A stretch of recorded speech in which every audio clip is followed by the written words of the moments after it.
Right.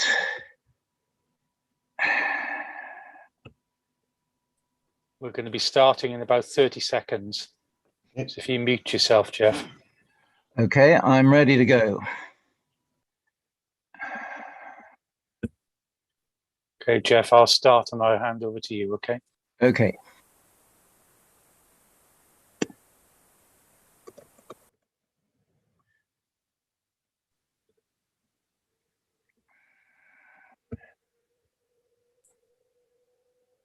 Hello. Hello, everybody. My name is John Lewis, and I am the General Secretary of the Society of Antiquaries of London, which means that I am the Chief Executive of the charity. On behalf of the Society, I want to welcome and thank you for joining us for our online conference, Lost Frontiers and Drowned Landscapes in Britain and Beyond.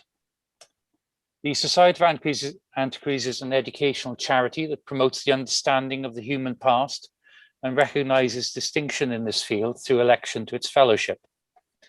Founded in 1707, the Society meets its remit for the purpose of the advancement and furtherance of the study and knowledge of the antiquities and history of this and other countries through a wide-ranging programme of activities at Burlington House in London, for the time being, and at Kelmscott Manor, the inspirational retreat of William Morris in the Cotswolds.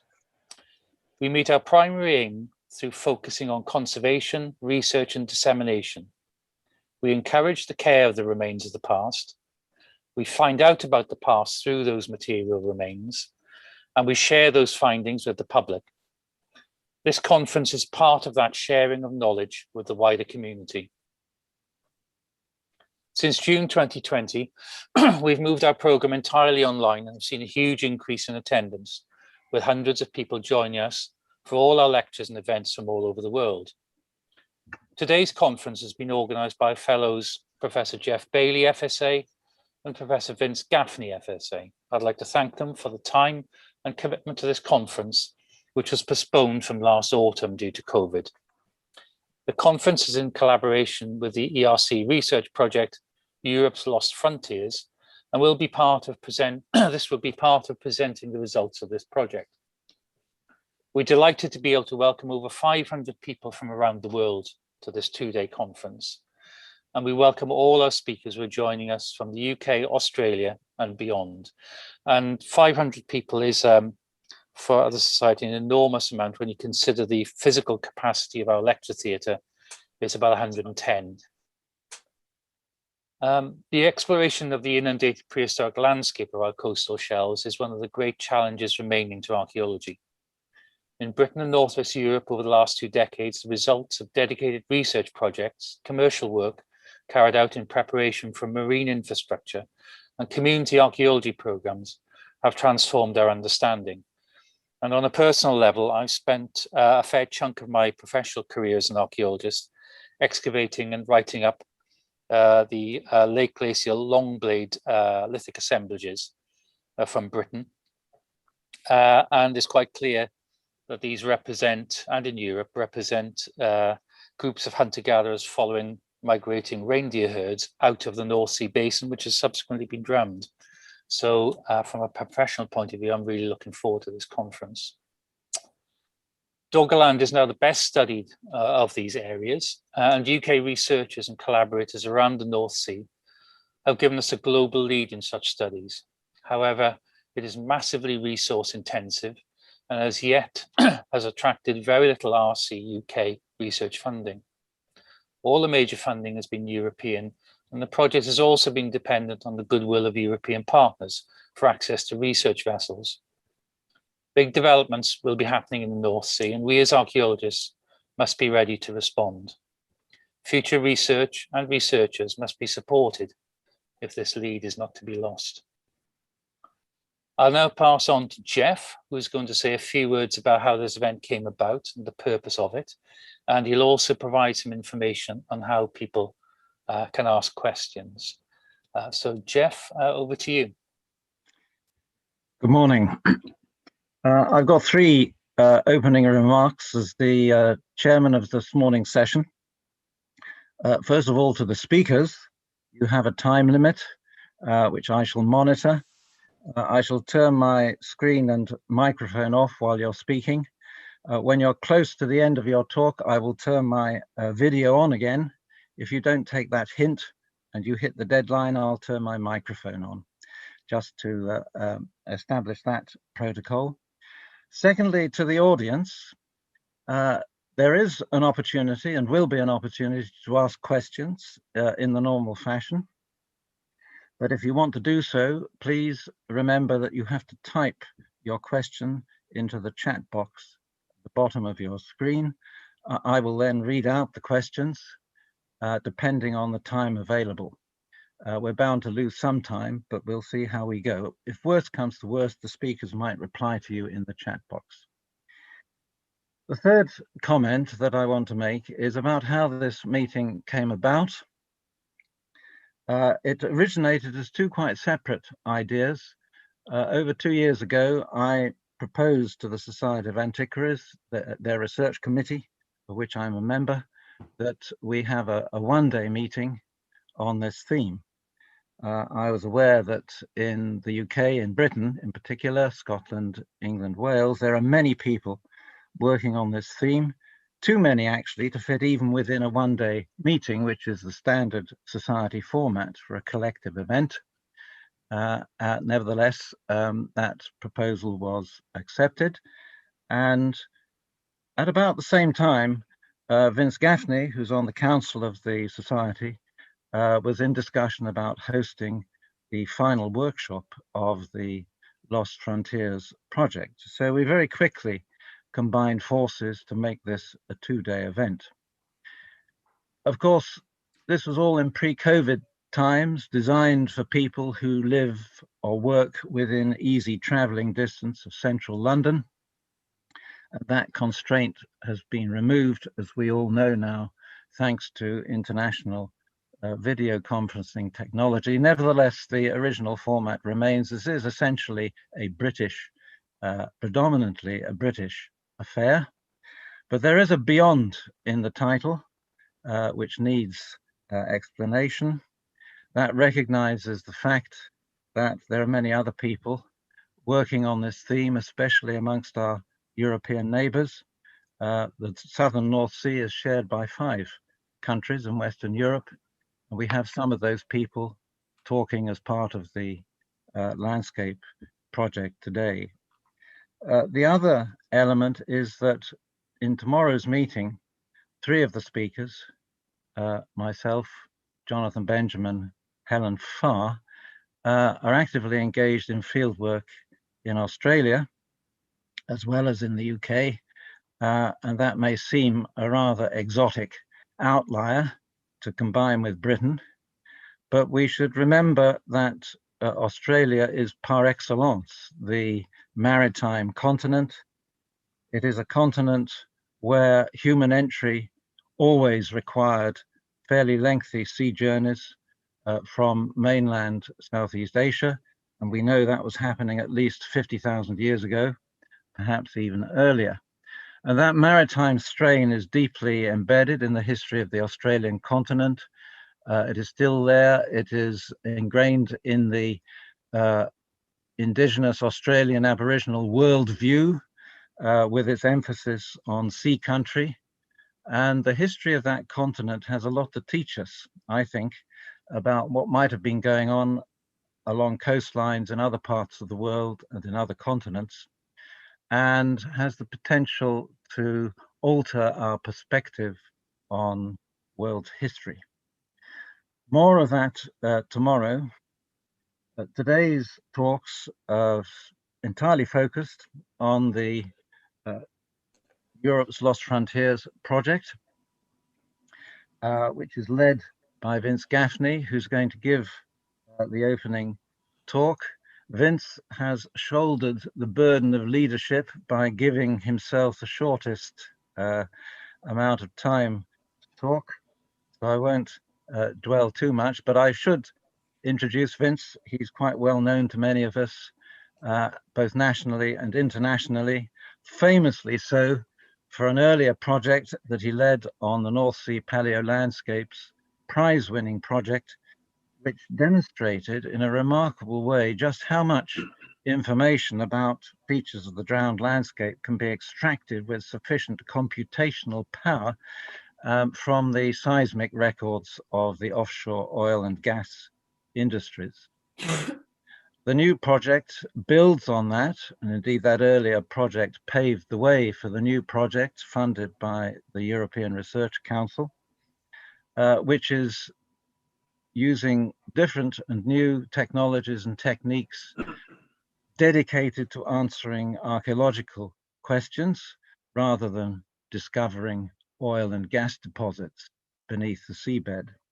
So without further ado, I will invite Vince to give his talk on the Europe's Lost Frontiers project, the challenges of exploring the landscapes beneath the southern North Sea.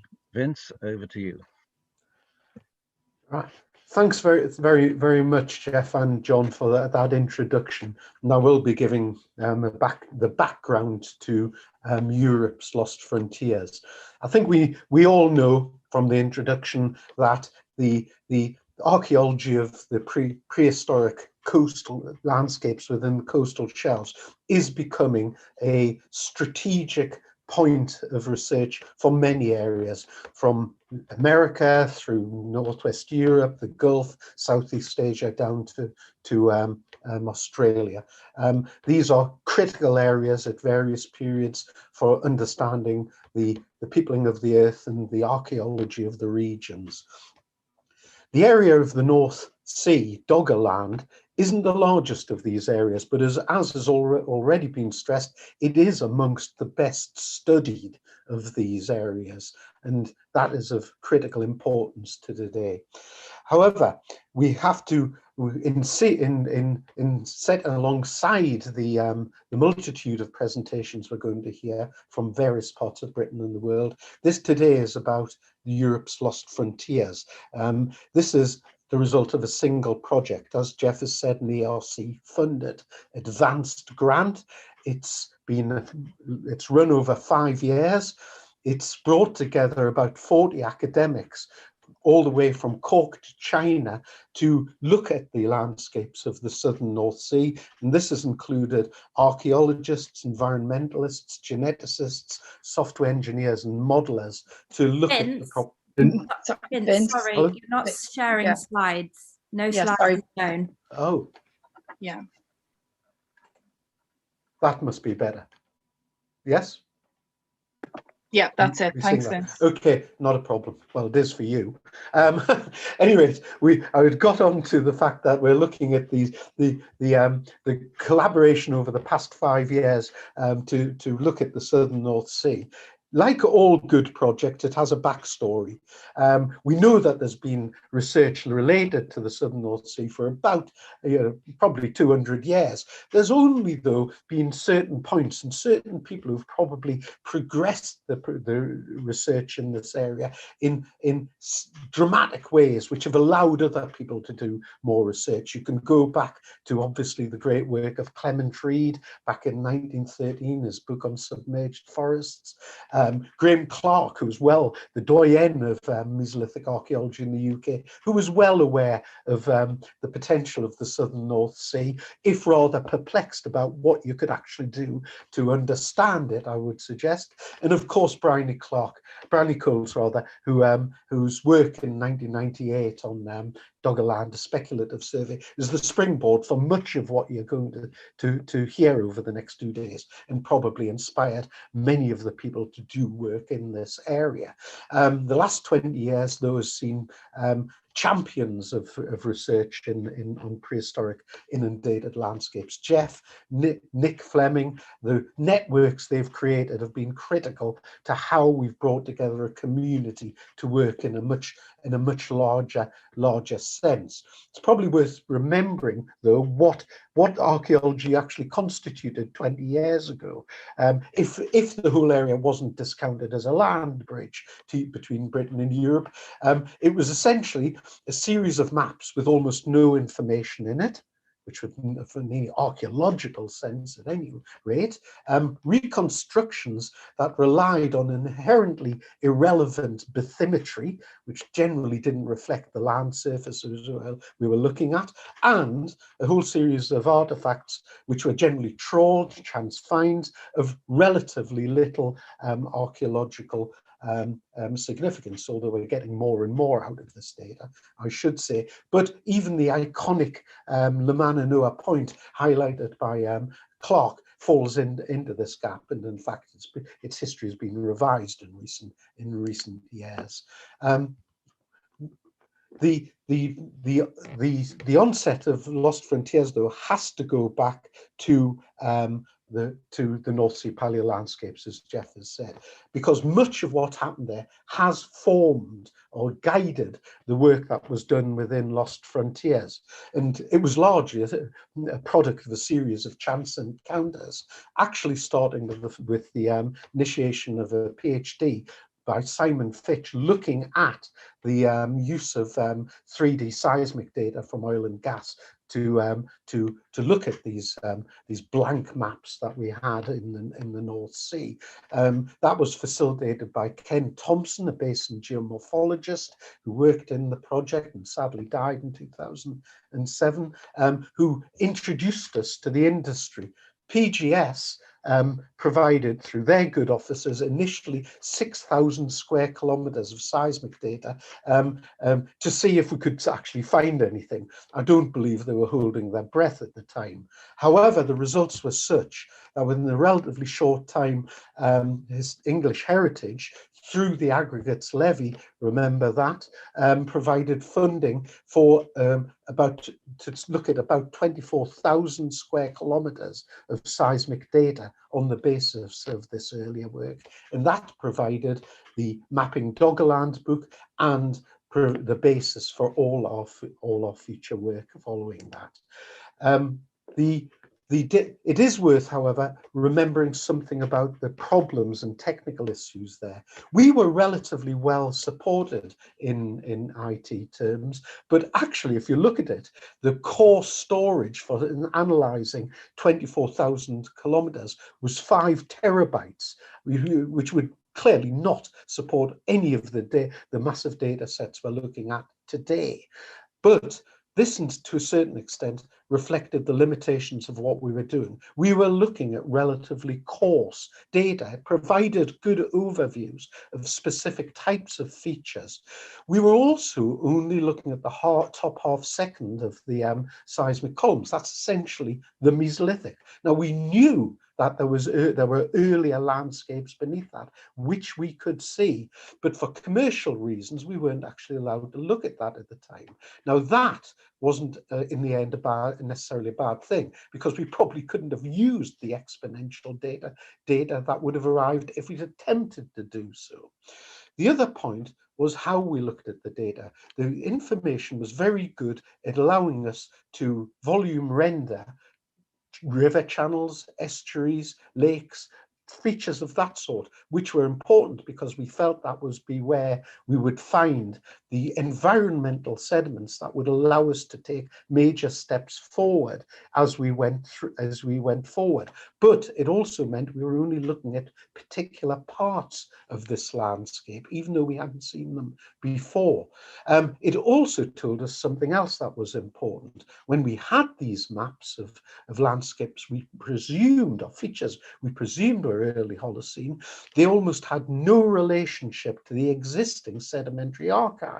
Virtually none of the cores that existed within the area we were studying were of relevance to our own work directly. It was clear if we wanted plants, if we wanted animals, if we wanted ultimately people, we were going to have to do work which was directed for archaeological purposes. We did expand the areas that we were looking at with the American funding from NOAA and help from the Dutch Geological Service, we expanded the area within the southern North Sea into the eastern sectors. With an Anglo-Welsh aggregate funding, we went off to the west coast to look at the Irish Sea and the Severn Estuary. Critically, though, with the British Geological Survey, we were able to participate in the Humber Regional Environmental Characterization Project. That allowed us to ground truth some of the features we are seeing. You have to understand that a decade ago, or slightly more than a decade ago, some people at least didn't believe we were looking at early Holocene features. So being able to actually ground truth this was critical for the future development within the North Sea. And the Humber Rec allowed that. Certainly by 2013, we'd managed to get an outline map of about 45,000 square kilometers of early Holocene landscape in the areas that were amenable to study. Not all were. The shallower areas, particularly to the south and the east, were not so well conducive to mapping. That was an issue. Now, this slide is, I think, quite important. It is 11 years old. This was what we were thinking at around 2010. Ben Gearey's most favorite quote, "All models are wrong, some models are useful" there. We realized that we weren't looking for post holes. We realized we wanted to explore and populate landscapes, but there were real problems. The scales at which we worked, the resolutions at which we worked, weren't actually conducive to looking at the archaeological behavior as such. The temporal and distribution of mappable units was also a problem. We produced a lot of features. We had dates for virtually none of them, and that was a problem. Also, we had hints of the geological complexity of the data that was within the data, but we couldn't resolve an awful lot of that. Put that together with the fact that we were actually looking at small areas of landscape because of the nature of the 3D seismic surveys themselves. That meant we knew that we couldn't move forward to the level of archaeological consideration that we wanted to. We needed to do more complex work. And that's when Europe's Lost Frontiers came in. Now, it took 3 years of planning to get this project. However, we thought, a very simple and elegant plan. We were going to do near total mapping of the early Holocene landscapes. We'd have a program of targeted coring down river valleys, so we could look at the inundation process chronologically and get the sediments that we knew must be there to give us an insight into the environment of the landscapes we were looking at, to go beyond just a bare topographic map. All of this, we hope, would run alongside a computer simulation which would allow us to look at the dynamic environments and explore it in a 3 and 4 dimensional manner.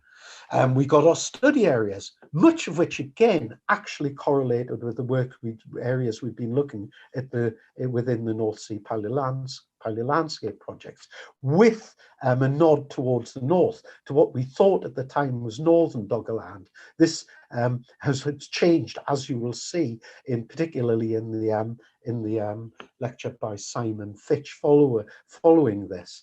But of course, the moment you start a project, the first casualty is your plan, that lovely, elegant, simple plan that we had. And part of the problem was Brexit. We immediately had problems in licensing. We weren't allowed to do the numbers of cores that we expected, and we had to revise what we were doing. However, that allowed us to change some of the plans that we'd had. And from moving from the 2 river valleys that we'd intended to look at on the Dogger Bank and coming out of the Wash, a very large river valley going east-west, we also moved towards a smaller valley slightly to the south, which gave us a good access to the whole of the course of this particular valley down to an estuary. And that proved to be a very significant change, as you will see in the papers that follow this.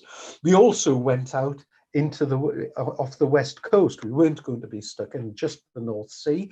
Working with our Irish colleagues, IT Sligo, the Marine Institute, we had access to the Celtic Voyager to work in the Cardigan Bay in the Irish Sea. The weather for this was awful.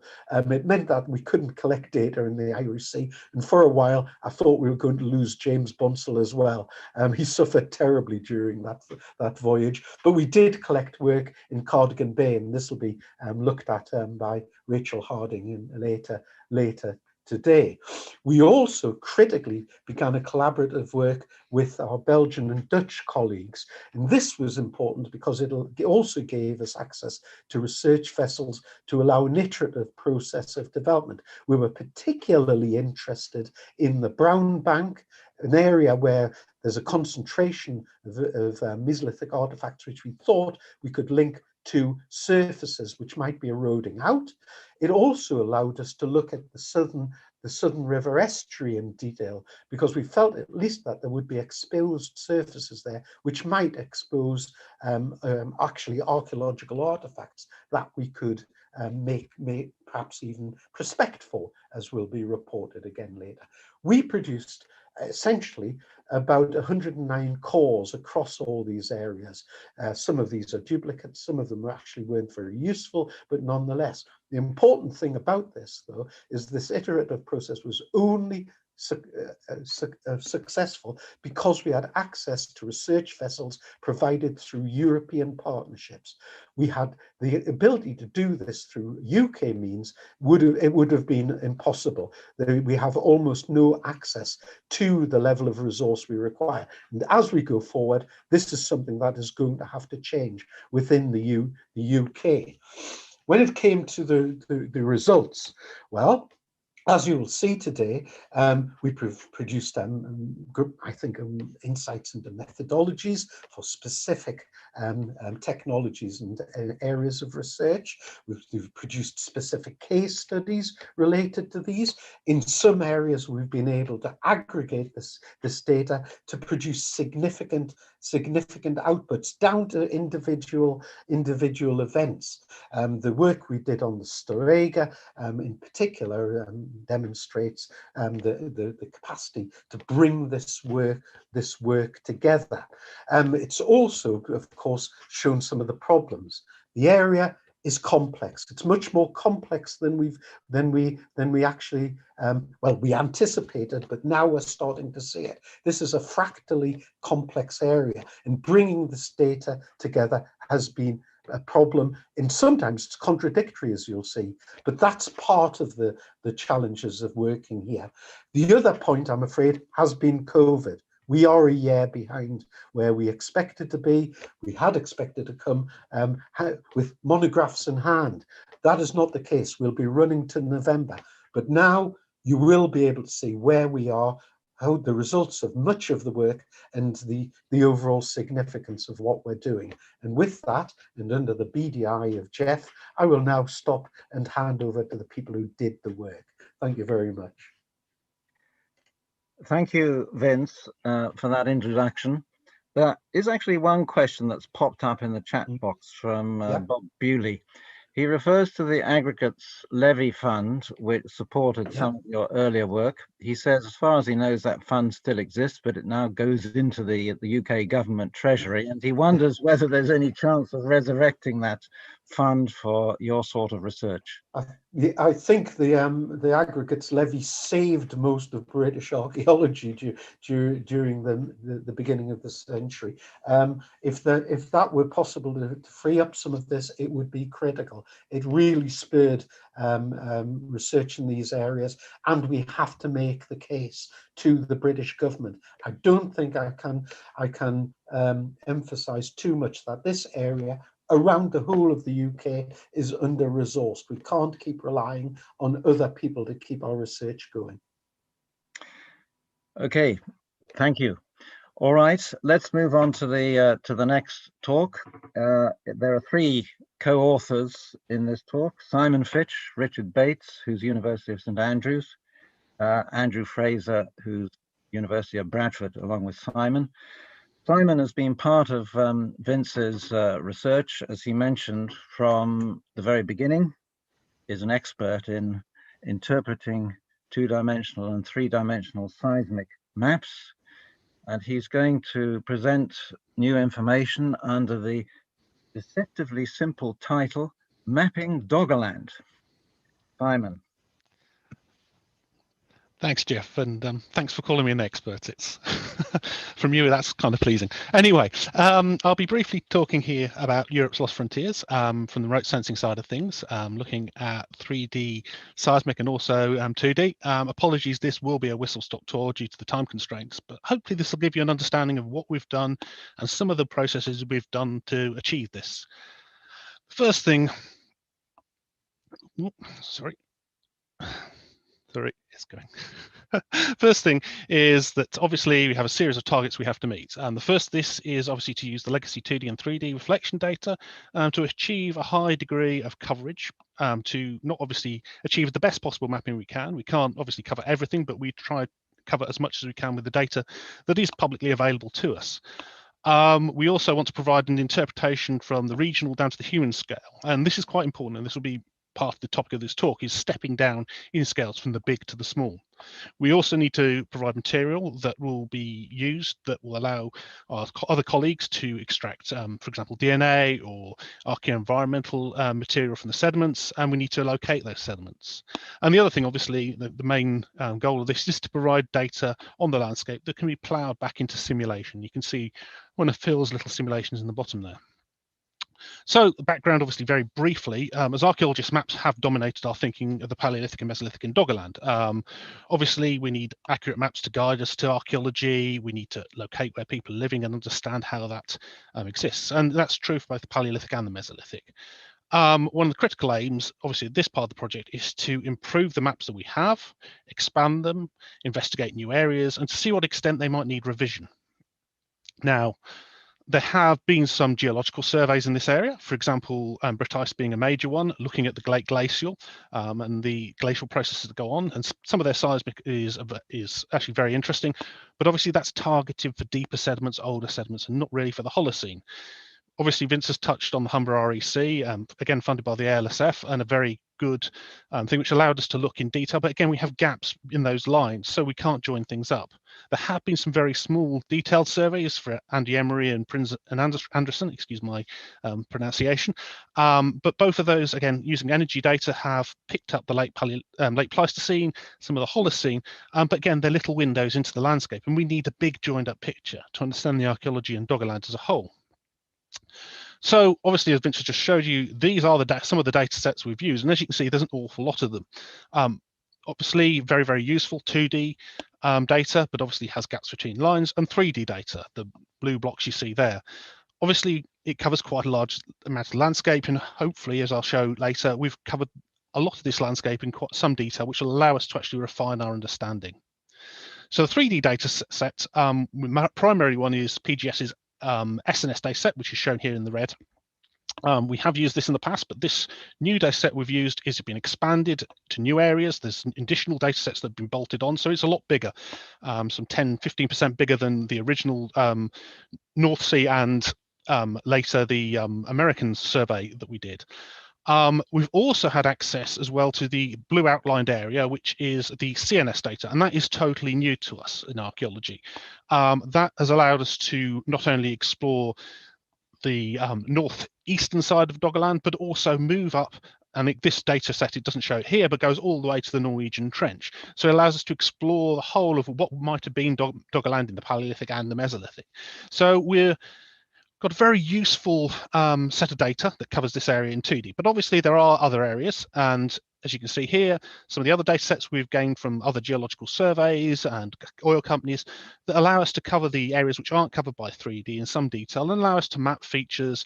Obviously they're profiles, and that obviously means there's some interpolation between the lines, but it does allow us to gain at least a better understanding of some of the features within that landscape.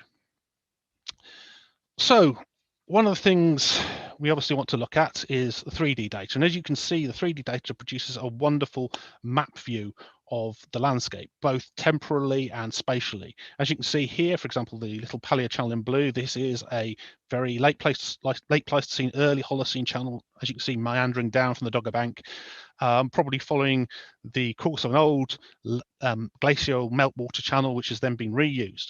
But as we go slightly shallower and further up in time, so towards the end of the Dogger Bank, we can see, for example, the area of inundation, the coastline there, which is drawn in green, and this is on the grey image, and you can see a later channel, the cross-cutting the older channel. So the drainage pattern has changed to reflect the change in the coastline and the inundation. So we can actually start seeing the landscape in detail, understanding some of the processes, some of the things that have gone on spatially within that landscape. Oh, and hopefully, yeah. So one of the things we can do is obviously map that up as a GIS, and as you can see, this is now the revised GIS. It's covering a lot further in the landscape and showing a lot more interesting things.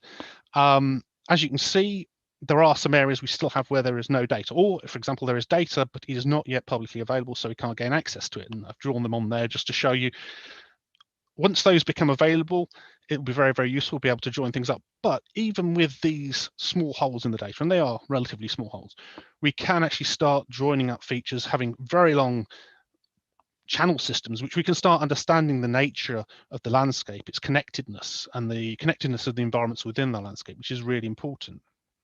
Now, those simple GIS shapefiles actually hide some complexity beneath them. When you look at some of these features, and for example, this is one of the big channel features at the bottom of the Dogger Bank, which has previously not been noticed. They actually are made up of many different phases, many different times, and obviously you can't reflect all of that in a GIS shapefile. However, how we've actually recorded the GIS shapefiles does allow us to understand the evolution of the landscape and how everything connects together. And that's really important because obviously it is a very complex landscape. If you look at the bottom image, just the raw output from one of these seismic image time slices, it is quite a complex picture. And although you can obviously make out the big Paleo channel, it's very hard sometimes to understand how all these things connect and how they all relate to each other. And so having GIS interpretation files is really important in allowing us to break that all down and make it understandable. Now, obviously we've looked at a big regional landscape and we've mapped that all and produced wonderful images, and a lot of new areas which have never been mapped before have been mapped. But we archaeologically want to drop down in the landscape from a more regional to a more local scale, and therefore obviously, as Vince has mentioned, in collaboration with Liz, we have actually gone out and taken a parametric echo sounder and looked at some of these selected features in more detail. And through looking at these, we have a variety of seismic fasces which we've seen come up that allow us to understand the study area a little bit better. For example, just to let people know, SRF stands for Southern River Fasces. That's Southern River being the location where we have basically made a type site of these different types of fasces, which allow us to expand the interpretation out over other areas. Most interesting of these are those that relate to the emergence of the landscape, and these being, for example, Southern River Valley 3 related to floodplain deposits, Southern River Valley 4, which are the main Paleo channel deposits, but also Southern River Valley 5, which is related to sand and gravel deposits at the base of some of these channels, and also more importantly, Southern River Valley 6 type, which are basically fasces which relate to the inundation through and intertidal deposits within some of these channels, which are very, very good for preserving certain types of features. So once we've got all these fasces and that data mapped within the landscape, obviously we want to produce surfaces for the archaeological modelers. And so one of the problems we have, obviously, as you've seen with many of the 2D areas and things like that, is we have got some gaps between the data. And so the data is therefore combined, as you can see, the coloured image, which is rather garishly red-green, we combine some of the seismic pic data, obviously, with bathymetry data to produce a surface, which is a combination of the two, which allows us to at least produce an approximation in most of the landscape of a continuous land surface. Obviously, the bathymetry isn't perfect. In those areas where we don't have full 3D seismic data, we have to rely a little bit on that. That has a problem, obviously, that bathymetry is a product of both erosion and deposition, but at least it is a reasonable proxy and allows us to actually produce a model for surface for modeling. This contiguous surface is obviously very, very good for archaeological modelling, and Philip will talk about this slightly later, but obviously it does make some very good graphics as well. Now, one of the benefits of that unified surface is obviously we can actually explore the effects of sea level rise. For example, models taken by Sarah Bradley in Sheffield can be applied to this. And so we can actually model the rise of sea level and see the effects on the land surface, on the landscape. And we can actually understand, for example, how inundation breaks up the landscape, where inundation occurs, and how it affects the features in that landscape. So you can see here through these various slides, going from the late Paleolithic through to the early Mesolithic, through to just before Storegga and into the Neolithic, how the landscape starts breaking up, how it affects the features, until eventually in the Neolithic, virtually none of the features are actually available, and there's just a little rump of land sitting off East Anglia and off the coasts of the Netherlands. So the coastlines are quite important, and they allow us to understand the correlation between the map features and the coastlines, and they allow us to test the coherency of the picture through the Mesolithic and throughout the Paleolithic, and see some where there are errors, mainly because of the bathymetry. Now, this has allowed us to gain a lot of new insights. So the north, one of the things we have seen, and because we have the CNS data that goes much further to the north and stretches up to the Norwegian Trench, is we can see that the landscape is extends to the north a lot smaller than it does than we previously thought. That doesn't mean necessarily there isn't the late Paleolithic coastlines to the north in Scotland. They do exist, but more excitingly, they're perhaps close to the coastline and shallower than we previously thought. And that's really, really interesting. But it also means, for example, that the landscape to the north, the northern coastal Doggerland, is also very, very stable and very, very important. So we've gained all these new insights, and that's really interesting. But it does mean we're going to have to change some of our maps. For example, this is one I did for Splashcross in 2009, and you can see the change just applying some of these new thoughts of the occupiable land, that's a place where people could have lived, in 2021. And there's quite a big change in that. Now, it's important to think what would happen around the world if we applied that. And I haven't done that yet, but it is something to be done. And I know that it's something that will be discussed later in this talk by James about the impacts of some of these things. It is when we start applying these potential methodologies, it could have some very big impacts into our understanding of human occupation and movement through the landscape worldwide, which is quite interesting. So obviously I've mentioned the late Paleolithic, and certainly for the Doggerland at least, we have some very new insights. One of the big ones being the coastal stability of the northern coastline of Doggerland and the Dogger Bank. Certainly from about 21,000 kiloyears BP, BP, sorry, to almost the submergence of Doggerland, that coastline stays relatively stable. Also, very interestingly, many of the paleo channels you see here are reused or modified. And so they exist throughout various periods of history, and they provide an imprint in the landscape which continues on into the Mesolithic. There are also some more unstable features, for example, the outer Silver Pit Lake and its outflow. And whilst it's a rapidly changing feature, it does have real significance to understanding our landscape. And so there's this provides a real new opportunity to start investigating and doing some really new significant research into the late Paleolithic, which we couldn't do before. Previously, we'd kind of guess where the coastlines are. Now we have a fair idea of where we are. We're kind of at the beginning of the North Sea Paleolandscape project back in 2007, thinking of where we go with it with Mesolithic. In the Paleolithic, we now have at least some idea of where to start. And so that's really important and offers a new springboard for research there. Obviously, in the Mesolithic, there are some major changes. And again, we can see the importance of the paleochannel networks within here, the connectedness of the landscapes and the connectedness between what is currently in the modern landscape. We also have very interesting the three axes of flooding. Previously, we kind of had a theory, that the landscape was inundated from the north. Now we have three axes with the outer Silver Pit, the Channel River in the south, and the Elle, which allow water into this landscape from three main directions, and that's really significant. It allows us to start thinking about the impacts on the Mesolithic occupants in this landscape and how that impact differed around the North Sea and Doggerland Basin. Now, the southern embayment is quite interesting. Now, work by Michael de Klerk in Belgium from some of the cores down from the Belgian continental shelf started showing this, and this has been confirmed and supported by cores in Southern River and Brown Bank, that the inundation in this area has started relatively much earlier than we thought. And that's quite interesting because obviously it provides a whole new environment of resources, of travel and access into the landscape, which in the early Mesolithic we perhaps weren't quite as aware of as we thought we might be. It also has some interesting implications. Obviously, whilst the area that's flooded isn't available for occupation, it perhaps the landscape around it, the edges and the coastlines would have been more attractive and may for occupation and may have actually explained some of the distribution of the finds we find in some of these dredge finds. So that's looking very broadly at a regional landscape. We'll drill down now, perhaps into a more local look. Now, obviously, one of the things, as Vince has shown, we need to support, obviously, environmental coring. We need to target down and find these caches of material in the landscape.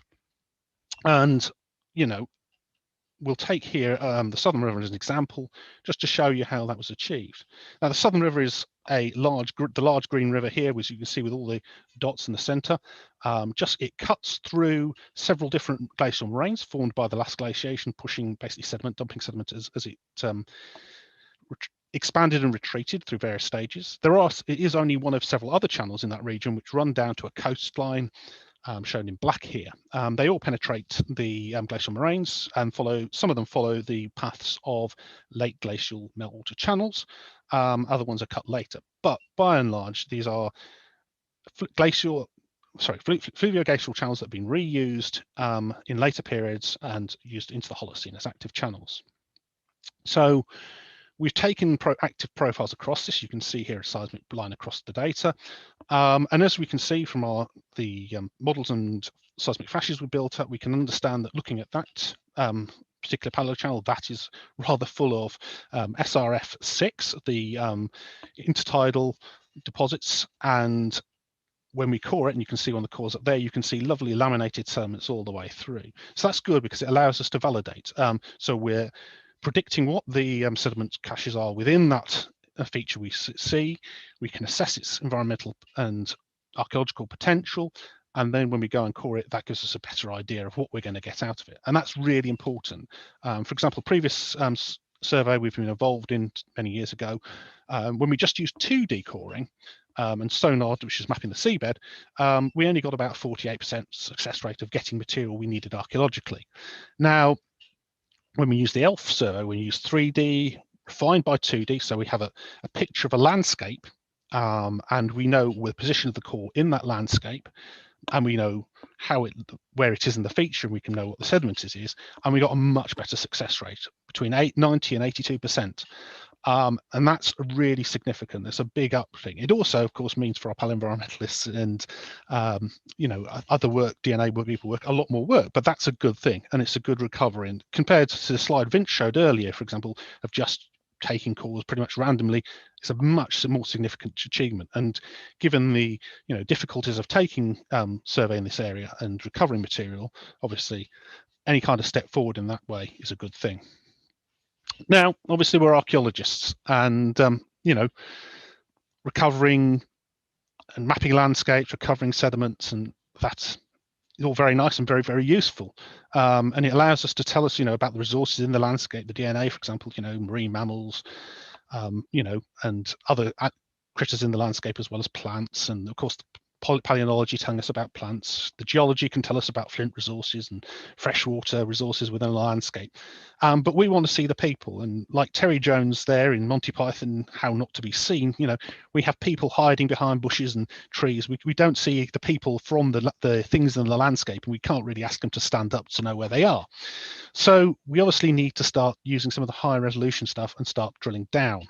And so obviously the techniques we have done allow us to start looking into this landscape in more detail. Now, obviously, talking about the find will be covered by, I think, by James and several other people later.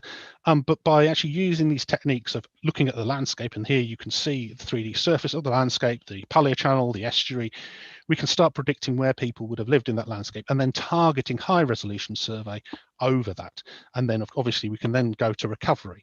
So that's a real benefit in actually allowing us to understand the various different stages of actually working down from the big down to the small and actually starting making recovery. So we're now getting to the stage where instead of guessing and relying on chance finds for locating archaeology, we can actually do specific targeted work, actually know in the landscape where things are, look at the environment, look at where the resources are, and then start targeting using our archaeological knowledge where we can actually find things and evidence of people. And that's a really big step forward, and where we hope to be in the future and go forward in. And that's going to be a big area of research, certainly in the future. So some conclusions for you, and then we'll move on to questions. Really, what the work has been very successful in providing a much more comprehensive map of the emergent Holocene landscape than has been achieved in the past. We've looked certainly at the south in great detail. The CNS data has allowed us to look further north and actually confirm what many other people have thought about huge great glaciers and that actually perhaps they're not good places to live. And so as archaeologists, we now have to start really thinking about the late Paleolithic and Mesolithic landscape in terms of that coastline, that northern Dogger Bank coastline, and obviously thinking as well for places like Scotland, late Paleolithic coastlines being a lot closer to the shoreline, and that's really important and means really exciting in terms of new frontiers of research. Allows us to actually start predicting and looking for areas where we can actually start prospecting for archaeology, which is quite interesting. And obviously on the Mesolithic front, it allows us a whole new understanding of the connectedness of the landscape, the different resources and environments within that landscape, and how they all join together, and how Britain and Europe, through its various forms, is connected in many different ways, and how that linkage, as the sea level rose and the inundation occurred, was broken up. Obviously, we have new insights into the multiple regional scales, working up from the large scale down to the small scale. And we can now have a kind of methodology where we can step down in different various stages to the small scale. And we're able to do that because we understand the larger landscape. And because we understand that larger landscape, obviously we can then, and understanding where we might find environmental material, we can now start prospecting in a much more directed manner for DNA, for paleoenvironmental, and obviously for archaeological material. And again, that's very significant when you're working in the marine zone. The costs and the difficulties and dangers of working in that area make that kind of approach very, very important. It also, as I say, allows for significant new research, but into the late Paleolithic, but also into the Mesolithic. And as we move forward, we'll be able to understand the new material and the new sites that we discover in the future in a much more holistic fashion. So thank you to all these people. Without all these industrial partners, without all these academic partners, this wouldn't have been possible. And I'd like to thank many, many, many people who, without whose help, this just wouldn't have been able to be achieved. Thank you very much. Thank you, Simon, and thank you for being ahead of time, in fact. Really interesting paper. And I can see I'm going to have to redraw my maps of the Doggerland shelf. And we have some questions in the chat box. You can probably see them, but I shall read them out. Our first, I think we can deal with all of them. Our first question is from John Adams, who's saying, are there any indications of settlements of possible forts on water channels? So obviously that is the next stage of research as we've drilled down. At the moment, we are just at the stage where we're starting to look for those things, and obviously, as I've shown you the Southern River find, we are at that stage where we can start looking for that kind of thing. There are some indications that perhaps there may be areas which are more interesting in the landscape and more useful in the environment, but we still need more research, and we still need more funding to actually get down and actually explore those kind of areas much more. So it's yes, there are indications, but we need, as you say, we have the technology, we have the ability now to do that, and we've proved it's possible. It's now time to step up and actually do more of this to actually do that. So yes. Okay, thank you. Moving on to the next question. Trevor Faulkner asks, what age is meant by late Paleolithic? Is it early Holocene? So late Paleolithic in this case is late Pleistocene. So we are talking everything, well, in late Paleolithic terms, up to the 10,500 kiloannum BP. So before that in time. So we're talking back, 21,000 kiloannums and maybe a little bit further back in time. So it's the Holocene generally, and this is very, I know Jeff will probably probably disagree with slightly with this, but generally the Holocene is the Mesolithic. If you think of the start of the Holocene, start the Mesolithic in very simple, oversimplistic terms, that you can think of it that way. So that kind of boundary kind of reflects the late Paleolithic Mesolithic boundary.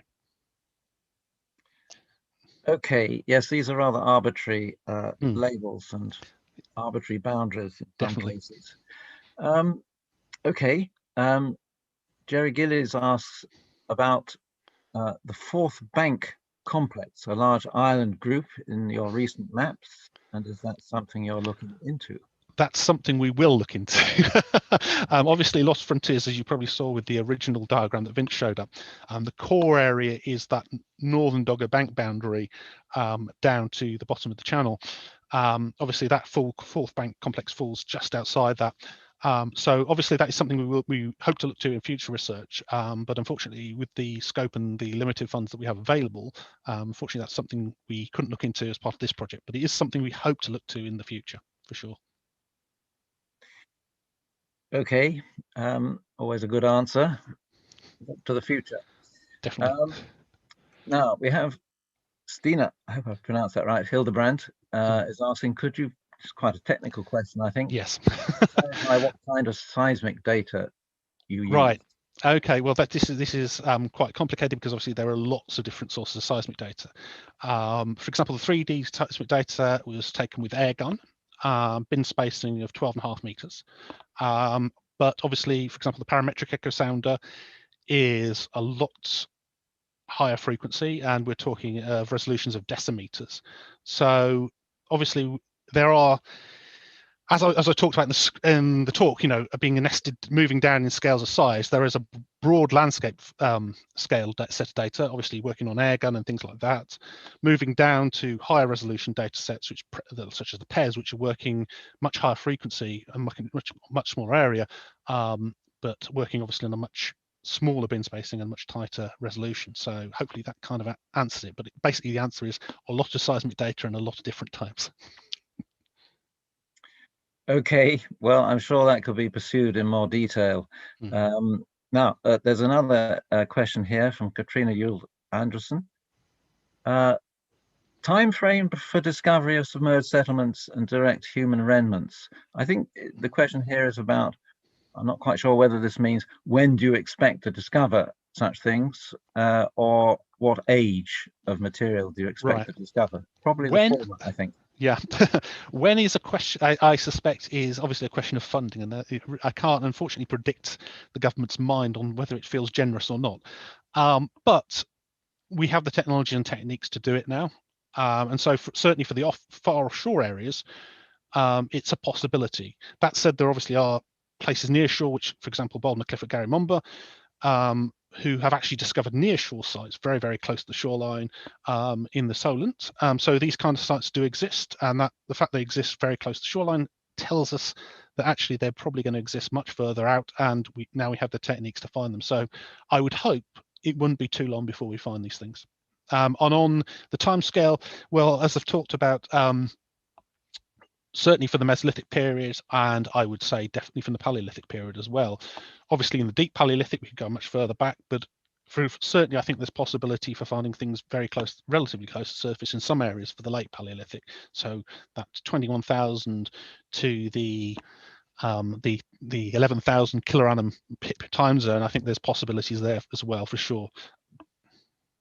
Okay, thank you. I think we'll just take one more question. I think you've partly answered the final question, but Mark Bateman asked this rather interesting question about the data gap between sites that we have on dry land, present-day dry land, and more distant offshore data that you have. What about the nearshore zone? You mentioned that briefly in relation to Baldner. Yeah. So that there is obviously things like Baldner, and there is actually new technologies. For example, the parametric echo sounder we used, and Tina Missian over in Belgium now uses that similar device into very, very shallow water. So we now actually have technologies where we can start joining up those two zones. We are still, I'd say, in early days, but the technology and the techniques do exist now to start connecting that up. And it's really a question of I think getting down and doing the work and actually joining those up in the key areas, which I think is the way forward. Okay, I think we leave it there for the moment, and we should move on. Somebody's just asked if the chat is visible. I think it should be visible to everyone if you click on the chat icon. Is that correct? I think that should be the case. Sorry, Jeff. No, the chat is only for panelists. Oh, I see. Okay. That's Right. an internal society policy for the chat to remain private. Yeah. Right. Sorry about that. You'll have to rely on my reading out the questions in that case, and I will endeavour to be as fair as I can. We should move on to the next talk. I think you can see that as we progress through the talks, we're gradually moving down to smaller areas and higher resolution. And our next talk is by Martin Bates, who is institutional affiliation is University of Wales, Trinity St David, but he describes himself as a freelance archaeologist, and he is a relation of Richard Bates, who was on the previous talk. They're brothers. This is a family enterprise. And his talk is entitled An Integrated Investigation of a Lost Valley in Doggerland, Geomorphology and Landscape History. Over to you, Martin. Thank you, Jeff. Why isn't that? There we go. Okay, good morning, everybody. What I'm going to be talking to today is the core material and what we do with the cores and how we provide the cores to the rest of the specialists, and to give you a sort of flavour within the context of the Southern River Valley, which Simon has previously talked about. I'm a bit like a ringmaster here. I just gather everybody else's data and parcel it up and do things with it and interpret it. So this is based on this talk is based on lots of people's work, but I would like to point out John Whitaker, whose role is crucial in the approach that we've adopted, and you'll see how this works in due course. Why is that not going? Why am I not being able to move forward? Oh, there we go. Okay, so I'm going to talk about the landscapes. Why landscapes? I just like those quotes by Crawford about the intellectual delights of working on past geographies. I just thought I'd share those with you. But I'm really talking about this area here. This is the Southern River Valley that Simon was talking about. He showed you a seismic line across the mouth of the valley here. And it's this area here and all the cores that really form the focus of my talk today. So here we are. In these blue dots here are the cores and the location of the cores in the Southern River Valley between these postulated end moraines of the ice during the last cold stage. And of course, we're off the East Anglian coast here, just outside this white zone, where we don't have any data that Mark was referring to before. So these are our cores. We've got 33 sample locations, approximately. Some of these core locations have more than one core. They've been replicated, but we've got 33 sample locations. The cores that we're talking about range from 1 meter in length to up to 5 meters in length. Some of them, like core 38 over here, go straight into till. Others fully penetrate the Holocene. Some don't get to the bottom of the Holocene, and some are in bedrock. So they vary in terms of what's in them and how long a record they preserve. And I should think about 50% of those 33 cores have sequences in them that have been used for the environmental reconstruction of this area. Now, just to show you how big an area we're talking about, because I think it's quite difficult very often to think about the scale and scope of some of these landscapes where they're buried now beneath the sea. So what I've just done here is superimposed a map of the lower Thames onto our southern river valleys. So here you can see the northernmost cores. Here's the mouth of the river valley here, and this is the lower Thames from central London and the Houses of Parliament down to the areas that's swinging out into the more open estuary.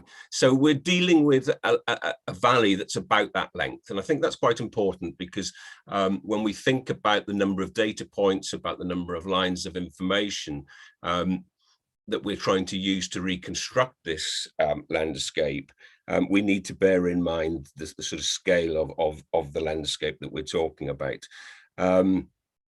It's also worth pointing out that while in a situation like the lower Thames, we're dealing with a river valley where most of our sequences along the main river valley are used to reconstruct the main processes that have been going on in that landscape. Sometimes the little tributary valleys are also equally, if not more important. So for example, in the lower Thames, the Ebbsfleet, this tiny little insignificant valley here preserves a really important record of environmental change, both during the Holocene and back into the Pleistocene. So when we're thinking about niches and locations in which humans might be doing things, we need to bear in mind the different scales that we're working at.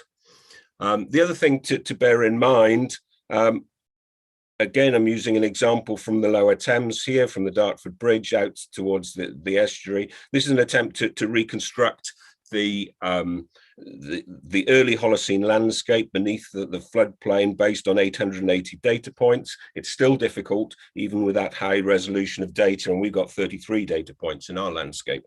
But of course, we also have the seismic data, which we don't have in the lower Thames. So these are all just things to ponder and think about when we're trying to reconstruct these sorts of landscapes. So the model we're using for this landscape is that of a tide-dominated estuary, as in this model by Dalrymple, where we have marine-dominated and a meandering river-dominated part of the estuary, and where we go from tidal channels through mudflats, salt marsh into freshwater wetland. And that just gives you the sort of sense of how we begin to think about this landscape and how it's operating. So in a sort of long profile through the river, and this will become important later on, we move from open estuarine marine conditions through brackish tidal mudflats into a tidal river and into the freshwater river. And these are obviously all associated with their own unique assemblages of plants and animals, and also sediment types as indicated there. And those are not an exhaustive list of the types of sediments we'd find in those areas, of course. So when we've been looking at the Doggerland cores and we've been working on them, we can find in this landscape all of these sorts of environments of deposition and associated sedimentary sequences. And you can see the core numbers down here. Not all of these, I hasten to add, come from the Southern River, but the majority of them do. What we don't see, apart from freshwater marsh sequences, peat deposits here, are what I would call true terrestrial deposits. We don't see colluvium. We haven't seen anything in any of our cores that resembles the sort of colluvial sequences that you'd find either in the late glacial or in the Holocene. And we don't see well-developed paleosols in any of these locations, even where we're drilling on the till where you'd expect potentially a paleosol to be developed. We don't see these. And this is perhaps not surprising, because the cores have been located away from those sorts of situations in many cases to get the big picture story. Just to show you what the sort of sequences might look like if we were to able to see them on an open a section on the seabed. This is the sort of basal peat that we see in the Thames, and this is the sort of peat that we see in a number of our cores in the southern river valleys and elsewhere. So basing again the sort of anticipated sequences that we might find in our system on the sort of model for southern England. This is the sort of model that I would use for the lower reaches of many of our river valleys, showing the relationship between the late Pleistocene gravels, periglacial solid fluxion deposits on the valley sides, the alluvium, the estuarine alluvium with intercalated peats, and then the colluvium. So again, this is the sort of model that we have in our mind when we're thinking about these. And of course, we need to think about the controls on these processes, and things like tectonic movements, sediment input and output, sea level rise and fall, and biogenic decay alongside climate change are all important to consider when we're trying to interpret our sedimentary sequences. So what happens to the cores when they come back off the boat? The cores are recovered. They were taken to the University in Warwick, where we spent a long time in a very small room and dressed in white suits and masks and gloves, not very comfortable. Also under red light to cut the cores, because we wanted to be able to use the cores for both OSL dating and palaeoenvironmental and geological and DNA analysis. So the cores are split in the under red light. Half the core was wrapped in black plastic. That went off to stored in Lampeter in the core store here that you can see, that was bought for the project, and then OSL dating being done at St Andrews. The other half of the core, after splitting under red light, was taken into we turned the lights on, we were able to sample for DNA. The cores went back to Lampeter. We undertook the recording and the photography and rapid assessment of the samples and rangefinder dating, and I'll talk about the rapid assessment in a minute. That provided the information from a primary deposit model and the lithostratigraphic and environmental synthesis. That's the sort of level I'm talking about today. It then the cores also went through primary assessments for pollen, for diatoms and things. Full analysis followed, high resolution radiocarbon dating. We've also done geochemical core scanning, which you'll hear about this afternoon. And then the final phase, once everybody done whatever they wanted to do with the cores, they were chopped up for plant macrofossil, beetle and mollusk analysis. Having said that, there is still core material available. The core store is still full of many of these sequences, so we do retain the possibility of additional works which we didn't anticipate at the outset of this project. So anybody who's got any wacky ideas or interesting ideas to do with the cores, then there may well be material out there for you. The rapid assessment of the core materials, we would take samples through the major stratigraphic units, assess for the preservation of all sorts of material, plant material, ostracods, forams, diatoms, mollusks, small mammal remains, etc. So we got a quick look-see as to what's there. John Whittaker did this. This is his work. We then used the forams and the ostracods, divided into groups based on different environmental tolerances, to characterize the depositional environment of each of the major stratigraphic units. And here's his table here. And we were also able to identify species present, which might be cold climate things, which might be warm climate things, which might be reworked from the Pleistocene, etc. And so here's ELF 19, stratigraphy and this rapid assessment and the subdivision of that cores. And then that information was used by the rest of the Palaeoenvironmental team to decide where and what to sample. So here we are. Here's the Southern Valley. I've divided into the valley mouth, the outer valley, the inner valley, and an inner basin, and what I call the saddle here. So these are the sort of main geomorphological parts of this valley, and each area has its own relatively unique set of sequences. Here you can see the elevation of the top of the cores, not the bottom of the cores, from the inner basin down to the valley mouth, broadly declining as one might expect in elevation down valley sequence. An oddity down here, core number 39. Constructed a series of transects across the valleys here, showing the profiles, the modern day profiles of the valley. And so you can see here, here's the inner basin, around about -26 meters. Here's the saddle in the inner valley. Here's again the inner basin. And then we move down the system. And this in the valley mouth is approximately where Simon showed that seismic section. Briefly, and I can see I'm running up against time, a few of the results. This is the sequence of cores across the valley mouth here in this sort of direction here. And you can see on the west side here, cores very thin. We're onto bedrock chalk. Interesting. Bedrock chalk outcropping very close to the surface down here. Across the rest of the area, we see cores that are dominated by sand facies that are producing dates of between 80,000 and about 35,000 on a number of cores across this area. So putting these back in the Pleistocene in isotope stage 4 and 3. So there's the correlation of those, all showing the same facies. Here's John's rapid microfossil assessment, and you can see these are outer estuarine environments. They've got cool and cold climate forams and foram species in here, suggesting that these are cold climate things. And here are the dates from 83 to 35,000 in here.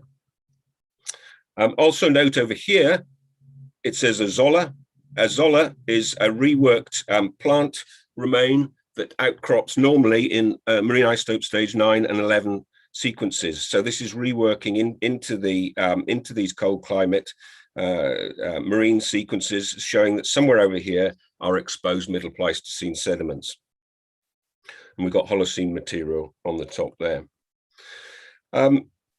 These deposits that I've been talking about have been correlated with the Brown Bank Formation, or they may perhaps be Dogger Bank Formation. Here's a sea level curve for the last 120,000 years, and the isotope stages here. This is the outcrop of our sediments in this box here. Oh, sorry. These are the dates for those sediments. So they're occurring in, as I say, mainly in isotope stage 3 and going into isotope stage 2. If those dates are correct, then those deposits should be down here. So this suggests that at least in the valley mouth, we might be looking at some quite considerable uplift during the late Pleistocene, early Holocene of some of these sediment sequences. Moving in and up the valley, we're now, the last sequences I showed you are here. We're now going into the outer valley. We have a series of cores running up to 31A here, where we have outer estuarine facies, forams and ostracods in here, outer estuarine going to brackish and returning to outer estuarine, suggesting perhaps some sort of marine temporary regression in the middle of this core here. But as we move up to 51 and 31, the marine facies are replaced by tidal river facies and freshwater facies. So we think flooding starts here about 13,500 years ago.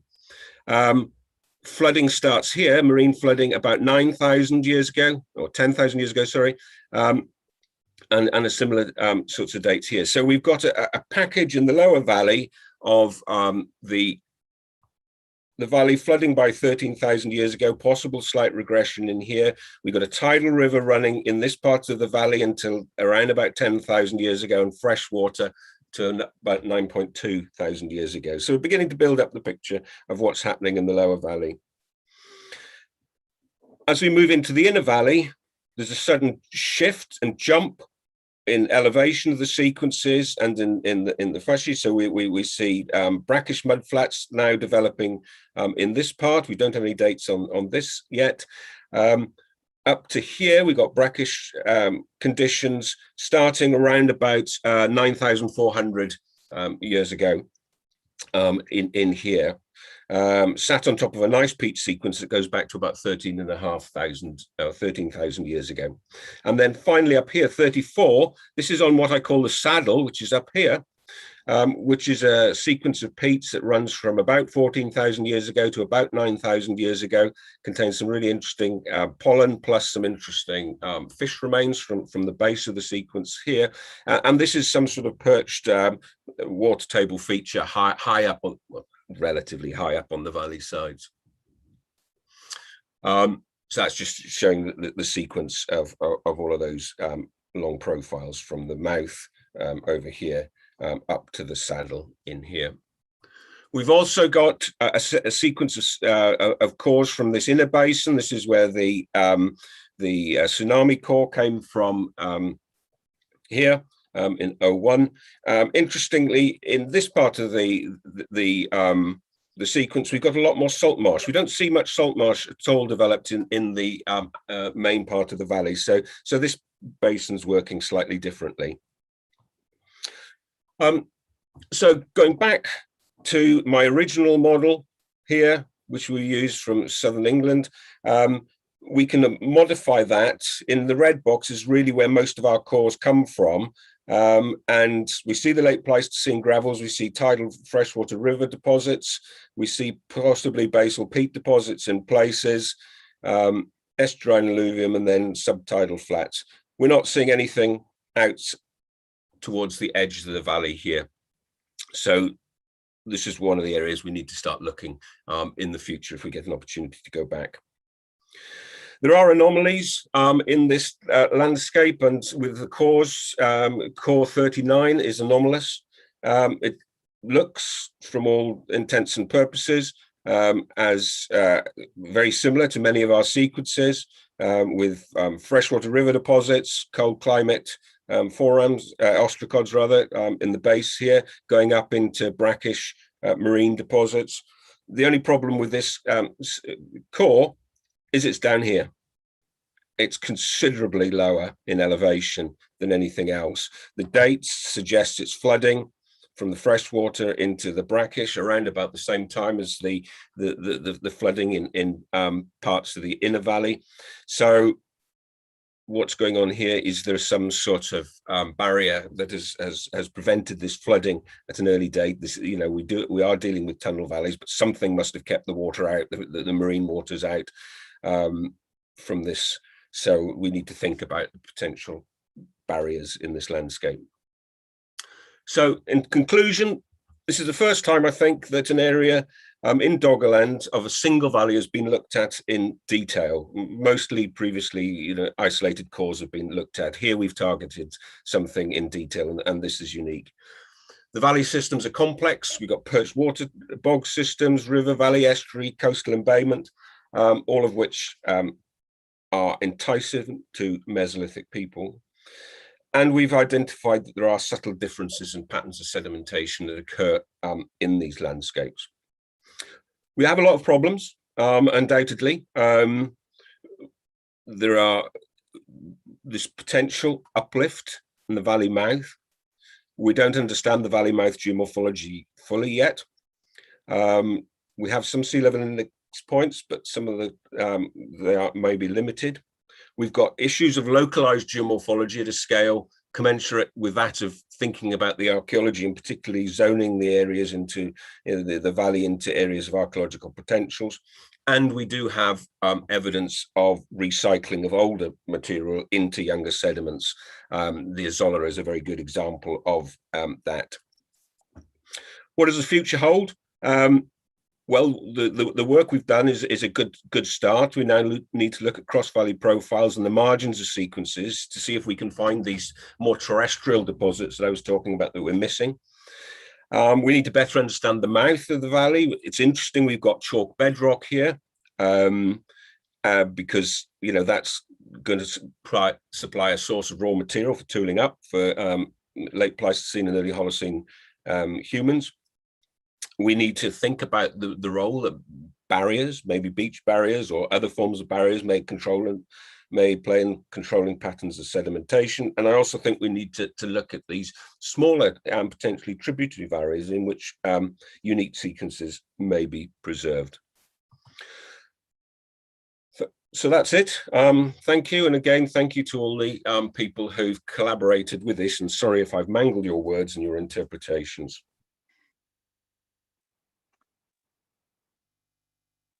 Very good. Thank you, Martin. Thank you again for keeping to time. We have one question in the chat box from John Adams. Is there evidence in the plant and tree life of human influence, occupation, crops even?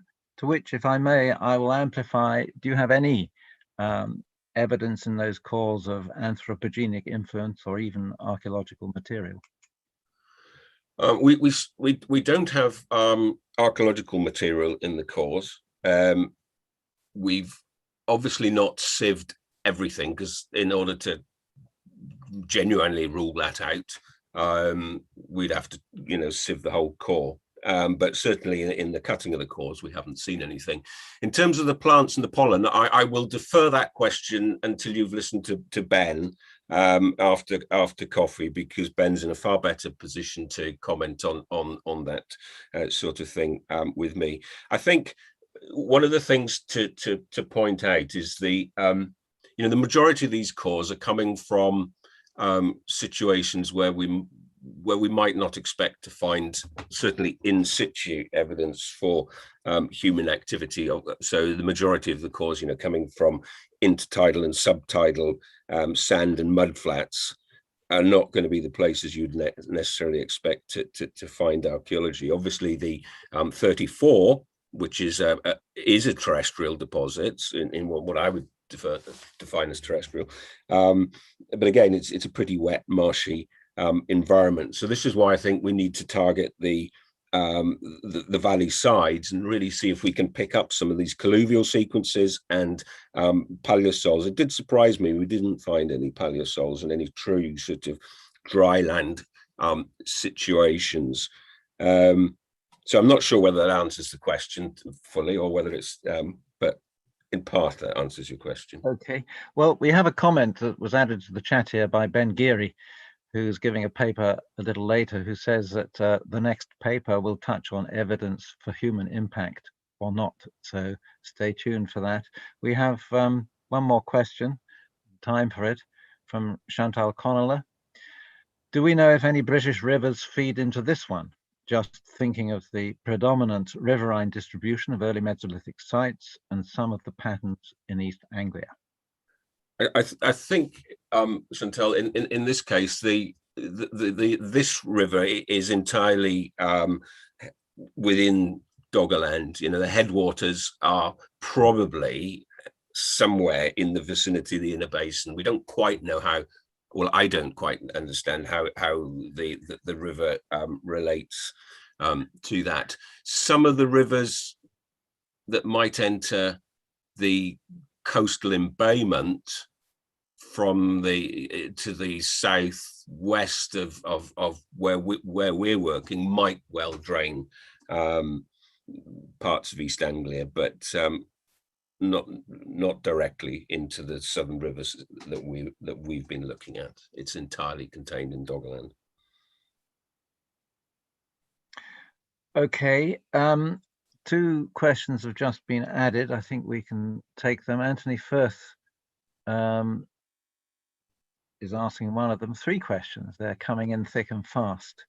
Trevor Faulkner asks about whether Doggerland was covered by an ice-dammed lake, and do you see lacustrine clay deposits from that? In all the cores that we've got, there are no clearly lacustrine deposits. There are sediments that could have formed in the entry points to lakes, but we don't find fine-grained lake deposits that are clearly lacustrine. No, is the answer to that. But that doesn't mean they're not there. It just means that our cores haven't sampled them. Okay, well, that probably leads into the other two questions I've got here. Anthony Firth asks, are there indications of query extensive erosion in your sequences, which might have a bearing on understanding the presence of archaeological material? Well, there are cut and fill sequences in the freshwater sand and gravel sequences, yes. The tops of the peats might be eroded, but again, you know, I would come back to, I don't think we're in the cores have not been taken in the places where we're likely to see that sort of activity in a big way on the edge of you know, on the dryland wetland interface where you might have expected archaeology to be in the first place, and secondly, for it to be subsequently eroded. Okay, that sort of is followed up by this final question, the last one we'll take, from Katrina Dule Anderson, who says, concerning the terrestrial deposits that you want to locate, what are the chances for their preservation in general? A good question, to which I'm not sure. We don't know. We haven't. They're obviously going to be patchy. They're obviously going to be relatively thin, and we haven't targeted any of the previous survey to look for them, primarily because we didn't have the high resolution data that we now have. And of course, the coring program was set up earlier in the in the project. I would be surprised if there aren't places, particularly perhaps in some of these smaller streams feeding into the river valley, where we don't get those sorts of situations. But ask me again in 5 years' time if we've got funding, and I might be able to answer that. Okay. All right. Well, look, thank you very much for that. Thank you for those who've asked questions, and to our speakers. A very interesting first morning session. We now have a break. I think we probably, questions just popped up here. Perhaps we'll come back to that at some point. We should break now for half an hour. The Zoom will remain on, and we will resume at 11:30 with a new chairperson. Richard Bates will take over from me. So thank you again, and we'll start up in half an hour.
So I'd like to welcome everybody back to hopefully refreshed after a coffee break there. And we're going to start the next session here with a talk by Ben Gearey. So Ben's at the University College Cork, and his wide range of interests include peatland archaeology and paleoecology, heritage management, geoarchaeology, experimental archaeology, and he's currently editor of the Journal of Wetland Archaeology. So his talk this morning on the paleoenvironmental studies of Doggerland is very appropriate for his particular research interests. So over to you, Ben. Okay, thank you.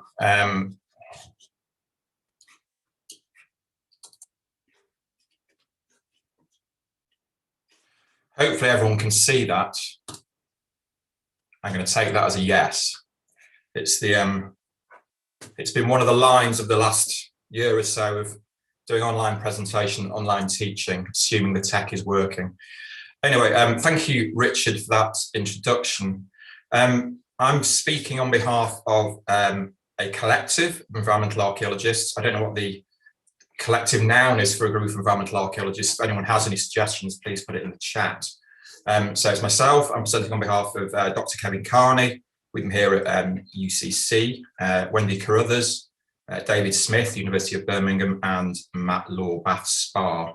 I'll be honest, this is going to be kind of a broad overview of the results of our work to date. It is by no means exhaustive, and it's by no means final. And in many ways, I think where we are, and this probably comes through with Martin's excellent talk previously, which I hope has kind of given a really good introduction to the landscape we're investigating.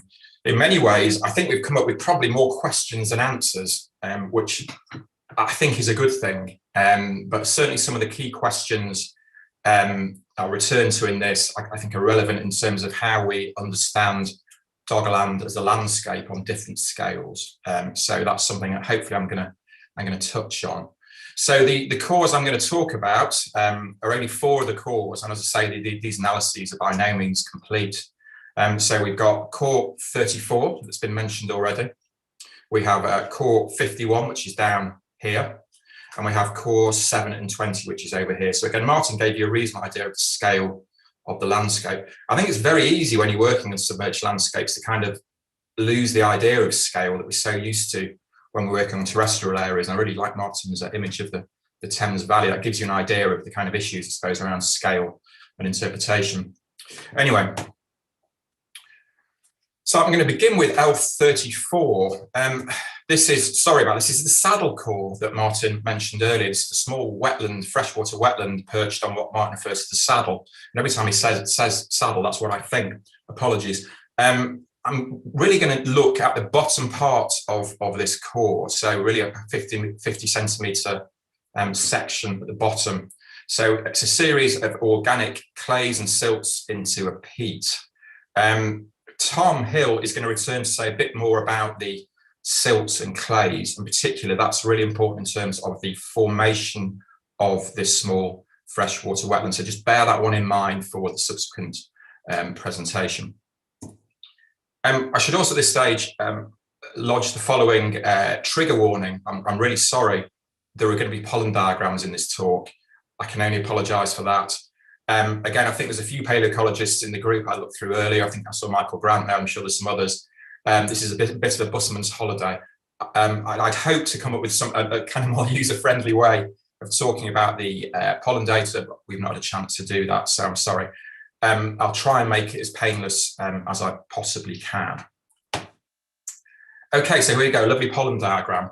This is L34. So again, you can see this is the bottom. Actually, I'm just going to pull up a pen here, just to help us out a bit here. So most of the diagrams have the chronology plotted down this side here. Again, these are provisional chronologies, most of them. In this case, we have the results of some of Dr. Derek Hamilton's Bayesian modelling of that sequence. And straight away, I'm sure you can see that this is basically we're going back into the interstadial here, into Windermere. And we do have more of the record above here. For various reasons, I'm not going to talk about that. We're still working on aspects of it. But really this is just to kind of give you a run through of I suppose, the general pattern of what we know about vegetation history of Doggerland from this data. So again, what we can see here is really the pattern of vegetation change is very, very typical of the interstadial. We have an open landscape at the bottom here, and again, you can just read across the chronology here or here. An open landscape dominated by grasses, sedges, very few trees or shrubs.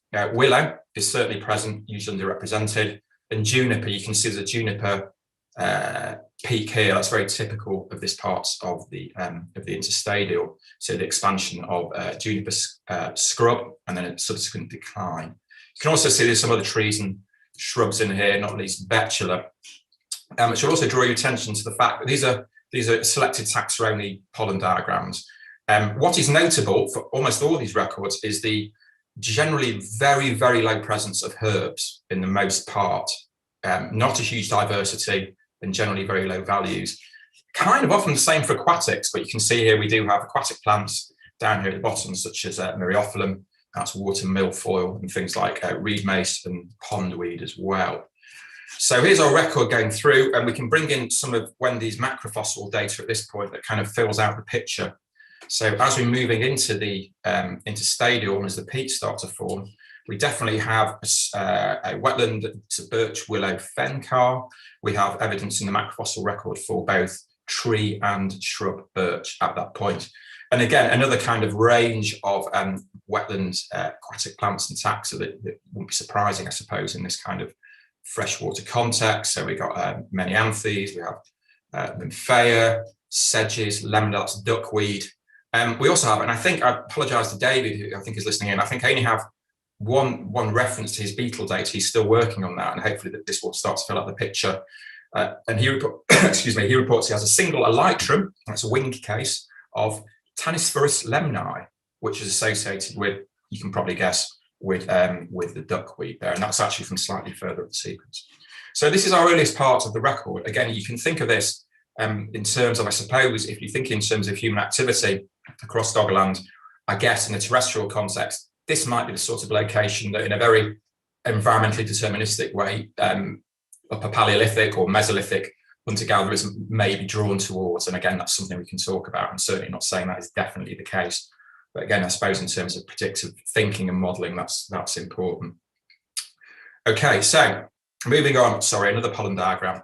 So it's moving on slightly in time. So again, we have our chronology. So we're moving into the start of the Holocene. And again, you can see that quite clearly here. We have the expansion of birch, then we have pine, and then slightly later on, as we get into the Holocene proper, your typical range of deciduous trees, such as oak, elm, quite high values for elm, actually, comparatively for Doggerland. I wonder whether that's something to do with the calcareous deposits, perhaps, that Martin referred to earlier. And a very pronounced corylus rise there. And again, these chronologies are provisional, but that's happening about 11,200 cal BP. So we're going from, again, a very open landscape. Possible evidence for reworking in here, that's fern spores, often an indicator of reworked sediment. I should say, however, the pollen preservation is generally pretty good. Also, willow is, again, very significant for most of this part of the record, very underrepresented panologically, so certainly present on the wetland soils locally. Macrofossils preservation is poor. Again, the macrofossil preservation seems to vary quite significantly between the cores for a variety of reasons. I think we need to discuss and pick apart, and certainly we'll see with the beetle data, in particular on that front, the work we did on the Humber REC, David Smith's data, I seem to recall he had quite small faunas, but some quite interesting ones. You might want to talk to that afterwards. And some of those are quite interesting in terms of evidence for woodland and trees, if I'm right there, David. Again, poorly preserved. There are various other wetland taxa in the macrofossil record. Again, stuff that is, I suppose, unsurprising. Potamogeton, pondweed again, typha, reed mace, rushes, myriophyllum, that's water milfoil. So again, all these plants that are typical of largely freshwater environments. And what's interesting is really how rarely we see this in turning up in some of the pollen records. We often have this discrepancy between the pollen and the macrofossil records as well. Okay, how am I doing there? Good. Okay, so moving on a bit to ELF 20. And I'm just looking at this section of ELF 20. So this is the bottom moving upwards. So we're going from kind of the till, sterile till deposits into kind of sandy, organic silts, and eventually into this peat unit here. So again, it's a relatively short sequence. And again, this is what it looks like.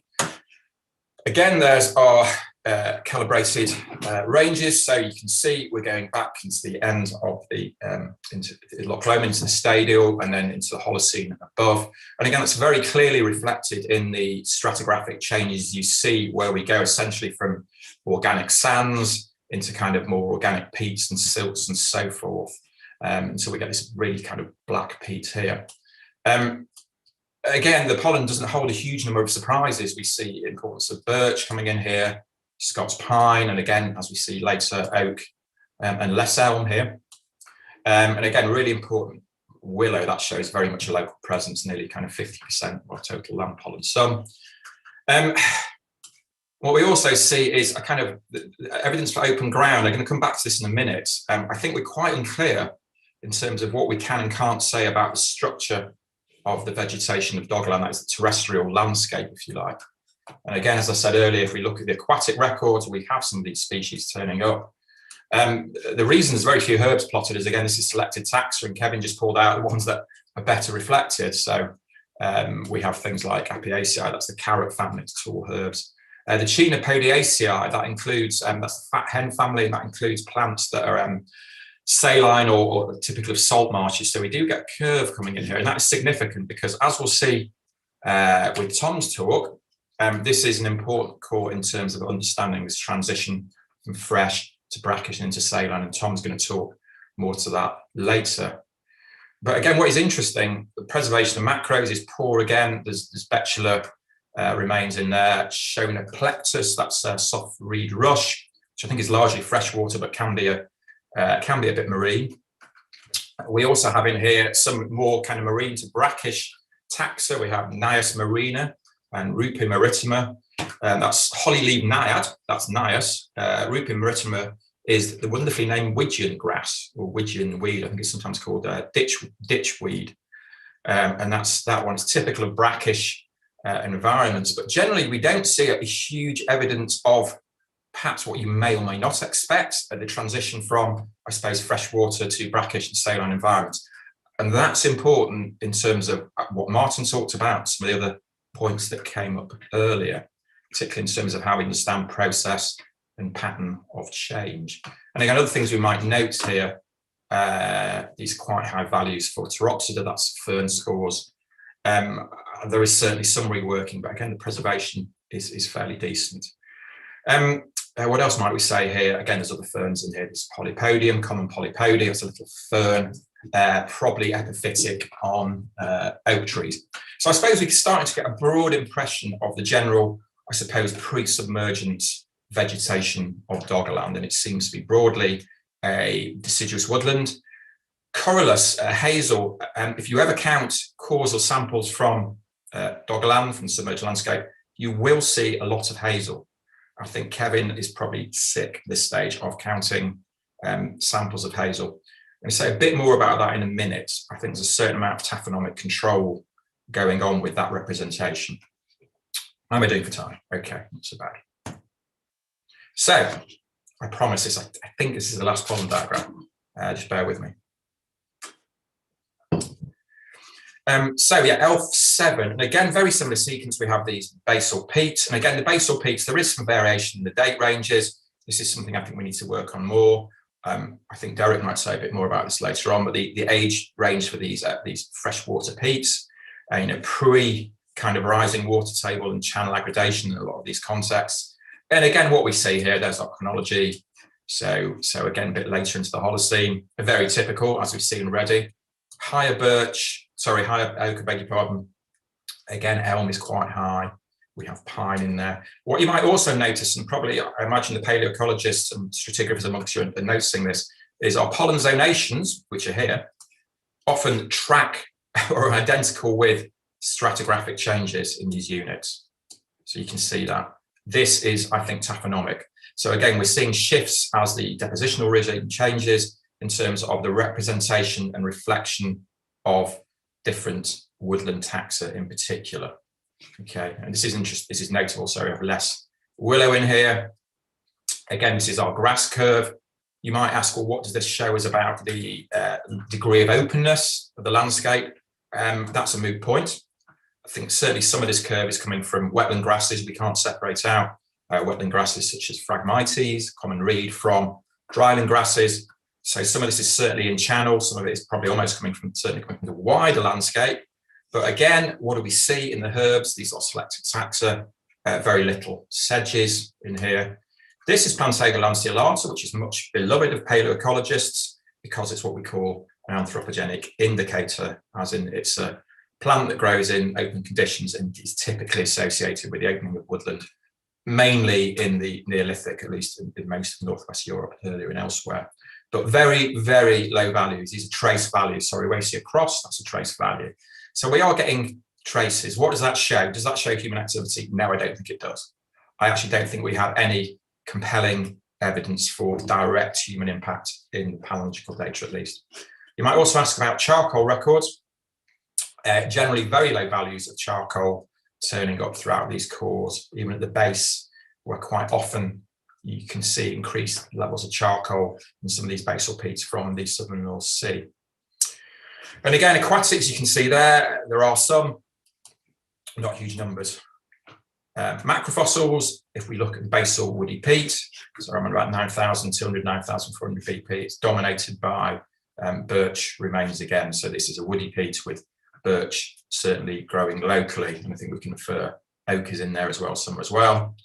And our general range of aquatics, Typha, Lemna, and Carex. Incidentally, that's Lemna, that's duckweed. I was just doing a bit of research before the talk. Apparently duckweed, this has absolutely nothing to do with Doggerland, ladies and gentlemen, I think. Apparently duckweed is going to be the next miracle crop, apparently. I've just learned that, so I'll pass that information on to you. So yeah, we do have duckweed. Wendy was talking the other day, Wendy Crothers, about possible climatic significance of Lemna, and that's something we need to look into in terms of perhaps the earlier part of the record where we have the presence of duckweed. Anyway, so to kind of pull a little bit of this together, what can we say? I think in terms of a broad picture, we're starting to certainly fill that out. So we can say certainly that if you like, the early dryland vegetation of Doggerland is dominated by trees as they expand at the end of the last stadial. So we have pine in there, we've seen already. We have oak, we have hazel. Again, we see hazel in very high percentages in the record. I suspect this doesn't really reflect its actual dominance in the vegetation. I think we have an over-representation of hazel in there. And again, I'm going to come back to hazel in a minute because I think the representation of tree pollen in some of these deposits, particularly as we shift from peats to silt prior to the complete inundation of Doggerland, we do not see that inundation in the pollen. And I think that is also taphonomic.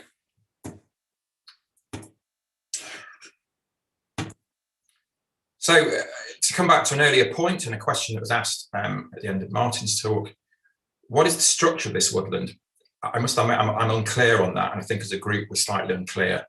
There are perhaps other ways into thinking about that. That's not something we've really done yet. From the pollen record, we would say the woodland is probably quite closed in the area where at least it's dry enough for some of these deciduous trees to grow. We obviously have substantial open wetland areas, as we've seen, not just the rivers, but other locations such as L34, where we have the saddle wetland freshwater fen car, certainly at least in the earlier period. This is Palaeoenvironmental lanceolata I mentioned earlier, and as we've seen, as I've said, we have very, very few records of it, generally single grains, and I think I can say that with some confidence, even for the cores that I've not shown you, we hardly ever see that one turning up at all. Burning, I've mentioned, again, burning charcoal in deposits associated with the Mesolithic in particular, often reflecting human activity. I'm sure this is something Professor Milner might talk to tomorrow in terms of Star Car, where the burning of reed beds is almost certainly happening. Again, in these cores that we've looked at, I think it's fair to say with very low levels of charcoal. What does that show? Well, most of these areas are wetland, quite wet wetland, as we've seen. So really the possibility of burning is, I think, very low, whether that's natural or anthropogenic. Again, that contrasts quite interesting with other cores from the southern North Sea. Certainly some of the cores we had from the Humber Wreck project, some of the offshore cores contained high quantities of charcoal, and there are other cores from this area. Again, some colleagues in the audience might want to say something about this in the chat or afterwards, but certainly we don't have very high levels of charcoal at all in these cores. In terms of the wetland part of the landscape, as we've seen already on the wetter soils, so L34 and a few of these other wetland deposits, and certainly the channels as they start to activate and as the peats shift from semi-terrestrial, if you like, to open water, deposition of silts, clays and organic material. As we've seen already, we shift really from dominance of taxa such as willow and birch through to reed. And again, sometimes some of these slightly more brackish, salt-tolerant taxa. But again, that's not something we see enormously clearly in the pollen record. And again, I think there's a number of reasons for that. So what else can we say? I mean, underlying all of this, I mean, this is great to talk about ecology and vegetation history and records, and that is really important. At the end of the day, you know, what we want to try and do is get at what some of this data means for human activity, where human activity might be happening, the nature of that human activity, so forth. There are a number of reasons why this is technically difficult, particularly in terms of moving, if you like, from a core or a series of cores to, if you want to think of it in terms of the reconstruction of a transgressive surface. I think this is something we'll hear a bit more about later on in terms of the modelling of that. And also this brings in obviously other data sets such as Tom's sea level data that he's going to talk a bit about, and obviously Martin's data. So we need to kind of bring this all together. But we also have these interpretive problems. Sediment compression is likely to be significant. I mean, these peats in particular are squashed to hell, would be the polite word, you know, really squashed down. So we've got great levels of compression. What that means for chronology is another matter. That's something we've kind of been talking about with Tim and Derek up there at SWERC as well. So ways maybe around thinking about compression and allowing for that. In terms of inferences about vegetation change, relative sea level change, and spatial and chronological patterns of inundation, yeah, that is a problem we need to unpick. And obviously underlying all this is what a couple of years ago I coined the phrase, I'm sure other people have used this, you know, disaster or no big deal scenarios that concern the flooding or the end of Doggerland. So this rapidity of change and, you know, how punctuated these episodes are. This data comes into this somewhere, but quite how we integrate that, not just in a methodological sense, but in a more theoretical sense as well, is another problem that continues to plague us. And hopefully that's something we kind of can move to address in one way or another.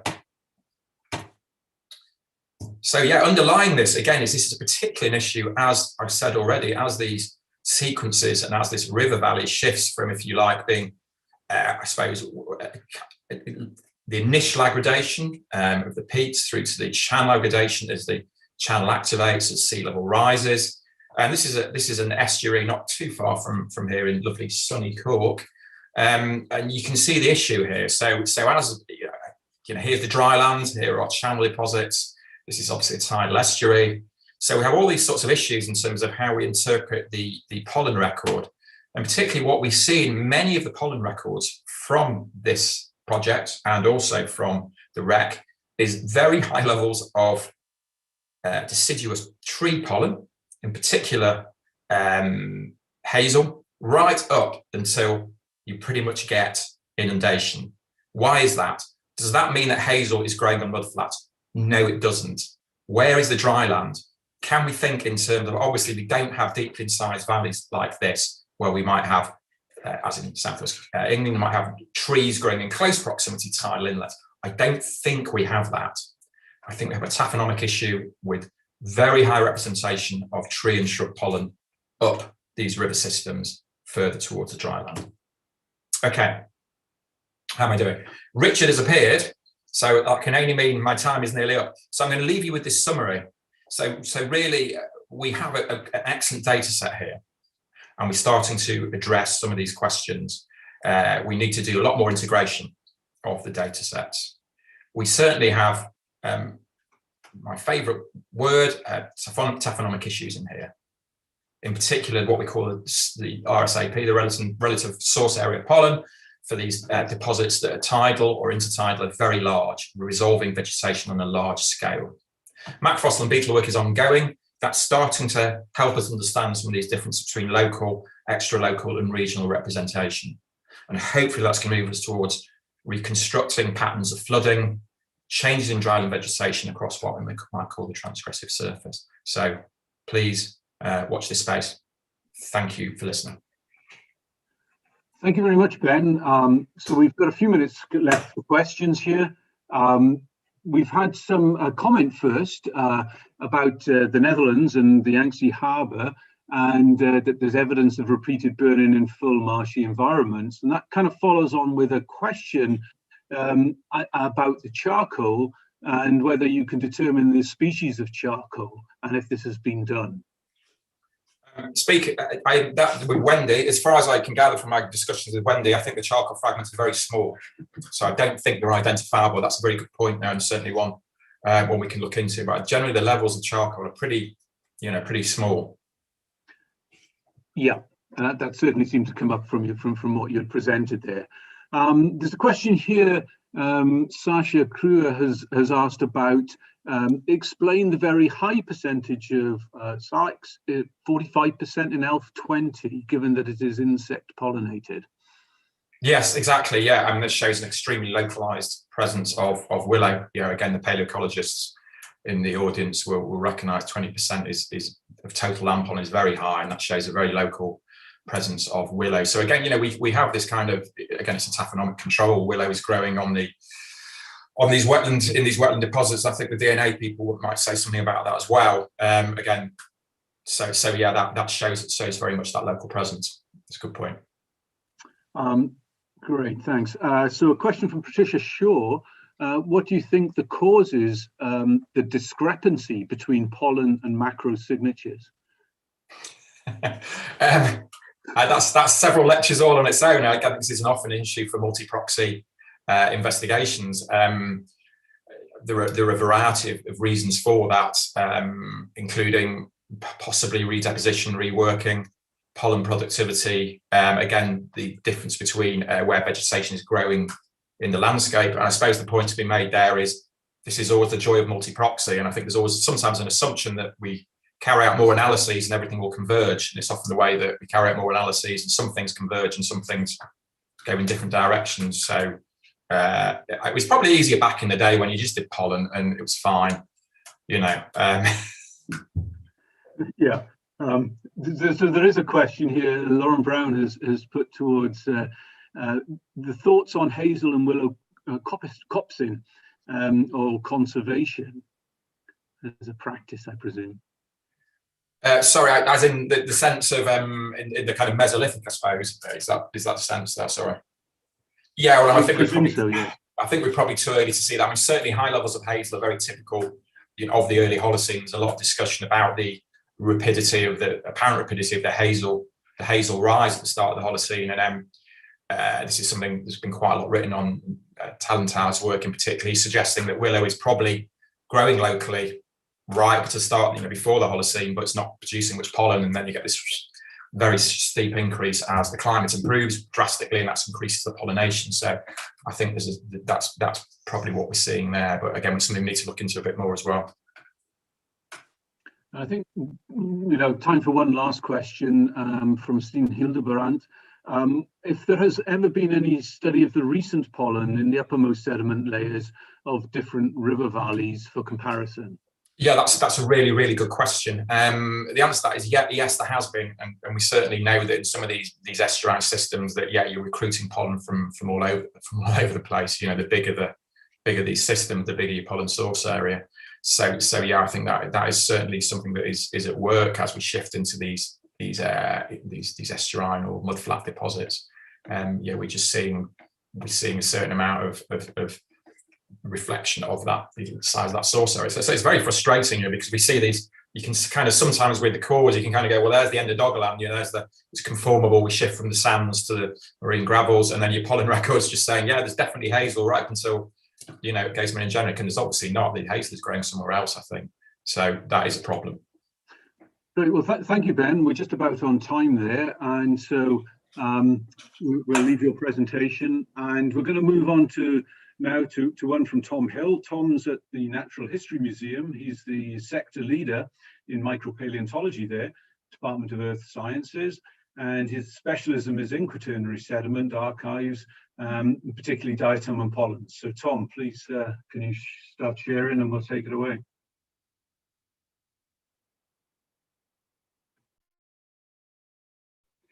Tom, you're still muted there. That's a good start. One moment, just trying to get the slides in the right place. There we go.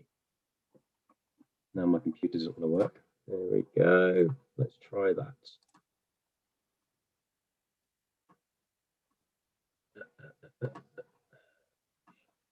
Now, hopefully this has worked. I'll assume the silence is the case. Right, thanks ever so much. A word of warning in advance, today is the day my neighbour has conveniently decided to drill lots of holes in the wall right next to my head. So I'm hoping he is stopped for lunch and you'll actually hear me fully. So I'm going to be providing a brief overview of some of the results based on applying diatoms as a tool for reconstructing Doggerland's paleoenvironments. As highlighted by Ben and by Martin, we are in the early stages of synthesizing a lot of this data. I've tried to incorporate some of the results from many of my paleoenvironmental colleagues who are accredited at the bottom of this slide. But again, we are looking at provisional data, and I also have to put a disclaimer. I apologize in advance. I also have lots of diatom diagrams, and I'm nowhere near as good as creating diatom diagrams as Ben is, so they look a little bit rubbish.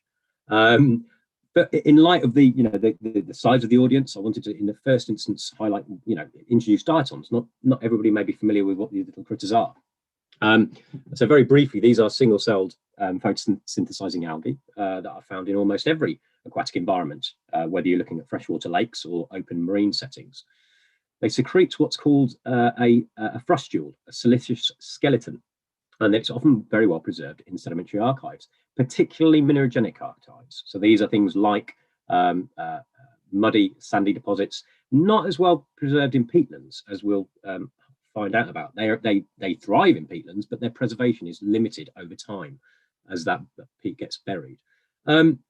They are also really useful because they're very distinct. And you can see a few images on the right of your screen showing the morphological variety in terms of the shape and of these little critters.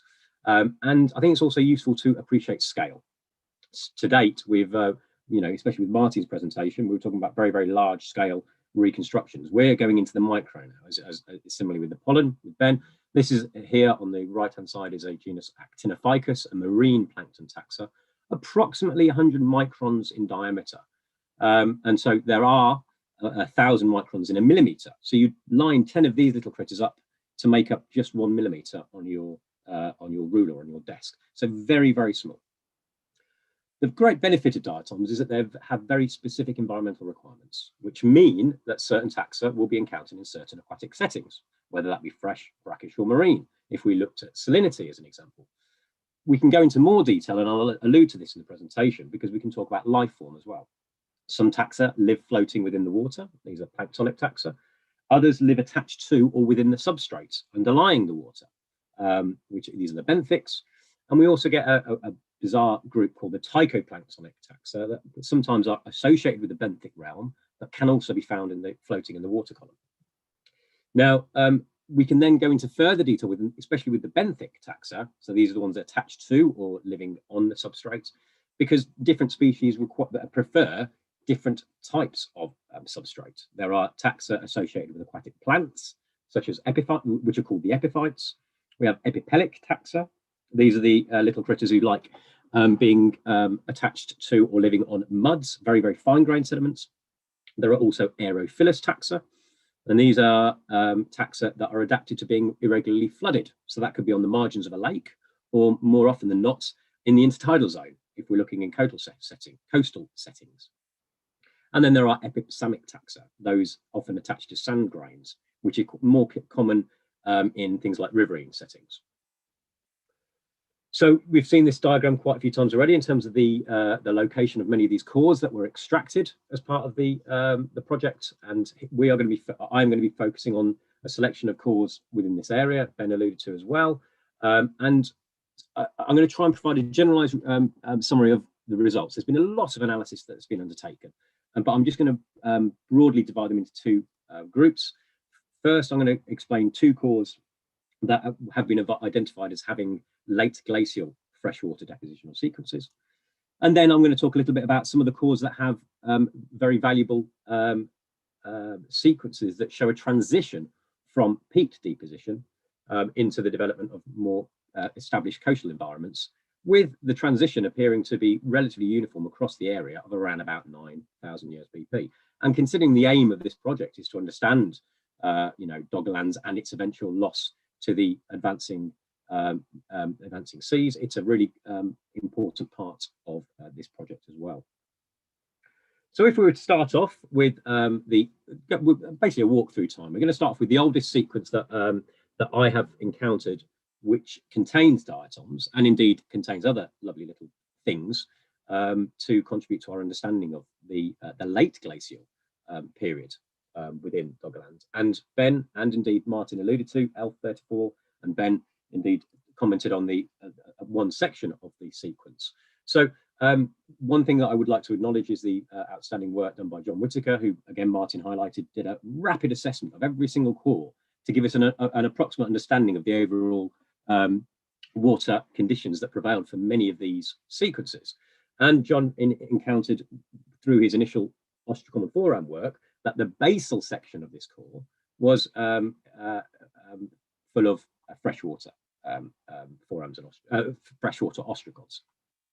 He also found an abundance of open or estrine taxa within the overlying minerogenics, and in between we have this relatively thick 1 meter peat units, which we are now finding a lot of information about as this project progresses, and indeed work is still underway.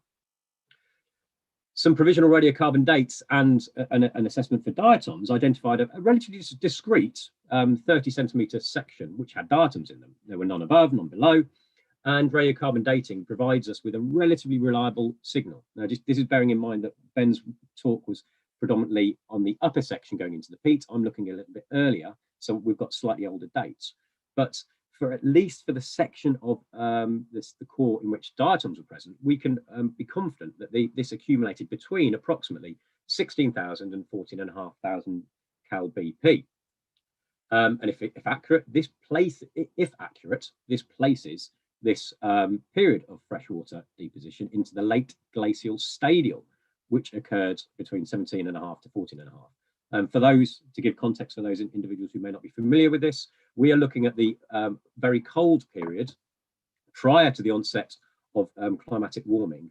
This is just one of the Greenland ice cores, and it shows temperature essentially through the oxygen isotope record. So this whole thing here is cold, and then we go into these warmer periods subsequently. But the diatom record seems to be focused only on this late glacial stadial episode. And the onset of peat deposition is currently dated to between, or to around about 14,500. And again, some modelling needs to be undertaken on this to give us secure understanding, but we're confident with the dates. But this would suggest that the peat deposition, then it becomes initiated during the Windermere or Bolling, depending on which term you want to use, or GI1, which then suggests that within the peat that overlies it, we also have the potential to preserve the Younger Dryas and also the Holocene. And this is reinforced by the fact that we have a date of the peat into estrine deposition around about 9,000 years BP. So we have a meter sequence that has the potential to span quite a considerable period of Earth's history, a quite important period of Earth's history, considering the retreat of ice sheets and indeed our understanding of Doggerland as we move through the late glacial into the early Holocene. So this is a one of the lovely diagrams that I'm sure you're going to detest, primarily because they're so small and it makes it very difficult to read half of the little names on them. But as Ben highlighted, it's looking at a vertical profile food sedimentary sequence. I've highlighted a couple of the key radiocarbon dates, and indeed diatoms are restricted to the basal section prior to peak deposition.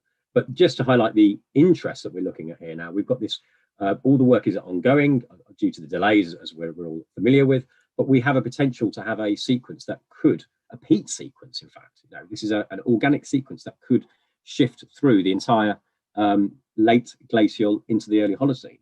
And it's reinforced by the fact that some of the work that David Smith's highlighted has identified a small but suitably interesting beetle signal within a number of the bulk samples that were taken that indicate cold climate. So we are relatively confident that we have a conformable sequence, and indeed the radiocarbon dates also show conformity throughout. So it's going to be really interesting to hear this develop over the coming months and indeed next year.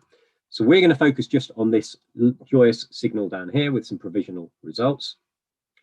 Yes, trying to explain a single diagram like this in 20 minutes is difficult enough, and I'm going to get through 3 or 4 of them. So again, we highlight the radiocarbon dates. We're looking at the lowermost section, about 0.3 meters. The uppermost date infers that we're looking at around about the onset of the Windermere stadial here, and the radiocarbon dates allude to this being in the Greenland stadial prior to warming. We have a relative abundance of what are known as these tychoplanktonic taxa, and through much research, these taxa are often associated with ice cover in Arctic late glacial sequences. It's reinforced by the fact that there are no planktonic taxa, and I'll talk about that shortly. There's no planktonic freshwater taxa. The subordinate grouping are the benthic taxa.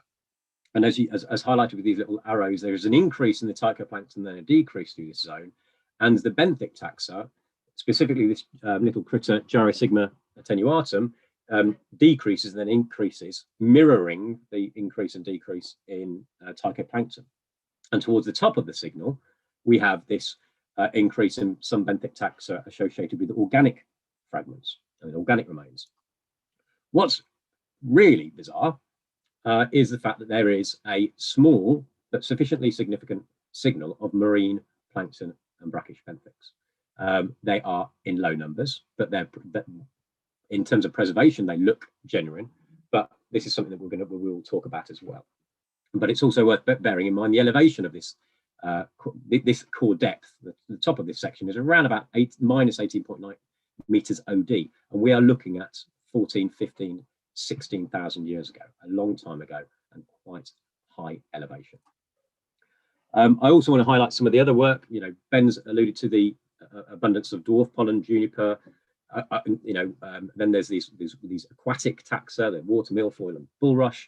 Some reflection in the plant macros within this section as well, primarily aquatics and marginals. And of greatest interest, and this is how proxy work or proxy analyses always work, there is a relative abundance of ostracods in the section beneath where my diatoms are encountered. And the lowermost sample has David Horn has done some mutual climate temperature reconstructions to infer that the lowermost sample could have winter temperatures of minus 21. And slightly higher up, again, just below my section, winter temperatures are still cold, not as cold, but minus 10. So we have very, very cold climatic conditions immediately preceding the section in which diatoms are encountered. So in summary, the most common diatoms present are a mixture of these tychoplankton with a smaller amount of epiphytes and epipelon. There are no freshwater plankton species. Now, the majority of the tychoplanktonic taxa, known as in a group of fragillarioids, are most often associated with ice cover. And that's supported further by the presence or the absence of plankton. And these fragillarioid species are able to colonize habitats such as the littoral zones of lakes that have seasonal ice cover. We're not talking about permanent ice cover, I don't think, because we have all these plants in the close proximity that's being alluded to. And the dominance of such species has been found to be characterized characteristics of many late glacial sequences in northern Europe. We then have these shifts between fragilarioid species and other benthics, which are likely a response to the variations in ice cover, seasonality of ice cover, and then which in turn affects nutrient supply and the openness of the water around these margins. And then we have the climatic amelioration due to the onset of the Windermere would result in ice melt and the re-establishment of open water conditions, and enabling these other benthic taxa to become more typical, and especially the abundance of epithemias, these epiphytes that are more often associated with plants immediately prior to the onset of the Windermere interstadial or during the transition. The presence of marine brackish taxa must be considered, and I think the most likelihood is that we have a taphonomic issue here. We have reworking of older sediments. If we take into account the elevation and the likely position of mean sea level, 16,000 years ago, we are some considerable distance away from the likely coastline. However, as Martin's alluded to, we are still, as of yet, fully able to understand the extent of crustal movements, glacial ice static rebound, and understanding the more localized geomorphological variations to fully discount other factors. But it's very likely that we will have pre-existing earlier sediments that could have been reworked to provide this small but consistent signal. Deep breath. Moving quickly on.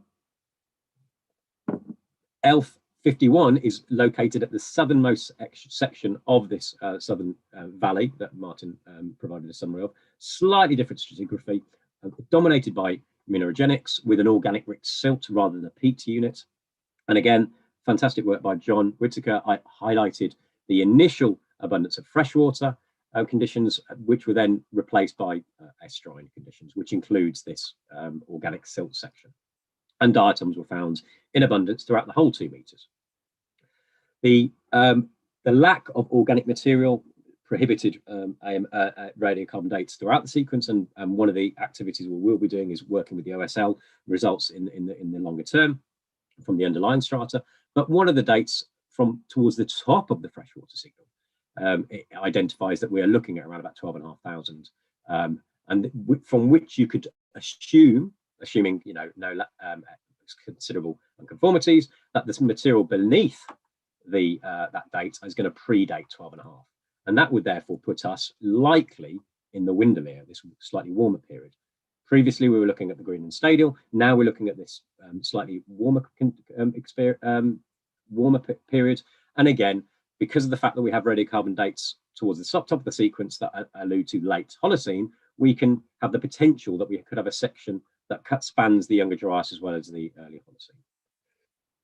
Another beautiful diagram, and in very brief summary, slight stratigraphic variations in organic content. We infer Windermere interstadial for the lowermost section in which the diatoms are most abundant. We now have some freshwater plankton. In low numbers, freshwater plankton are present but consistent. We have a much lower presence of tychoplankton. Indeed, these little zones are being exaggerated because they're so low, so they're very, very small components. We're in this assumed Windermere interstadial, and vegetation thriving diatoms are much more common. Indeed, you can see the overall dominance. We're looking at about 70%, 60-70% of the diatom assemblage, with an overall decline in some of the key taxa with height towards this upper zone. And in contrast, we have a low but consistent number of epipellic taxa. These are the muddy taxa, but there is an increase, quite a substantial increase, especially with one taxa called Cavenula scuteloides, which is a very cryptic one I found very little information about. However, it does increase quite substantially prior to this, this is zonal boundary that I've identified. This zonal boundary, however, is due to extremely poor preservation. And if we take this all into account, poor preservation, the radiocarbon dates, and this increase in muddy or sand dwelling taxa, we could start thinking about what's going on. Overall dominance of aquatics initially, increase in taxa associated with sandy or muddy substrates, coinciding with an overlying zone of poor preservation. Could this be an evidence of an unconformity, or indeed the Younger Dryas? So planktonic taxa are present in very low numbers. Tychoplanktonic fragilarioids are now restricted, and it suggests a very shallow freshwater body. The floral assemblage further differs to 34 in that now epiphytes and epipellic taxa dominate. The epiphytic taxa dominate, they dominate at the base, but decrease in height over time, to be replaced by this taxa Cavenula scutelloides, which is associated with sandy and/or muddy substrates. And if we can retain confidence, as we have with the radiocarbon dates, this then shift into very, very poor preservation with height, we could be looking at actually a climatic signal preserved within the diatoms as well. The transition in and around the Younger Dryas, resulting in increased epipsamic taxa, is a result of climatic deterioration, associated loss of aquatic algae, and the increase in erosion of turbidity within a very shallow water setting, making the setting more favourable for species that adhere themselves to minerogenics. And again, just to reinforce this, we then have this much more epiphyte-rich sequence underneath, to which we're going to be working with the dating team to get a greater understanding of the age of this section, because at the moment we're reliant on a single AMS radiocarbon date at the top. I'm sure Tim will have information about these sequences as we continue on with regards to the OSL. We can be confident that we're looking at the Windermere Stadial based on the abundance of epiphytes and an assumption that there is a lot of organic plants living in and around this setting. Right, 5 minutes ago, I think I'm doing all right. The second aspect, and just as significant, is obviously one of the key drivers and objectives of this project was to understand the inundation of Doggerland, the timing and the extent, the rate, and so on and so forth. And one of the best ways of doing that is when we find stratigraphic boundaries of clear freshwater into coastal deposition or estuarine deposition. Now, a number of the cores had a stratigraphic boundary preserved within, and I'll highlight a couple of them here. I'm only going to talk about one and then provide some general comments about the others as well, just due to time. But in general, all of these cores highlighted here, in which we have this freshwater peat to estuarine silt deposition, had a stratigraphic boundary dated to somewhere between 9.5 and 8.8. And again, modelling will be done to understand the extent and the accuracy and reliability of these things, and what that tells us about the rate of change in due course. In all instances, diatoms were not preserved within the underlying peats. Now, they do live in peatland settings, but the acids within the waters often dissolve the biogenic silica. So they're not always preserved very well in pure peats, but they were found in abundance in the overlying alluvium. And so therefore, it's currently assumed that the stratigraphic boundaries relate to marine transgressions and the flooding of the North Sea lowlands in response to global sea level rise in the early Holocene. We've seen this beauty before. Ben alluded to it. Again, John did initial rapid assessments, and we did an initial radiocarbon dating to highlight that in ELF20, the transition from what was, so we have assumed till overlain by freshwater deposition, inferred by the microfossil work, and then overlain by these marine estuarine deposits. And this then directed, as it did with every core, further fuller analysis where preservation was found to be good. And diatoms were found in abundance within the overlying strata, but not within the freshwater peat. And here we have a very typical diagram of that boundary. We have the radiocarbon date here, we have the peat at the bottom, diatoms not preserved, and we have the alluvium overlying it. And this is a very generalized summary of the diatoms that were encountered. We have a low but consistent presence of marine plankton.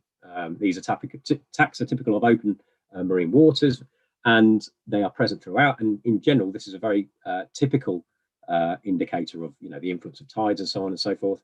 But they are low and consistent, not majorly significantly contributing. The majority are benthic taxa, and indeed throughout many of these cores, it was more often than not the benthic taxa dominated, and the plankton were quite restricted in their preservation. In a number of the cores, I think this is of interest in terms of understanding the landscape and the changing that took place.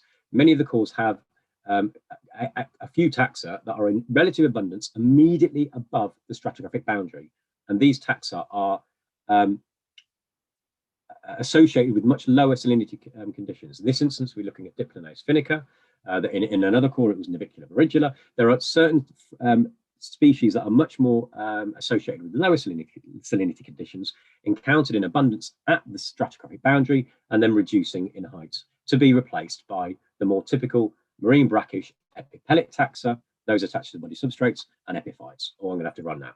Okay. And then in this instance, there's an increase in epiphytic taxa with height.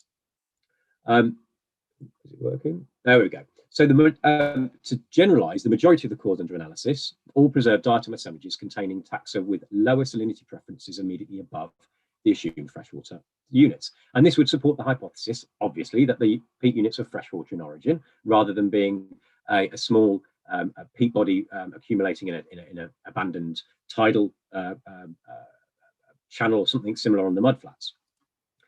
These boundaries are therefore all gradual and also unlikely to be erosive. This is one of the things I think is very important in understanding the role of relative sea level change, because potentially you could have a section of the peat being removed prior to the marine deposits accumulating. But the fact that we have these low salinity preferring species immediately overlying would suggest that we're looking at a gradual, however you want to define gradual in terms of timescales, but a conformable shift in climate.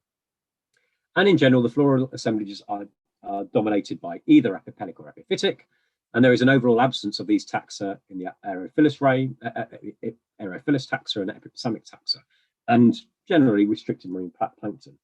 And based on this, we think we're looking at marine brackish tidal settings, likely tidal lagoons or small tidal inlets, rather than a very open coastline to account for these sort of assemblages being present. And just a final slide is just in terms of, we are very early in this assessment, in this analysis and interpretation. You know, we have variations between these cores. So for example, 2 and 54 are dominated by the epiphytes to suggest a more of a vegetated coastal lowland with things like seagrasses, whereas some of the other cores are more the muddy substrates. And this will start helping us when we start putting them into paleogeographical contexts and synthesizing with the other data. You know, I don't think we've got this lovely uniform shift from freshwater to marine conditions as sea level rose. And this is highlighted by simply just trying to plot vertically the transition from freshwater peat into estuarine alluvium. The elevations don't necessarily link to the timings of the transitions. Some of the cores that were flooded latest by marine conditions are some of the deepest cores. So as highlighted by Martin, we've got a really complex geomorphological picture to develop first. Are we looking at little isolation basins? Are we looking at more of an open setting? You know, what are the crustal movements to account for these vertical variations and so on? So there's a lot of things to think about, and we are at the start of really starting to really synthesize this data together, but it's exciting nonetheless. And in light of Richard being in front of me in the screen, I'm going to leave some of the summary points up and ask for any questions. Thanks, Tom. That's really great. Yeah, so just before questions come in, David Smith has actually commented that from 34 level that you mentioned, the average summer temperature of 10 degrees and average winter of -22. So but back onto that. I have a question here on whether AI plays any role in your counting the number of diatoms in samples. No, that's not something that I've been involved in, I have to admit. So I've just got to try and work out how to disconnect. Okay. At the moment, there's no further questions on that have been coming in that I can see in the chat box there. So you obviously have covered everybody's thoughts on diatoms. No, I think that everybody's waiting on that. But as we are right on time, I will move us on. And just to say to everybody that the chat is open there, and you know, all the speakers will try to get around to answering questions in the chat as they finish their talks. So don't if you post a question, don't think it won't be answered. It will be in turn, but even if the speakers don't have a chance to actually answer it in person. So we're going to move on now to Robin Allaby, who is a leading figure in the study of ancient DNA and heads up a team of researchers based at the University of Warwick. He's been a key figure in the debate about agricultural origins, Neolithic transition, combination of archaeogenomics and computational modeling for the last 30 years probably. So I'll just let Robin get right into telling us about the DNA part of this project. Right, thanks, Richard. Let me just share my screen.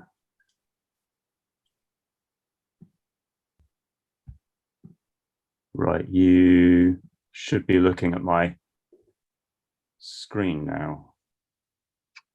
Not yet, Robin. Yeah, hang on. Hang on. What's going on here? Screen sharing has failed to start. You still can't see that? No, nothing yet. All right, I'm going to come out and come in again.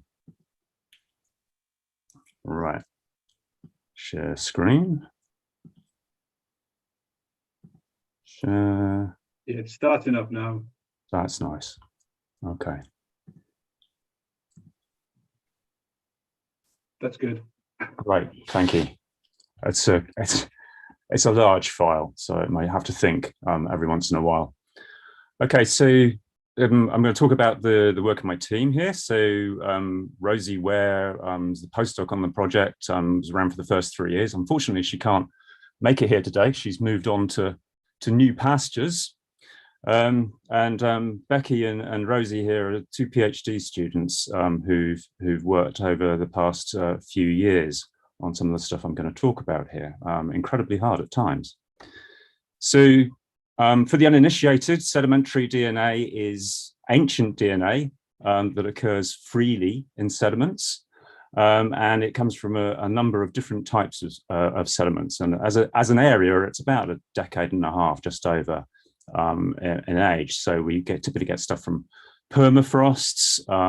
There has been some river systems and lake systems, ice cores. There's fantastic work that's coming out on cave sediments and hominin in evolution currently, and obviously marine cores, which we're going to talk about today. So taking these back to the beginning of the Lost Frontiers project, and I've stolen here my favorite rendering from Martin of the landscape as we understand it to look, just to visualize what's going on. We had this fairly sort of simple idea that we were going to use DNA to populate the landscape. So we'll bung things like trees on it. But like I say, sedimentary DNA it's still a developing field. And particularly at this time, there were a number of challenges to overcome.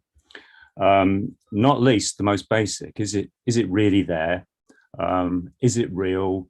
Can we actually determine what types of organisms are there, which is not a trivial problem, as you'll see in a moment, kind of connected to the establishing that it's real in the first place.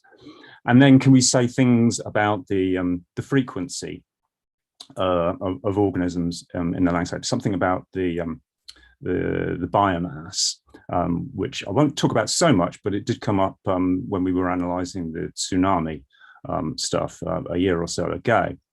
And then we move on to questions about how the DNA that we see that's there, and we think we know what it is, and we're pretty sure it's genuine, how did it get there? And we'll move on to that later in the talk as well. So starting off with the, is it there? There we go, excuse me. Is it there? We have various aspects here. So we need to understand how DNA breakdown occurs in the environment. I shall begin on by talking about that. And we also talk about these other aspects of authentication, phylogenetic assignation, and some of the issues of taphonomy that we're coming to really just now that all the data is coming together. So of all the different ways that DNA can potentially break down, we were thinking about this a lot in the 90s, it turns out that it mostly only breaks down in two ways that we see in ancient DNA. And both of those are hydrolytically driven. So we get a depurination process. I'll get my laser pointer up here. Okay, so depurination, which basically knocks out a purine base, one of the bases in the DNA chain, which exposes the backbone, and that leads to fragmentation. So when we look at DNA reads, DNA sequences, we tend to see quite short sequences. We will see a distribution of DNA sequences that looks something like this. In reality, the distribution of DNA molecules actually follows this sort of exponential distribution. And we tend not to see these when we're doing our analyses, partly because they're not being extracted in the DNA process, and partly because we can't process them bioinformatically. There's not enough information, they're not long enough. But the important point here to make is that it's not really the mode here that's the important part of the maths. It's the parameter that describes this exponential slope, which is called lambda. And that'll pop up in a different guise a little bit later in the talk. And the second type of breakdown is this process down here of deamination, where cytosine, one of the 4 bases of DNA, will lose an amine group where it actually becomes a uracil, which is the RNA equivalent of a thymine. So we actually get a change in the DNA sequence, and that shows up on the ends of molecules. And that's become, over the past decade or so, the standard way of identifying whether your DNA is really ancient or not. So this graph here demonstrates the length of a DNA molecule, and then towards the end, it's showing numbers of mismatches or proportions of mismatch. And this red line ticking up here is showing that it's finding thymines when it expects to see cytosines, when it compares DNA sequences to a database. Okay, so those are our 2 basic sorts of parameters. Now, a few years back, our group started looking quite intensely at environmental correlations to DNA breakdown, partly in the wake of our first work with Vince, actually, around 2014, 2015, looking at the Boulder Cliff sites. And in this particular study here, we looked at about 108, basically all the paleogenomic data there was around at the time, about 183 studies, and correlated with environmental variables to understand how you can explain that fragmentation. So this is that lambda variable. And the important thing that I need to say from the start, and again, this is quite important in understanding the taphonomy of the DNA in this Doggerland landscape, is fragmentation doesn't increase with age in a noticeable kind of a way when we dig stuff out. That's because fragmentation happens very quickly. After that, it's very difficult to tell the difference between, say, 10,000 years and 500,000 year old DNA. On the other hand, deamination, that change from a cytosine to a thymine, does increase over time. Now, what that tells us is that DNA in the environment isn't continually breaking up over time. It's basically disappearing in signal because of bulk diffusion processes. So it all depends about how closed your system is. So things like bones, like petrous bones in the skull, which are very, very dense, are great closed systems. So they're just as damaged as any other DNA of the same age. But because they're being held in a small box, there's more of them. So it's basically a frequency game that we're playing here. So we expect to see DNA damage correlate with environment time. And a first sort of glimpse at the type of thing that we're seeing from the Doggerland data is that pretty much seems to be the case. We say we got peat, which are more acidic environments. You get a lot more in the way of hydrolysis going on there. We see more damage, so greater lambda values here. Whereas if you go to more salty environments, so there are good reasons, I don't really have time to go into why salt will slow down the process, you see less damage. So we've got a nice sort of correlation between environment and the level of DNA damage. So we needed to do a number of innovations in this project to be able to study the sedimentary DNA. And the first of which was establishing an approach to authentication.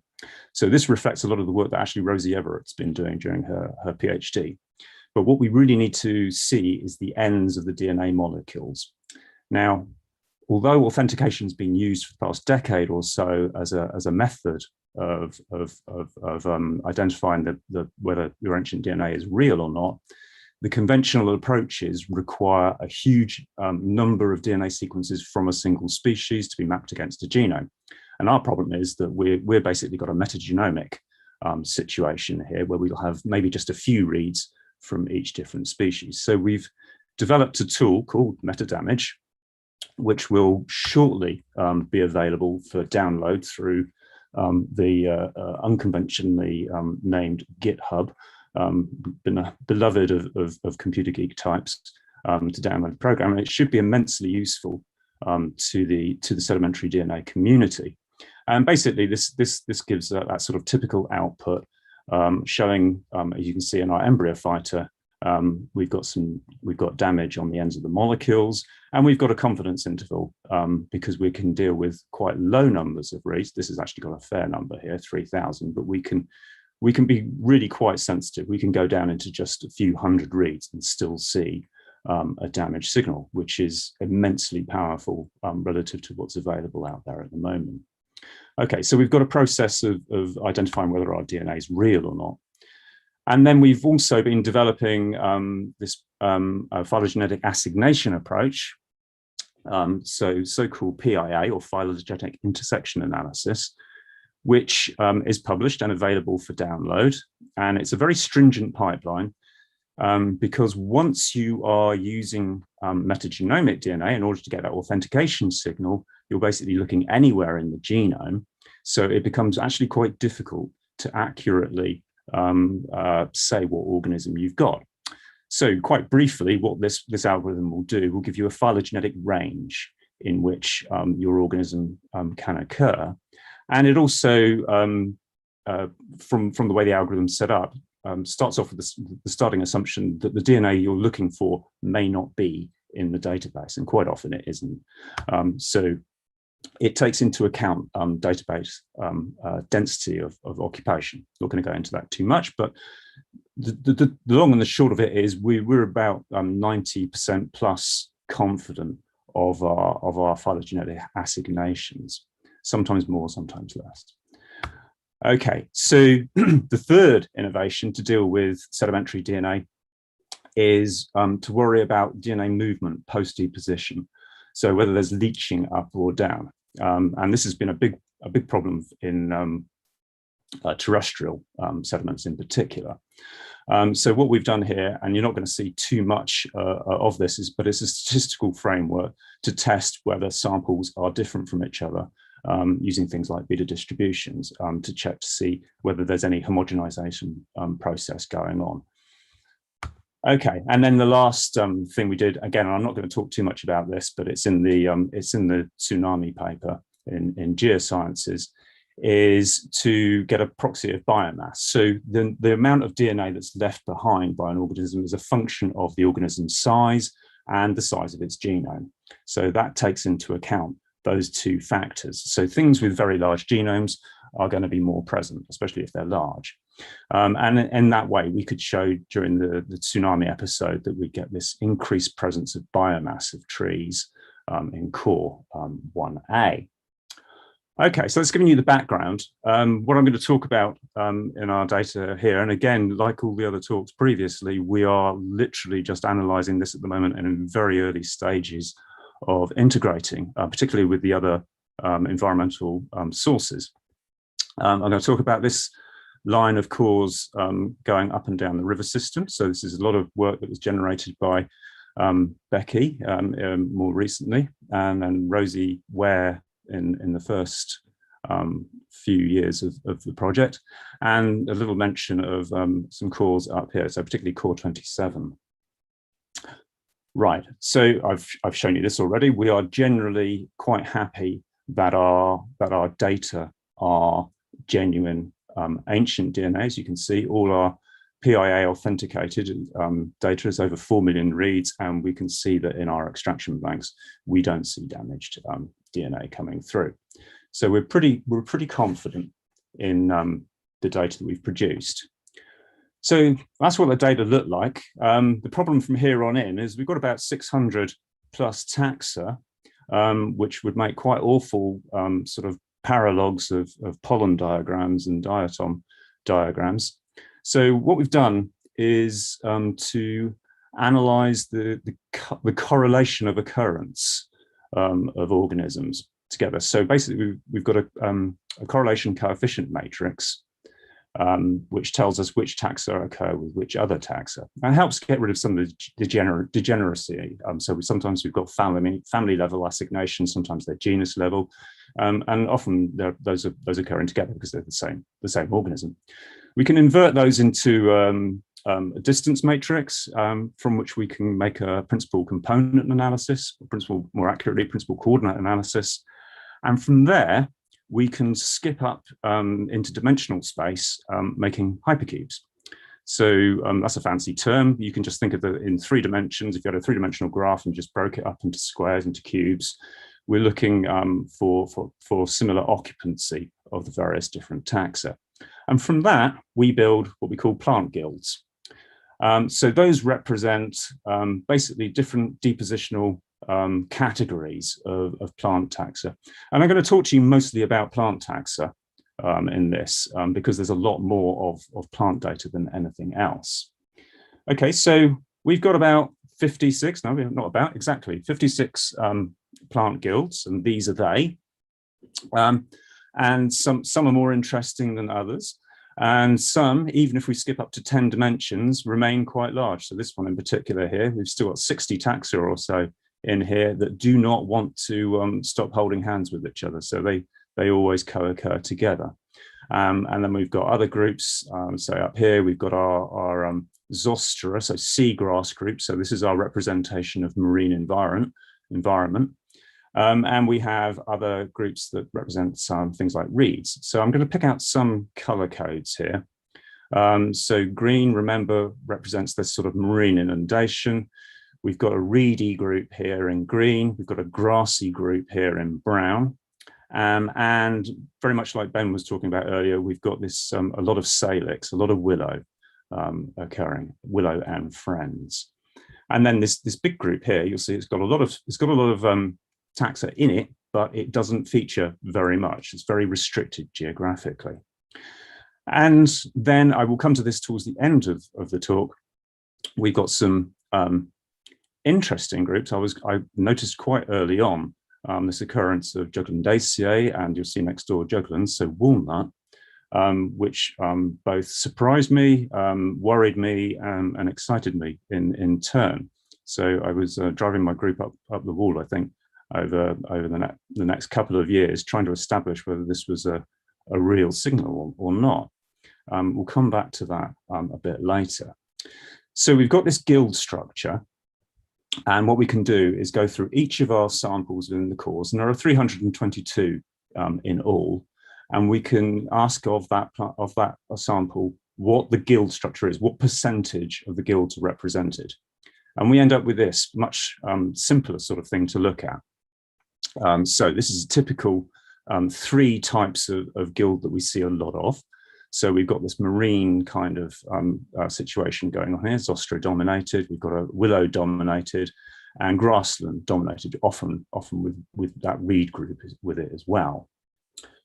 Okay, so if we look at those against sediments, now, sorry, because we're going up to bird's eye view, it's very difficult to pick out here, and the key hasn't perfectly rendered, but the general point I wanted to make here was that we see a lot of changes in sediment types, so a change in depositional regime going on without much in the way of a change in the plant guild structure. It doesn't look like the incoming sediments are changing the plant makeups that we see. And similarly, we have plants changing over time without the co-change with the sediments. So my first impression of this data is that the sediments coming in are not really driving the plant presence, which sort of takes us to the first step of thinking about the DNA depositional model here. So in cases like Zostra and reeds, we might expect them to be actually in situ, and then things like salix and the other trees we have a sort of more proximal situation going on where T-position is anybody's guess, leaves coming in. And then we've got our sediment sources coming in here. And I've sort of formalized this a little bit. So we've got our influx from sediments, but, and we're coming back to the importance of the lambda and the half-life of DNA. You've got DNA disappearing from the water, or decaying. Disappearing is probably a better word for D there. So our deposition of DNA is basically a sum of these various different factors, and it's got to be the influx minus the decay. And obviously we've got efflux going on here. And what it seems to me is that S and H, for the most part, are larger than I minus T. And here we have just building up. So what's an important factor here is the half-life of water, of DNA in water. And we do know from from modern eDNA studies that lambda, and this is the same lambda that I showed you at the beginning, is greater than 1. That means that the half-life of DNA in water systems is typically less than an hour. So this stuff is getting stripped out very, very quickly. So I expect, under normal conditions, that DNA is not really coming in on sediments influxing. But when you have a sudden influx, such as the tsunami, and we do have examples of sudden gravel deposits, then this value of I minus dt can suddenly increase and have more of an influence. So we can have influential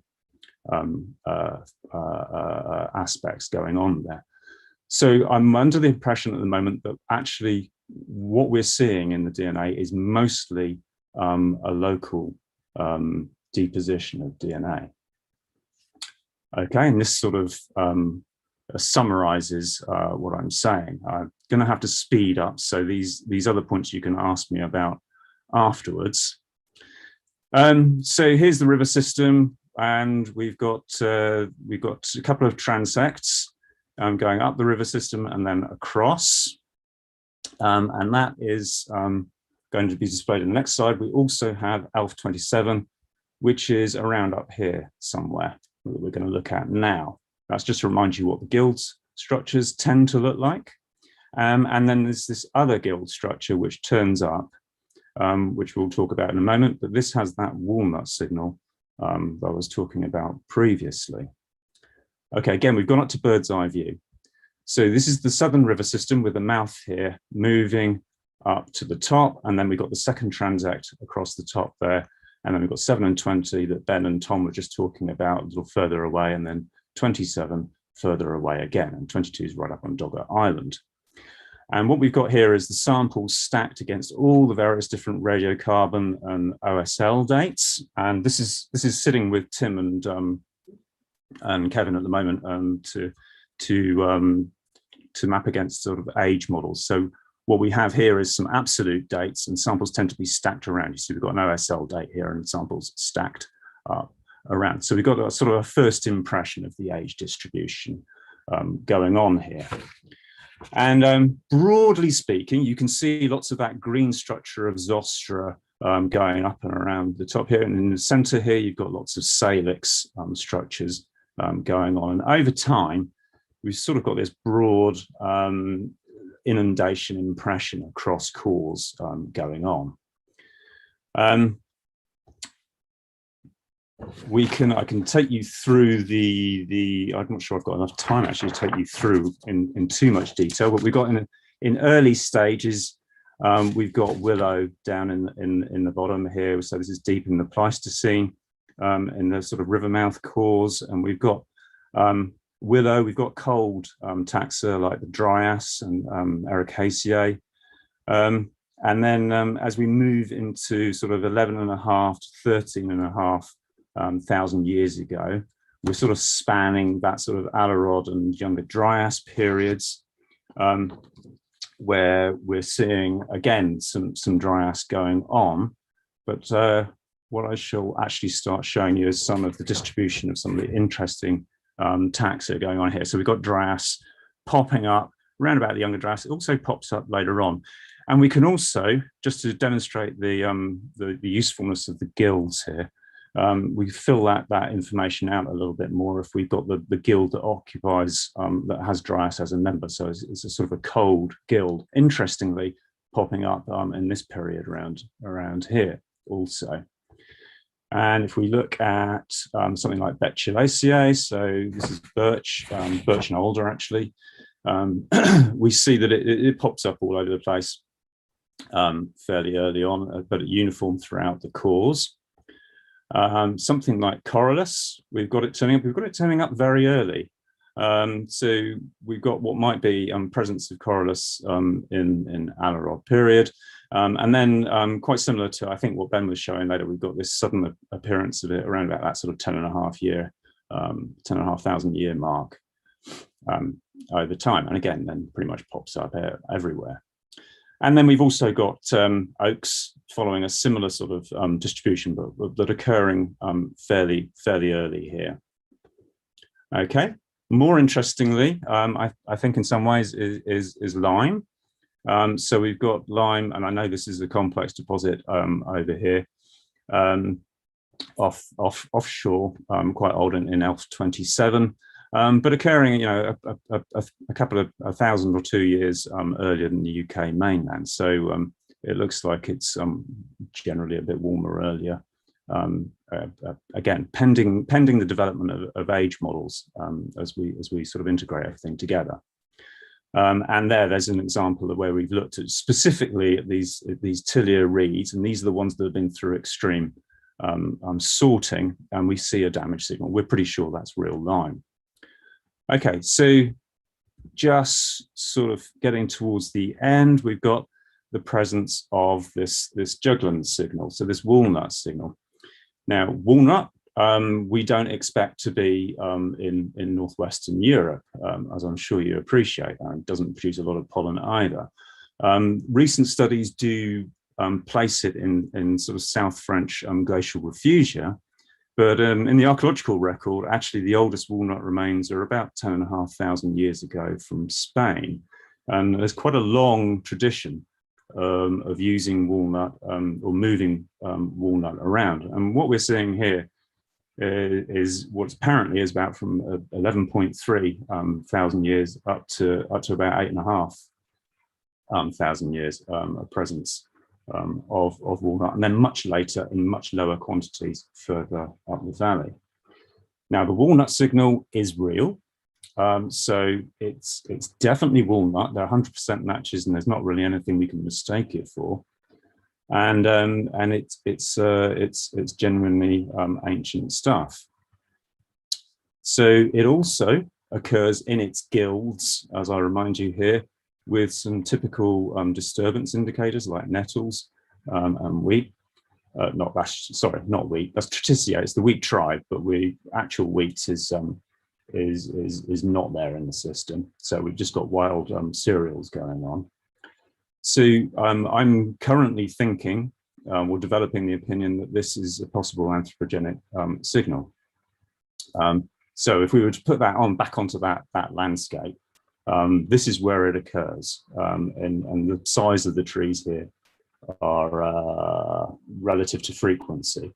So that's your 11.5 to 8, well, 11.3 to 8.5 window, and then much later on we get small instances of it's further upstream, and then eventually up around core 7.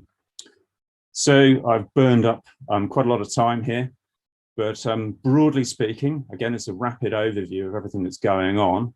The sedimentary DNA appears to be mostly local deposition. This is something we're digging into and trying to understand at the moment. And we're developing depositional models as we speak. So we're in the process of integrating with the rest of the team. We basically see a willow tundra to start off with, and like the others, we move into an oak birch woodland. And we can broadly see the inundation process going on. And I put it to you that there's possibly an anthropogenic signal in the data. Okay, so this has been, again, a lot of teamwork. So thanks to the broader team, and particularly the dating guys at the moment. And I also say an extra thanks to a guy called Logan Kister, who was a fellow in my group for a few years back, who we still interact with. It's helped us out with some of the analyses here. And at that, I shall stop. I shall stop share. Thank you very much, Robin. We're right on the hour, but I think we should have time for a few questions as we're going into a 1 hour lunch break here. Some that have come up, the obvious one of what animal DNA do you have, or any? Right. So it would have been a 2 hour talk if if we were going to cover that as well. So, well, like I was saying, there is a lot more of the plant DNA, and with that, a lot more interpretation to be done with the plant DNA. Animals do turn up, and they're very low frequency, so it's very hard to put sort of statistical surety on anything that we see there. But we see broad trends. I mean, the usual sorts of suspects. There are going to be boar and bovids and that sort of thing, canids in the system. Interestingly, Becky found European turtles in the data, which she traced through. So for a time, and we might still be thinking this actually, that there's a mild aspect to the landscape at some time points. But there's not a huge amount to say really on the animal front. Okay, so Mark Bateman's asking, is there any reason to believe changes in DNA not seen in sediment changes could be due to post-depositional bioturbation? So, right, yeah, so this is one of the things that we worried about from the get-go, and that's what we did our statistical framework. So what I should have pointed out actually when I showed you the broad data in its raw form, is that for the most part across cores, we see stratigraphical integrity. So they are statistically different to each other as you move up and down the cores, which tells us that DNA hasn't been moving. So we don't, I mean, there's always going to be exceptions to the rule, obviously, but as a rule, it doesn't look like the DNA's moved much since deposition. And Christopher Brook is asking about the difference in the half-life of DNA between fresh and saline water. Okay, so there are two aspects there. In free water, it's all going to be about diffusion. So it's going to be similarly quick to get rid of. In terms of actual breakdown, so there's two different aspects to half-life here. If you're in a high ionic environment, what you do is you interfere with the hydrolysis process. It basically works on the polarity of molecules. And we have done some work on this, and we see for the sorts of temperatures that you expect in seawater, about a 16-fold reduction in the rate of DNA breakdown in terms of accumulation of deamination signals. But in terms of the actual signal disappearing, that's the DNA sort of diffusing out. So there wouldn't be such a great difference. So it's all about the DNA getting fixed in situ. Once it's fixed, then it'll last a lot longer in a saline environment. Mm-hmm. Okay, and then there's a few around the macrofossil traces of juglans and the SedaDNA. Clarify how certain this is late glacial Holocene and not derived samples, given that the macrofossils such as Azolia are present in your cores and commonly found in earlier Pleistocene deposits. So my thinking on, so this was suggested as well. We're trying, I mean, I'm presenting this to the group and they're trying to understand. I wouldn't say I persuaded everybody for sure. But my thinking is when sediments are redistributed, they move, so you've got complexity going on. You come into the situation where you've got this half-life of DNA coming into play. So where you've got rearrangement of sediments, I think you lose that old DNA. So I don't think this is an old interglacial deposition. Now, the exception to that rule, I would say, would be when you get a sudden influx, like a violent event that tears up a load of sediment, such that it remains cloudy. And again, we're outside of my area of expertise. It'd be a question for Tim, but I would imagine that's the sort of situation that you retain your SL signal. So the sediments remain looking old. So this was my point here, that the DNA as it's going down, I think, should reflect the age that the sediment appears to be by the proxy's measurements, even though that might actually be older sediment, but the OSL signal, I think it probably should match to. So my current thinking, and again, we're at early stages, is that I don't think it's super old DNA from a previous interglacial. Whether it's later, like modern walnut going in, I'm not sure how it can be, but it does show the damage, that's consistent with everything else of that age. It seems to match. Yeah, and I think we'll be hearing more about that consistency in ages later on this afternoon, probably on some of the OSL profiling and turnabout. So we can leave that again for commentary then. A question here from Melanie Munt mentioned that it's particularly problematic in terrestrial environments for post-depositional movement of the SedaDNA. But in terms of submerged landscapes, is there likely to be any possibility of the existence of SedaDNA where preserving materials are largely absent, or where the environment is particularly turbulent? So that question seems to be, can you get DNA when you don't have macrofossils broadly? And yes, there's a fairly solid track record of that in the literature now, and we're starting to understand better in terms of DNA decay processes, that's within the realms of possibility. What I would say the area generally in ancient DNA and sedimentary DNA in particular is we don't know, we don't understand yet in detail the interactions with surfaces of the DNA molecule. So it's not just it's same with proteins as well. The preservation in the environment that you're talking about here is largely about the exclusion of water to sites of reaction. So if you get tight binding, so anecdotally everybody knows in the field that if you've got clay, you've got silica, DNA binds to silica, you tend to see better preservation going on. So these things can potentially be held in certain substrates for long after there's any larger macrofossil remain. So there's something about it being turbulent. Whoops. Yeah, I think the environment of deposition, I presume, in that case. Yeah, I don't think DNA doesn't do terribly well in a turbulent situation. I mean, this is how we break DNA up in the laboratory, by rattling it through sort of physical stress. So I would not expect, and in a turbulent situation, I would have thought the other process, diffusion, would probably kick in. Mm-hmm. But that said, I mean, it depends what you mean by turbulent. So when we see the tsunami episode, it's a very short period of time. And probably this stuff is being brought in actually on biological, physical material being dumped, trees being dumped, the situation. And the DNA is there a long time after the trees have rotted. Mm-hmm.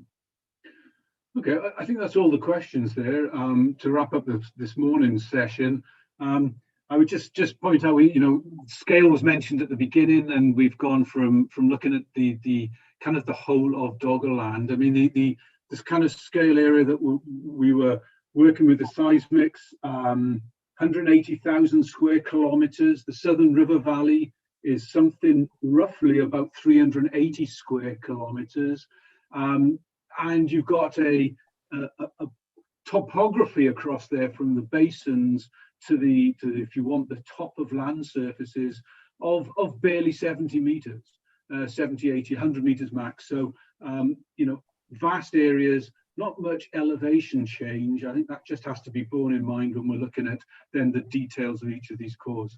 So we're going to pick back up at 2 o'clock for the next sessions. And I believe this will remain live until that. And so we'll see you all in an hour's time. Thank you very much. And thank you again, all the speakers this morning.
Does that work, Robin? I can see it. That's fine. Yeah. You can only see it though. Pardon? You can't see my other screen. I can't see any other screens. No, just the one you want me to see, I think. Okay, perfect then. Yeah, don't do what I do. Yeah, I thought I'd give myself a minute first. Right, I'll introduce you in about a minute. So. Okay.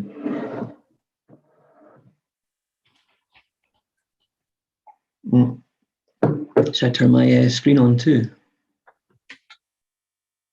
Yeah. Yeah, there we go.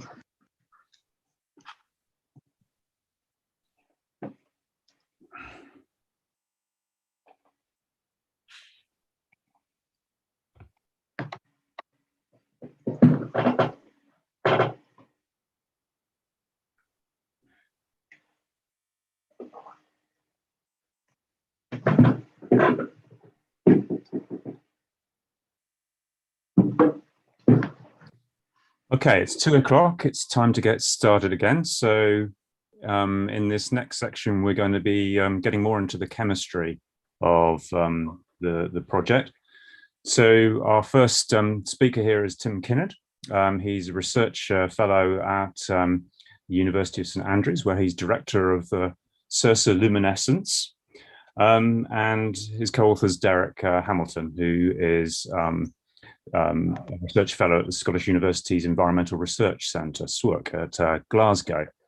And they are going to tell us about the chronologies in Doggerland. So take it away, Tim, please. Okay, well, thanks for that introduction. So over the next 15 minutes or so, I'm going to take you through the methods that Derek and myself employed to date the Doggerland cores. Before I do that, we just want to acknowledge some people. Yeah, in St Andrews, I have to thank the technical support of Rebecca, Neil and Ayush. And Rebecca deserves a special mention because she was an undergraduate that won a Carnegie Trust scholarship to look at some of these materials.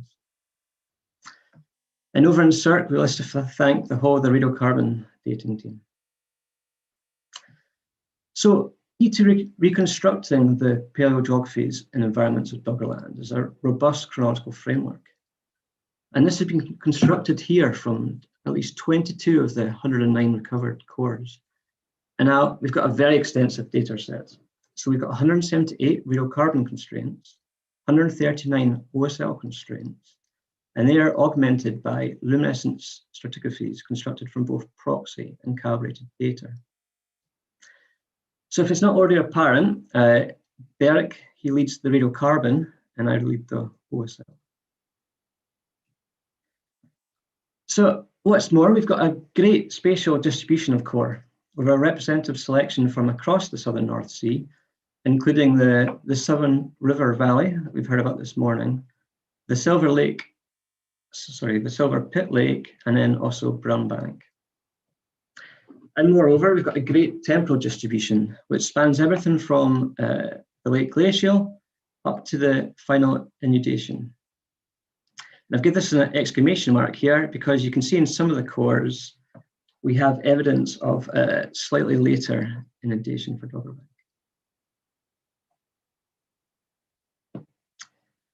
But as you can imagine, constructing these chronologies hasn't been without difficulties.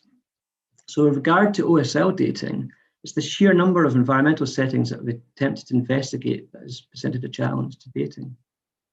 And this has been compounded by the fact that we're examining sediments from core. So I don't have the same quantities of sediment that I normally would use in a study. This diagram on the right then shows how the range of paleoenvironments that we're interested in, well, they have a range of environmental conditions that are conclusive to dating. And also what it shows is that not all the sediment has the same response. And as you can imagine, we're covering a massive area here. So the lithologies are very different and the minerals within them are very different and they have a range of luminescence responses. So again, I've attempted to show that on this diagram to the right. A fourth challenge we have is how do we reconstruct the dose rates to the sediments within these cores? But thankfully, we do have some solutions. One of these is the construction of luminescent stratigraphies, and there'll be more on this in a second. And the second is we can look at down profile trends in radionuclide concentrations so that we can model out environmental dose rates as robust as we can. So I'm going to demonstrate the processes, the methods by looking at two cores. In terms of OSL, we're going to concentrate on 1A, and then when we come to the radiocarbon, we're going to concentrate on 34. So you've heard of both those cores this morning. 1A is located at the head of the Southern River Valley, and it had interest to us because this is where the potential tsunami deposits were. So this is what I show on the left. This is a photo of the core. We've got 7 units being identified by Martin Bates. Just to point out, 4 and 7, we know that they are tidal mud flats. And in fact, and this is interrupted in 5 and 6 by these shelly gravels. And it's that interval there that potentially relates to the historic or tsunami. So I've shown this core schematically in the center here with units 1 to 7 and their paleoenvironments there. So let's have a look at it. So there's that schematic. So the first potential solution is looking at luminescent stratigraphies. So what I show here, this is depth and core, and then this is the net signal intensities. What is a net signal intensity? Well, this is shown on the right here. So this is two samples. We have a young sediment sample and an old sediment sample. And what I'm just showing is one measurement cycle with a portable OSL unit. What we have is luminescence on the vertical axis, in time on the horizontal axis. And we choose to look at two stimulation methods, infrared, so that's our IRSL, and our blue light stimulated, so that's our OSL.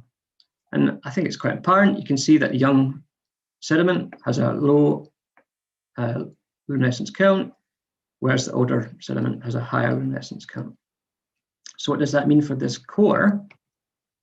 We can see that each of these units then is characterized by a distinct set of luminescence characteristics. And importantly, you can see with the stratigraphic breaks, which relate to temporal breaks in time within the core. Well, what it does show is we have very complex depositional sequences. So the next stage is to take those samples from just that first proxy record that we collected at core sampling to the lab. So we take each of those samples through some simple analytical procedures, so that for each sample we have an apparent dose. So this is comparable to the burial dose that you've heard mentioned in OSL dating. So I'm just going to simplify this and just return to that one plot. The range in store doses isn't too relevant, but what I just want to draw your attention to is where we have stratigraphic progressions, because that tells us something about sedimentation. It tells us if the sediment package is consistent and coherent. And where we have temporal breaks, because that's where we have our unconformities. So that's great. We can start to identify specific horizons in the core that we wish to date. But again, there you go. We have the complex depositional histories that we still need to interpret. So I'm just now going to zoom in onto these two units and show you what that data looks like. So that's it here. There's our relative plot and then our calibrated plot. I think you can see that there's at least 3 couplets in here going from low to higher dose, low to higher dose, low to higher dose. So that's what we're seeing in the luminescence. But what do we see in other proxies? Well, this is some of the inferences from the core scanning. And this is similar depth. So if I just do this and overlay this on top, well, this is potentially 3 waves within that deposit. And we're seeing it both in the luminescence and the geochemistry.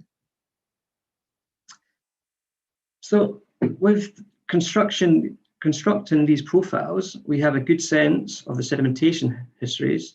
So we know where we can produce some samples where we think we'll get good dates. But the next challenge then is reconstructing the dose rates. And how do we go about doing that? We've got various methods available to us. We can directly measure radionuclide concentrations by CFMS or gamma spectrometry. But we can also use core scanning to look at down core variations. So the sum of all this is we can be quite robust when we say we have a dose rate at any one point, any one depth in the core. And the third solution that we have is we can look at how the different samples relate stratigraphically. So this is an age depth model being put together by Derek with individual OSL constraints shown and their position in the sequence. This is great and interesting because we can see what the potential horizons where we've got incomplete bleaching of sediment. And if your sediment's incompletely bleached, you'll have an age overestimate. And it also shows down here that we had a radiocarbon constraint from a shell. And in this case, that is residual and overestimating the age. So in terms of ELF1A, we're able to have a robust chronology through that unit that spans from 6,000 at the top, which is the base of the mudflats, down to 9.2 2 at the base, and the high energy deposits, they come in at between 8 and 8.2, a mean age of 8.1. So yes, they are a contender for Storger. So that first part at the top talked about the OSL. Now we're going to look at the radiocarbon chronologies. So as with OSL, it has its own set of challenges. So taxonomic and technical challenges can impact the development of radiocarbon-based chronologies. What's important for dating these units is that we have a tight security on the material that's been investigated. And how we've gone about that in this project is we've looked at dating multiple fractions. So we've looked at both the humic acid and the human fraction. So both Ben and Tom alluded to this earlier. So the human fraction, for those that don't know, that's any organic matter that's recovered, whereas the humic acid is a byproduct of the humification process. So the human fraction is acid and alkali insoluble, whereas the humic acid precipitates out of a highly acidic solution. So it's possible to separate the two in the lab. Why is that important? Well, the human fraction can be affected by taphomic processes, and it might introduce residual material to the core. Whereas the humic acids, well, they will remain in solution in a weak acidic environment, and they can be somewhat mobile through the profile. But what's great is when the two fractions yield statistically consistent dates, we can have increased confidence in the security of the samples and the robustness of the chronological model. So we're going to return to ELF 34, which is the core that both Ben and Tom talked about. And in this first slide, we're going to look at the relationship between the two dated fractions. And you can see them coming through in pairs here. You can see for the top part of this, up to a depth of 172 centimeters, we've got good consistency, so that's great.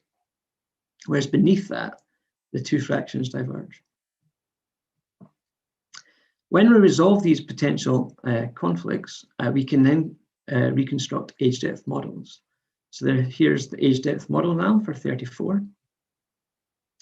What's really great about this is it removes us thinking about individual constraints on certain horizons in the core to be able to talk about chronology for the whole core.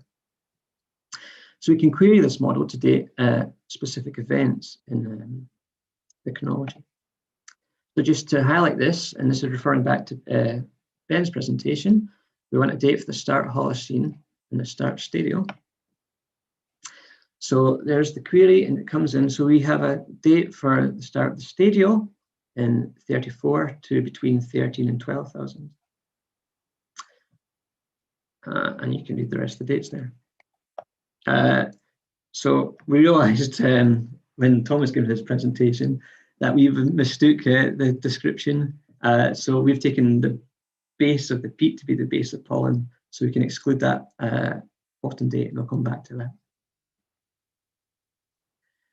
What's also great about having the two methods, the two chronological methods, is we can compare and contrast. So with the reference to 1A, I showed that the radiocarbon date was residual. The OSL dates from 34, well, they're the opposite. They've underestimated the correct depositional age. Why is that? When OSL dating, I'm sampling the mineral-rich horizons, and I don't tend to sample the organic-rich horizons. Those organic-rich horizons will have a lower dose rate than the horizons I've sampled, but because all my dose rate measurements are taken on the mineral-rich horizons, I have overestimated my dose rates, which has resulted in underestimation in age. So because we have such a large data set, we can apply these methods across the cores, and we can be sure when we say we have a date for a specific core that we do. So that's my 15 minutes up. So to conclude, I thought I'd just throw up this slide at the start and say we have built a robust chronology for those 22 investigated cores. And this has provided the temporal framework on which to test the paleogeographical and environmental reconstructions. So I can take any questions. Well, thank you very much, Tim. Checking on the chat box, we haven't had any questions come in yet, but if anybody does, now would be a good time. While we're waiting for that, actually, Tim, oh, hello, no. So we have from Michael Grant, with the paired dating, have you been able to model the effect of changing moisture content over the burial period? We've done that to some extent. We've just on the OSL side. Now we have the two data sets, both radiocarbon and OSL. We're going to look at modeling the age depth models for both, and then we can start to look at how much, well, what you'd have to do to change the moisture content to bring it in line with the radiocarbon. So yeah, that's the next stage. Okay. From Irene, Wayan, I hope I got that pronounced correctly. In the first core, you showed 2 outliers in OSL dates. How certain can you say this is due to incomplete bleaching, is the question. Yeah, so in general, it's easier to invoke a situation where you have older sediment coming in and not seeing daylight than younger material coming into the profile and working its way down. More so because we have our profiles. So we can say if we think that there is evidence of material moving up and down a core. Yeah, so that allows us to exclude all the dates that would be younger being too young because of material working in. And it's more likely that the material sitting to the right, so older in age, is residual. Okay. We have a couple more questions coming through. So Mark Bateman asks, can you model the dose rate from your extensive scan data to correct the age underestimations? Yeah, that's one of the next stages. Yeah. And Zoe Outram, did you consider radiocarbon dating plant macros as well as comparing them to the human and humic fractions? Yes, we did. And there's Derek to answer. Yeah, I mean, Ben kind of highlighted earlier today that there's quite a bit of compression, and actually there really weren't any plant macros that were being identified kind of within the peats. So we were stuck with humic and human fractions. Okay, and we've got one more question here from Michael Grant. Did you attempt any K feldspar dating? No, we haven't done. That's short and sweet. Yeah. Okay, I think that may be all the questions at the moment. So perhaps we should move on to the next talk. So thanks very much, guys. I'm looking forward to having all the date models to look at my own data with. So exciting stuff. So if you want to stop sharing your screen now, we can move to the next talk, which is with Sam and Catherine. So you ready there, Sam? Do you want to? Hi, Robin. Hi. Can you all hear me? Can hear you. Yeah, I should just introduce you. So Sam has. Sorry, is that? Yeah. Do you want to get it up to a slideshow, and I'll just give a bit of your background. So Sam's got a background in archaeological sciences. He studied at Bradford. He moved across to Lancaster. He's got a long history, it seems, of studying paleomagnetic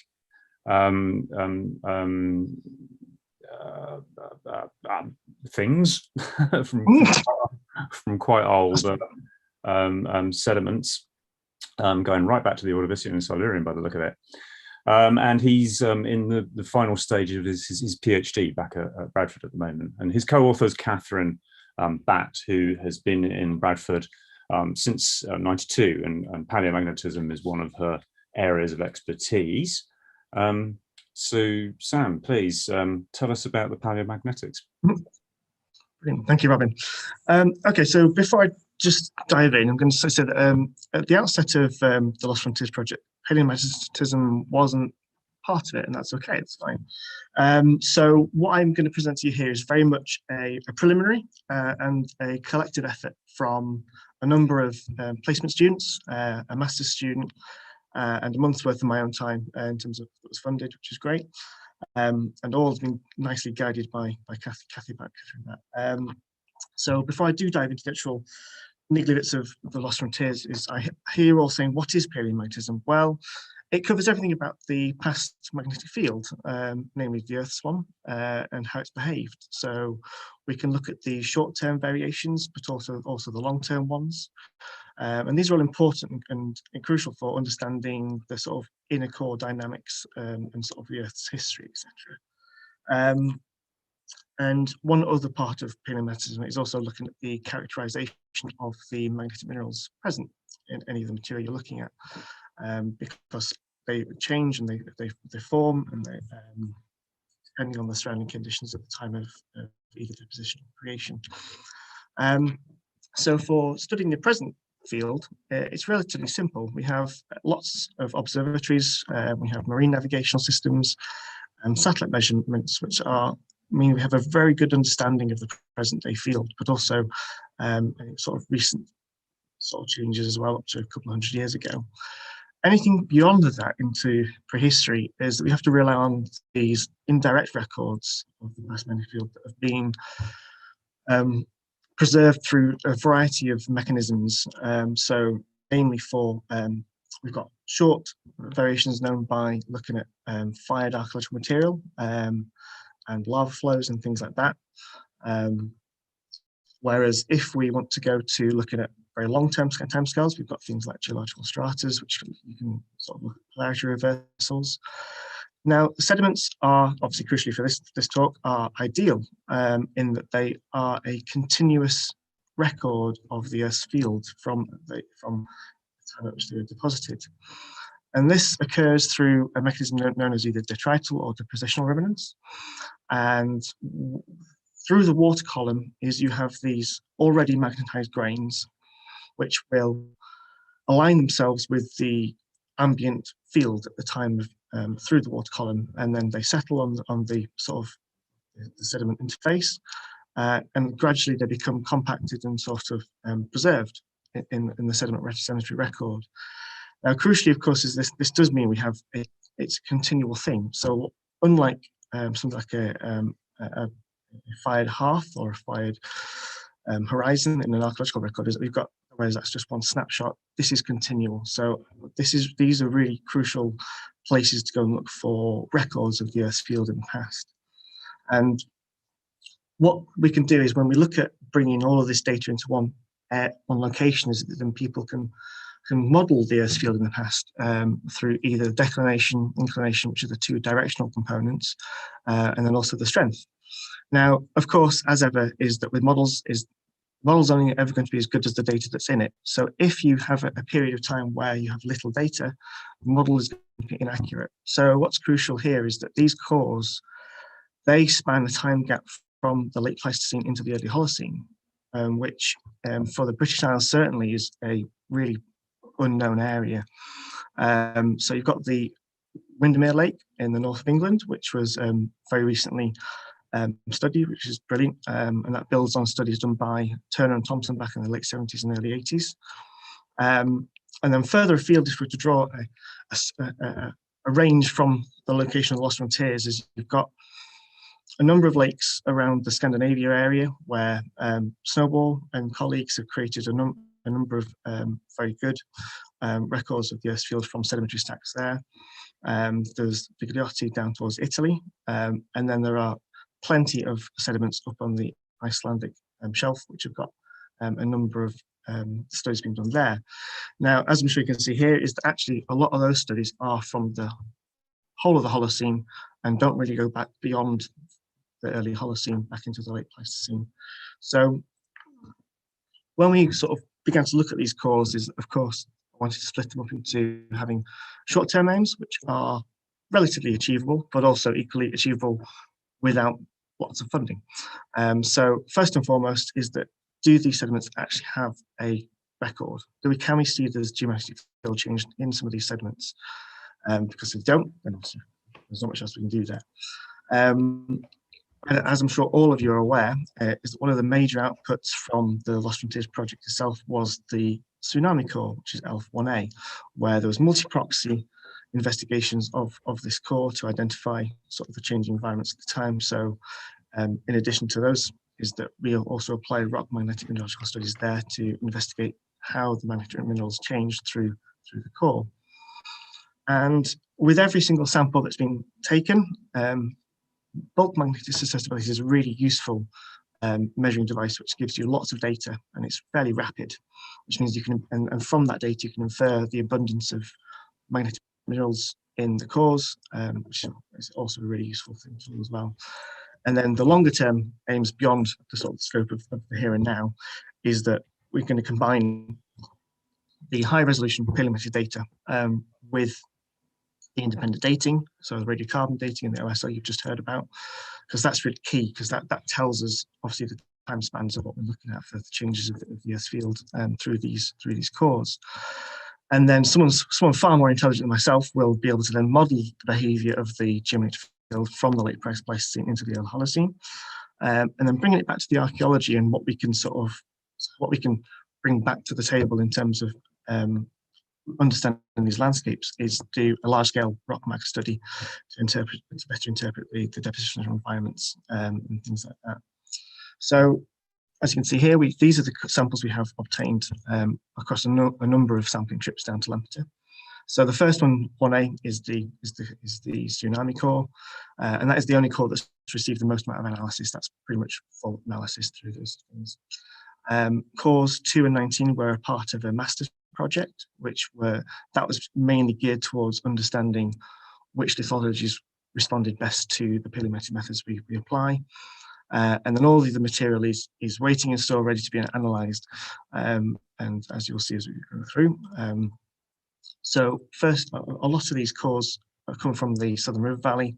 Sadly, the cores from the further north were shorter core lengths, which are not as useful for paleometric studies, because we want to look at long trends, we want to be able to analyse long spans of core. And what was useful is that the earlier sampling trips and the earlier analysis then sort of informed on further sampling and sort of which ones to target in the future, which is what we have here down here. The methodology which we apply is a very standard one in paleomagnetism and archaeomagnetism, whereby you need to understand the demagnetization behavior of your samples to be able to isolate the record of the remnants, which is the directional part of the Earth's magnetic field in the past.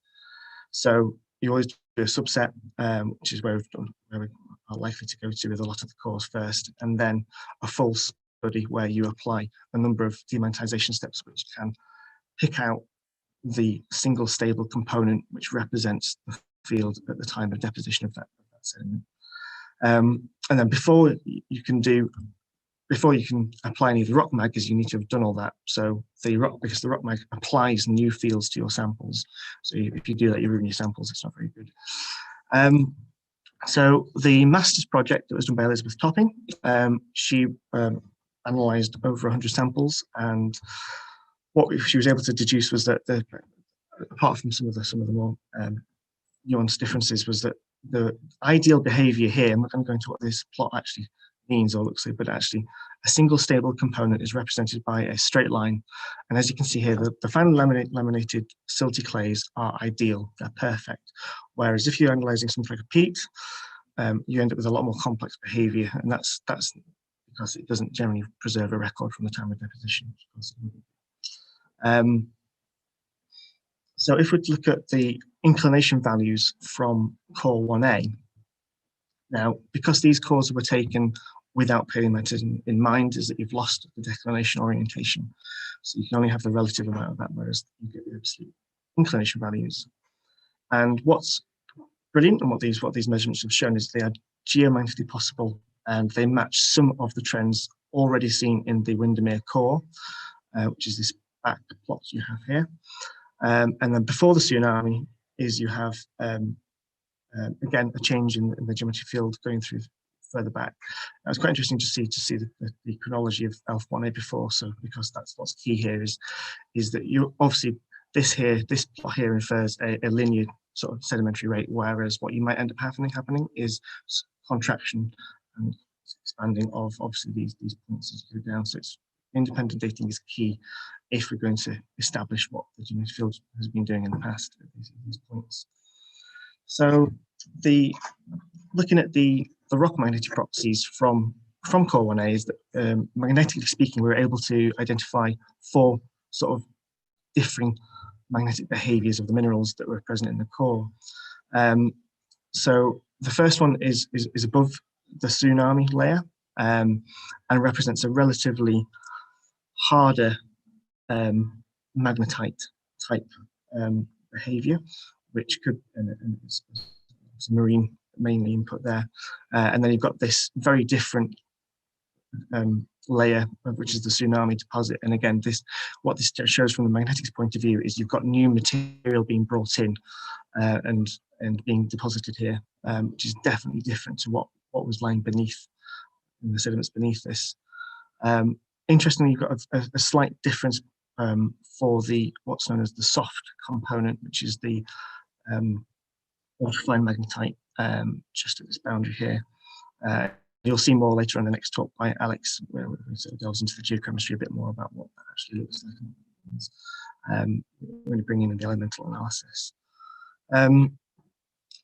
So if we look at the bulk magnetic susceptibility, which is this really easily measured parameter, where you're looking at the total amount of magnetizable minerals within the sample, as you can see across these cores here, is that these aren't actually correlated with each other.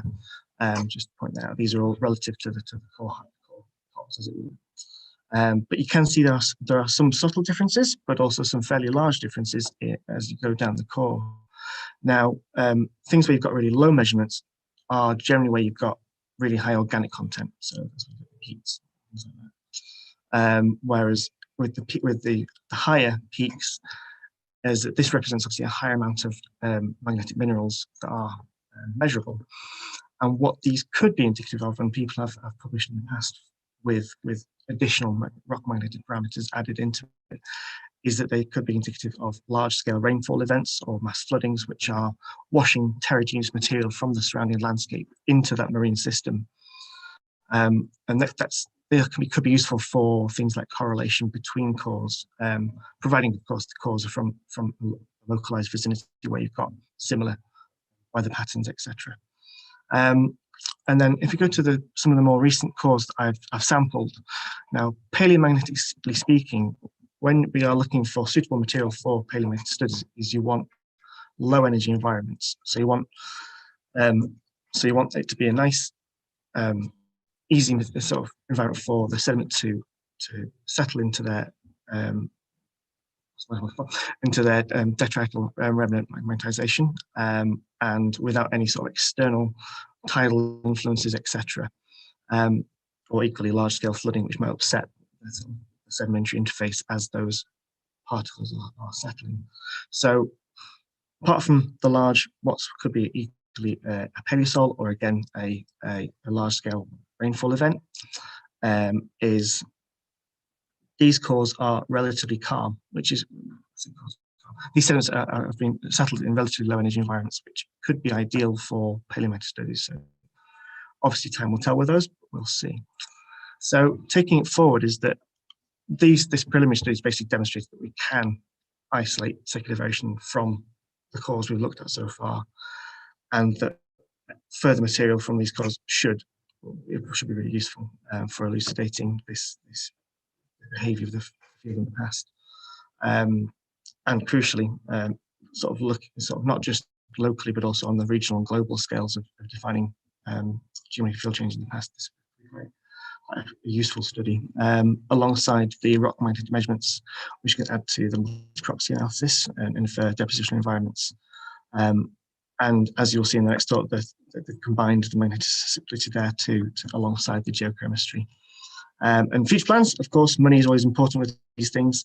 As I'm very luckily been funding for a postdoc position at London University, where they do have specialist paleomagnetic equipment for the analysis of sediments, which will help us understand some of those long-term aims that I sort of picked at the start. And from our side of it, our wonderful placement students and MSc student, and some really valuable sources of advice when I've been in a tricky corner. And other than that, they're obviously just an amazing team to be a part of. So thank you all for listening. Thank you, Sam, very much. So if you have any questions on paleomagnetism for Sam or Catherine, she's there in the background too, please put it through.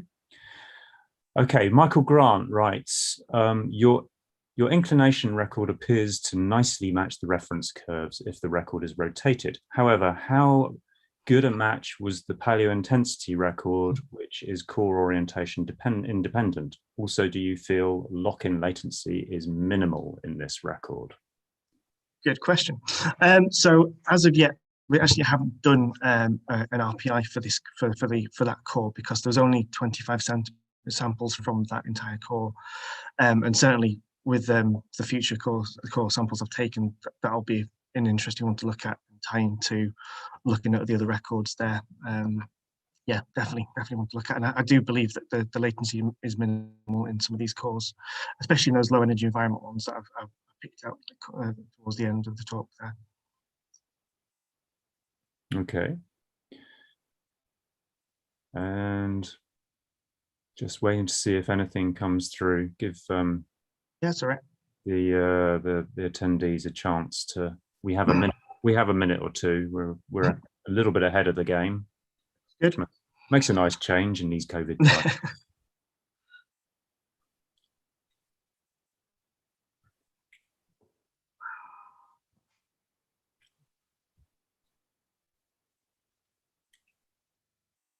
You're always taught in these situations to wait an uncomfortably long period of time just to let the really shy ones come through. Well, luckily I'm sharing an office with Mohammed and Phil. Oh, that should make things easy. Okay, so if there aren't any more questions coming through, Alex needs more time, so that's good. Is Alex still writing his presentation? No, isn't more time to talk. Oh, I see. That's good.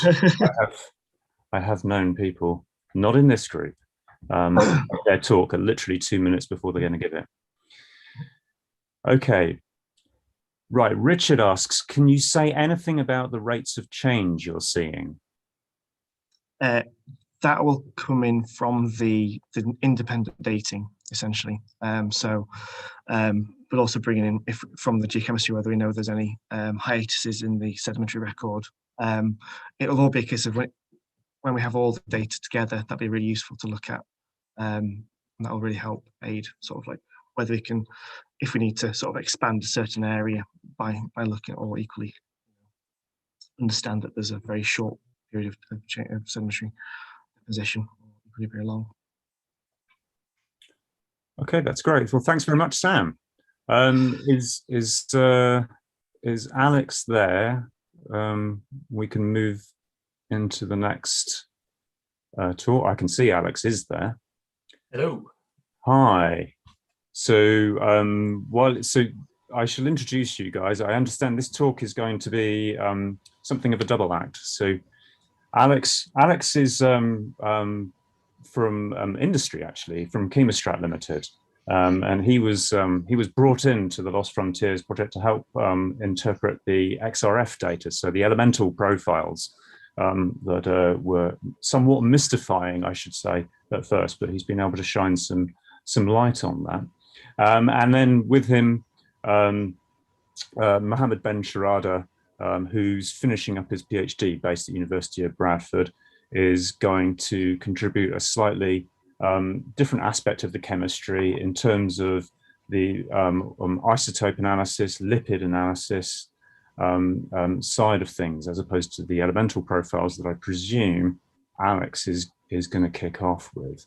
So please, Alex, go for it. Thank you. It's actually my colleague Mohammed who's going to start, so I can relax for a few moments. Oh, I got that completely wrong. Right, we're going to go more organic chemistry to start off with. Sorry, Yes. Mohammed, are you there? No problem. Yes, I am here. So, hi everyone. I just would welcome to our presentation, and I will go through some of geochemistry or geochemistry analysis we did for a Lost Frontiers course. So a simple introduction. So geochemistry, what is the geochemistry? A simple definition. Geochemistry is the using of analytical chemistry for geological or archaeological purpose. What we use here, there's a number of analytical methods that can be used. It depends on what you are looking for. So if you are looking for organic matter or inorganic elemental composition. During this presentation, we're going to show you two case studies. Case one is core 19, the one in the photo. We're going to go through the chemistry of core 19, then how we linked these results together and to show the final reconstruction of core 19. Then case study B is mainly core 1A, and in this case study only Alice gonna show you his excellent work, how he linked the density with the seismic data. Can we move to the next slide, please? So the analytical method that I use are two: thermal analysis and lipids analysis. For the thermal analysis, I use the thermogravimetric analyzer, and the idea behind it is to calculate the percentage of organic material and carbonate through the core. The idea is simple, is just to heat the sample at certain temperature, then you use the weight of the sample before and after heating to calculate these percentages. Why is that important? Is to distinguish between different horizon and different layers through the core. Lipids analysis, a definition of lipids. Lipids are the organic component that does not dissolve in water, but they do in chemical solvents. For this, we use gas chromatography mass spectroscopy machine. It's a separation identification machine. It's a powerful machine. We can use it for separate the component and identify them. Before we run the sample, they need to be prepared. So basically, we extract the lipids by using mix between dichloromethane and methanol. For this process, what we are looking for a specific component or specific organic compounds known as biomarkers. These are long-lived component that can be used to distinguish between different vegetation, aquatic vegetation or terrestrial vegetation. Next slide, please. So the example of the biomarkers that I used. First one is normal alkene. As you see in structure is just carbon and atoms. We're gonna go in details in normal alkene in next slide. Then we have cetiols and fatty acid. Cetiols are a complex compound but they produce in different structure in terrestrial vegetation and aquatic vegetation. While fatty acid, usually the high number of carbon atoms fatty acid found in terrestrial vegetation, while the low number of carbon fatty acid found in the aquatic vegetation. Next, please. So the normal alkenes. So the normal alkenes, how we distinguish between different normal alkenes that found in these samples. So the carbon alkenes that has carbon atoms from 14 to 20, usually related to bacteria and algae, while the normal alkene with C21 and to C25 are found in the aquatic vegetation, as you see in the first figure, while the one with carbon atoms from 27 to 31 found in the terrestrial vegetation, which is in figure 2. However, mostly of the samples, they are complex ones where you found the normal alkenes from 19 to 31. Here, when we apply a proxy known as carbon preference index, where we use the peak areas to apply the equation that you see. Usually, the terrestrial vegetation, they give carbon preference index higher than 4, while the marine vegetation gives carbon preference index lower than 4. Next, please. So the result. So the result of the two methods that I just went through are integrated here. So the organic percentage, as you see, showing that in the middle of the core there is a high increasing on the graphic of increasing in the percentage of organic material. Also, there is one sample in carbonate percentage that increased, which may indicate that there is different kind of soil deposit in the middle of the core. So the final levels analysis, we could say that the first part of core 19, marine vegetation are dominated in the first core, while terrestrial vegetation dominated the middle of the core. However, there is also some samples they give marine vegetation too. The end of the core is emergent aquatic vegetation. Those the emergent plants are those usually found in lake or rivers. So this is the end of my part, and let's move to Alex. Thank you very much, Mohammed. I'm going to take you through how we've used some X-ray fluorescence, so elemental data, to help interpret the core. This data was collected on an iTrack scanning XRF at Aberystwyth University. Approximately 3 meters of core was continuously analysed at sub-millimeter resolution. And this is important because this data set gives us a complete scan of the core. So we're not spot sampling up the core, we have a complete log, so we can really start to put our finger on when events happen. Data gives us elemental abundances for about 21 elements. So at this very high resolution scanning, that's over 1 million data per core. It's a lot of data to play with. And we use this data to create chemical zonations, a chemostratigraphy, to correlate between cores if possible, and also help identify deposition environments. We also get other data like Compton and Rayleigh scattering data off the core, which we can use to calculate relative densities and again help to link to seismic, which I'll come to at the end of this talk. So I say we've got over 1 million data for ELF 19. It's hard work to, how can we use it? What does it mean? And the way we do is a principal component analysis that's come on earlier in this conference. So what this does is takes all the different dimensions between these elements and depths and works out the main changes in it. So we've got component 1 along the bottom here. And what you can see is that's really sulfur, pulling it out along this axis as opposed to all these other elements. Component 2 is splitting up between these detrital minerals, silica, zirconium, rubidium, potassium, and titanium, from more carbonate and organic-driven elements like calcium, strontium, chlorine, and bromine. But we want to get into a bit more detail. I'd say most of the variations coming on with this sulfur, this organic peak here. So we can look in our second and third principal components. This is our second major change in the data and the third. And this is really starting to pull out what's going on in the elemental data.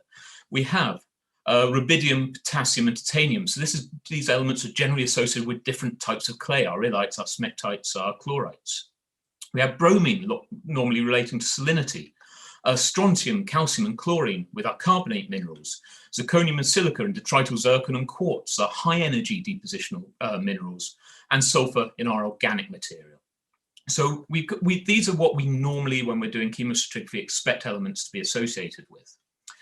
And so what we can do is start to produce logs down each core. So this is 3 meters of core. This is silica over rubidium plotted up, so quartz over clay minerals. So as you go this way, you get higher energy deposits, this way lower energy deposits. So your sands will be up here, silts and clays. This is all relative though, so we've got to be a bit careful ascribing these names.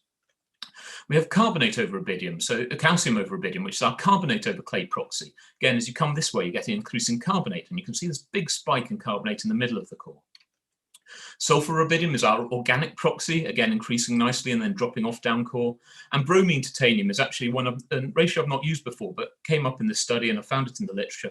We think it's a salinity index within wetlands. So we can see it's moderate here, it spikes up in here, going to come on to why we're not really going to consider that spike, and then drops off at the bottom of the core. One thing I've shown some elements. Sediments are complex materials. They've got different minerals in, and I've said, look, silica's in the quartz, but we know there's silica in every aluminosilicate, so it's in clays as well. So how can we be sure that what I've told you is actually true and what I've got here is true? Luckily, within the ALF study, we've got all sorts of other proxies to look at. So this is just core logging data down the core. So we've got different groups, medium sand, fine sand, quartz sands, down to the silts here. And what I've done is I've averaged these elemental data up for each of these observed data. And what you can see is in the sands and the silts, we've got higher levels of silica and zirconium, our coarse minerals. whereas in the finer sands and the silts and the clays, we've got higher levels of rubidium and potassium, so our clay minerals. So this is giving confidence that what we're doing is correct. We've also got Mohammed's excellent data set. And what I've done here is plotted his organic data up against our organic proxy. And what you can see is this beautiful fit between data sets, giving us extreme confidence in this data. The same is true with our carbonate proxy and Mohammed's carbonate data. You can see that his one big spike in carbonate is coming on really nicely with our carbonate proxy as well. So from this, we can produce a chemostratigraphy. And this is it split into 6 chemo units going down the core, one at the top. So chemo unit 1 is it made up of interbedded silts and clays with moderate wetland salinity. Chemo unit 2 is dropping off into a clay-rich unit with decreasing organic material going down core and a bit slightly higher saline conditions. We then got a very sharp erosive break before we get into our unit C3, which is made of a lot of sandy carbonate material with organic material in there. This then drops off to some sandy low carbonate material with decreasing organics, a clay-rich silty unit of moderate organic material and low salinity, and then a siltier unit with very little organic and very low saline conditions. This is interpreted from the chemistry. Again, working in ELF, as you've seen, we have all sorts of other data. So I'm going to piggyback on all the talks you've seen today to show the use of chemistry. Again, just going through our main zones, moderately saline, sandy, and then fresh water at the bottom. We have Mohammed's CPI data showing terrestrial biomarkers coming in the center of the core. We have his lipid analysis, and what you can see here is we're going from marine through to terrestrial organic material coming in, where we're seeing our sands coming in, through to this aquatic, so lacustrine fluvial material coming in with our low salinities. We've got Tom's diatom data, again going from marine to freshwater over this break. We have the ecological data, so this is the rapid assessment work that Martin's talked about earlier, and John. And again, these the ostracods and the fossils are showing us changing from marine through to freshwater, through to terrestrial, through to freshwater deposition. Finally, as of yesterday, I got Sam's MagSUS data, which you've just seen again for this core. And again, you're seeing it's dropping down at this point here, where we're seeing our sands coming in before increasing at the bottom. So all these different data sets, our chemistry or the organic material, the diatoms and ecological data, all suggest we're going from marine to a terrestrial organic deposition environment to a freshwater environment. So again, this is just the organic material I'm talking about as terrestrial. Could well be a riverine environment. All these proxies agree really nicely with each other. It's great to see. Interestingly, we've got this little spike in the MagSUS, which is occurring on this spike in the CPI, and these little spikes in the chemistry. I only saw this yesterday, no idea what this means, but it's something we're going to look at in the future. There's also all the geochronology that Tim's taken you through today. We've got the OSL dates coming at about 5,000 to 6,000 years, and then the carbon-14 coming out to 9,000 to 10,000 years here. There's a break in ages here. So potentially we've got a 3,000 million year unconformity occurring on this sharp change in our grain size. Sharp changes in grain size normally mean an erosive surface. So again, more data agreeing with each other. So summing up, so using all these data sets to come up with an integrated interpretation, at the top of our core, we have unit C1. Estuarine mudflats containing interbed silts and sands, low to moderate salinity, moderate organic material comprising marine vegetation of about 5,000 to 6,000 years of age. Unit C2, estuarine mudflats, clay-rich material, so a change in the detrital material. Moderately saline, again with organic material comprising marine vegetation. We have our unconformity. We then have a freshwater channel deposit comprising sand-rich carbonate material with terrestrial organic material coming in, quite large levels of organic material. Dropping down into a river or possibly lake deposit comprising a sandy layer, decreasing terrestrial organic material with depth, so you can see that dropping down there. Then dropping into our lower two levels. I think that's probably lacustrine due to it being clay-rich, low depositional energies, comprising these finer silts or clays, terrestrial organic material. And then our bottom zone, C6, again, lacustrine or potentially river fluvial, comprising silty material, slightly sandy. You can see we've got slightly more sandy there, some interbeds in there.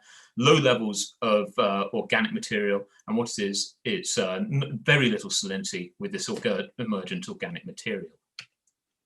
We can also, though, move into, that's analysing a single core, and we want to get out from a single core into the surrounding area. So we're moving back to ELF 1A, which has been talked about. Here is the Storega tsunami deposit.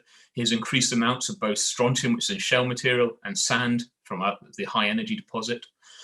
And luckily for me, it's been the seismic's been published again in this paper, Gaffney et al. And Simon's provided me with another line coming through it. And you can see this erosive unconformity, the base of the tsunami deposit cutting the core. This is our density curve we've calculated from our Compton and Rowley scattering data. And what you can see at this point here, we've got this big shift in density at the base of the core. But we've also got other smaller changes in density occurring throughout the core, coinciding with changes in the material within it. And this is important. As you change the density, you change the sonic velocity of material through the core. So you get an acoustic impedance, you get a seismic reflector. And so this is just a cartoon to illustrate this. This is something I've mocked up. It's not been done by the seismic guys, so they might well hold their head in their hands when they see it. But what we've got is our big change in here, coinciding with this erosive unconformity. We have our other units that correspond really nicely with other reflectors within the package. So we can get away from a single core's worth of data and start to extrapolate out along the seismic line what we're seeing. And what we think at the top here, here's our C2 sands that I've just colored in there.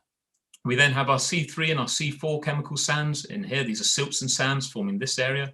Our really quite small actual tsunami deposit, underlined by clays and silts, and finally underlined by clays and interbeds. So by doing this, we've analysed one tiny strip of about 6 inches through this bed, but the seismic has enabled us to expand outside of it.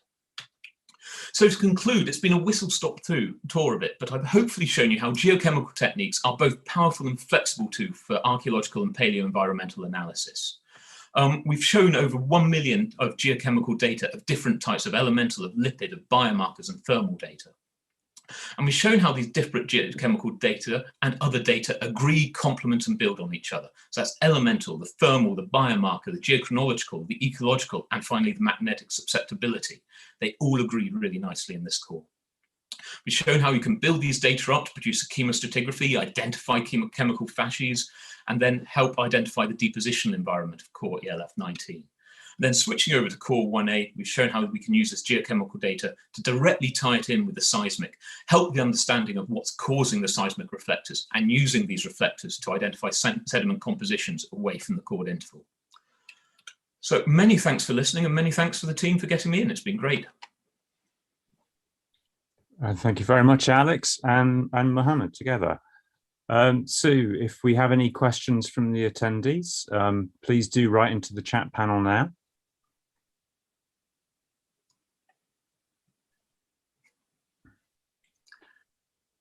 Everyone's wanting a cup of coffee. We are fighting a tea break, that's right, yeah. Personally, I've had that much tea and Red Bull today that I'm in danger of exploding if I take any more.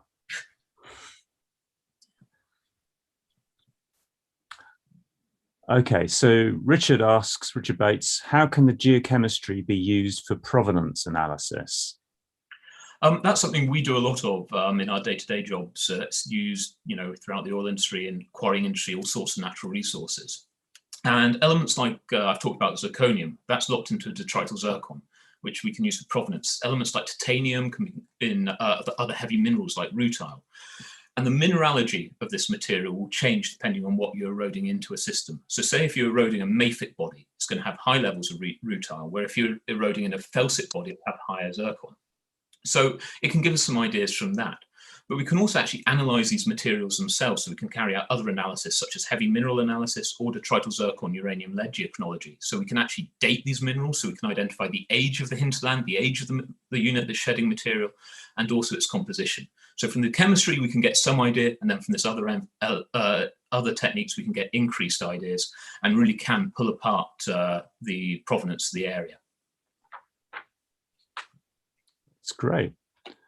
Right, we're coming up to 3 o'clock. It doesn't seem to be any other questions coming through, but I will just give it a moment or two before we call it.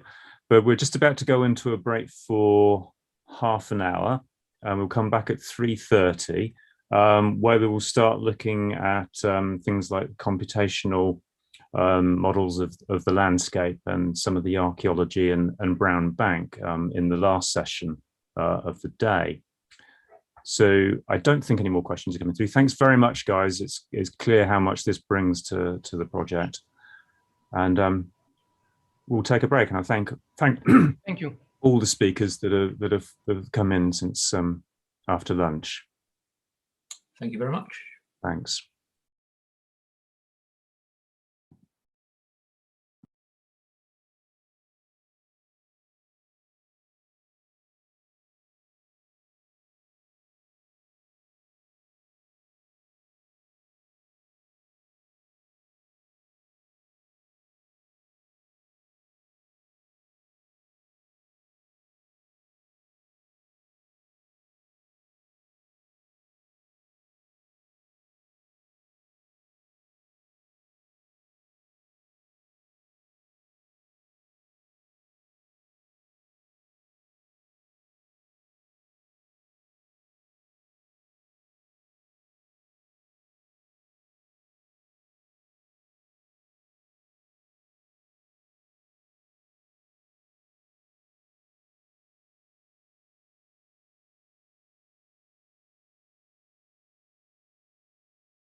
So hopefully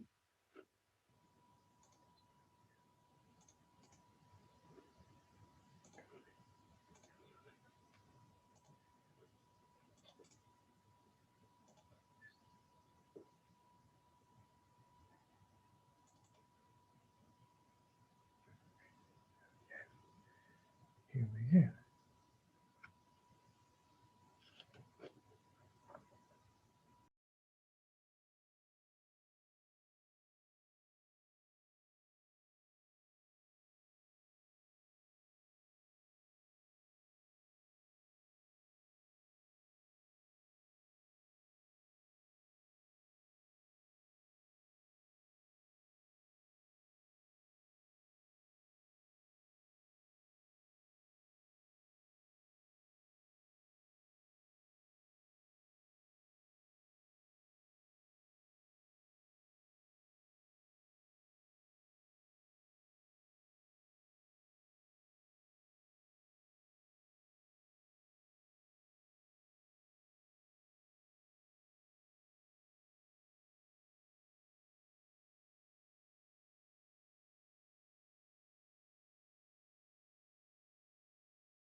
Everybody, welcome back.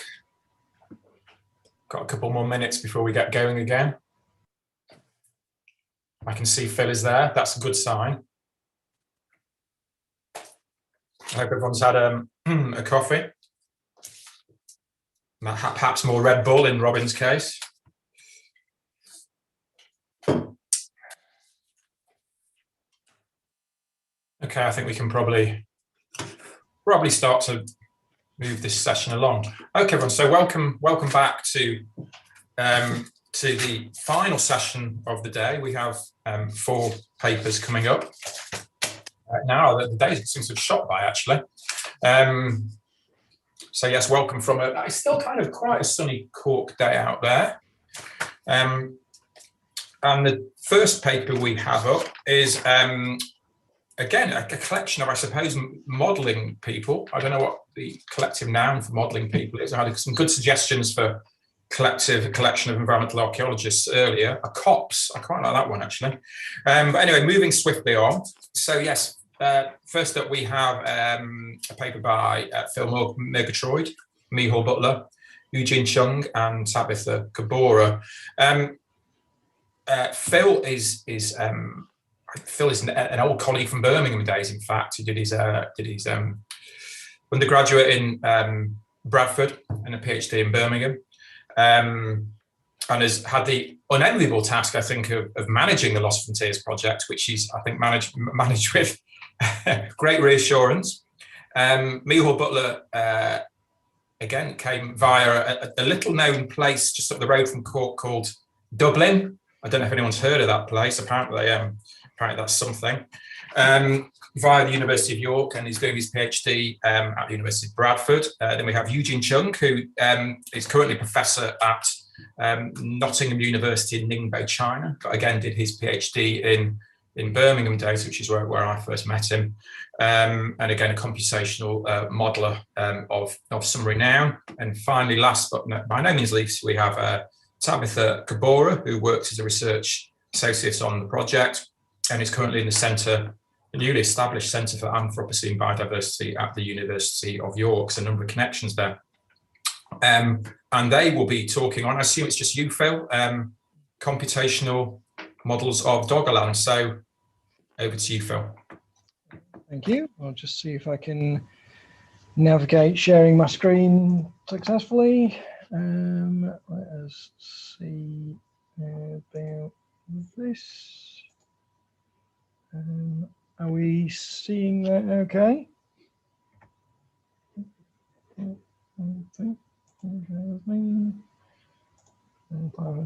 Is that okay?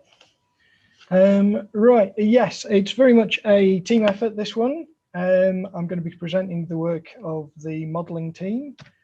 And just want to give a very brief introduction to the modelling team and who's done what, an overview of the role of modelling within the project, and whiz through 3 of the more complete models that we have produced, and then a little bit of talk about the future of compute simulation of submerged landscapes, because I think there's a lot of research of submerged landscapes still yet to do, and there's a lot of compute simulation still yet to do. So a little bit of a look at the future.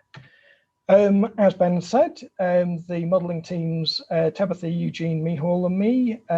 Tabitha did an awful lot of the research behind the first 2 models that I'm going to be presenting here, sea level change and erosion and deposition. Eugene has done work on an advanced piece of infrastructure for doing large models in a high performance environment.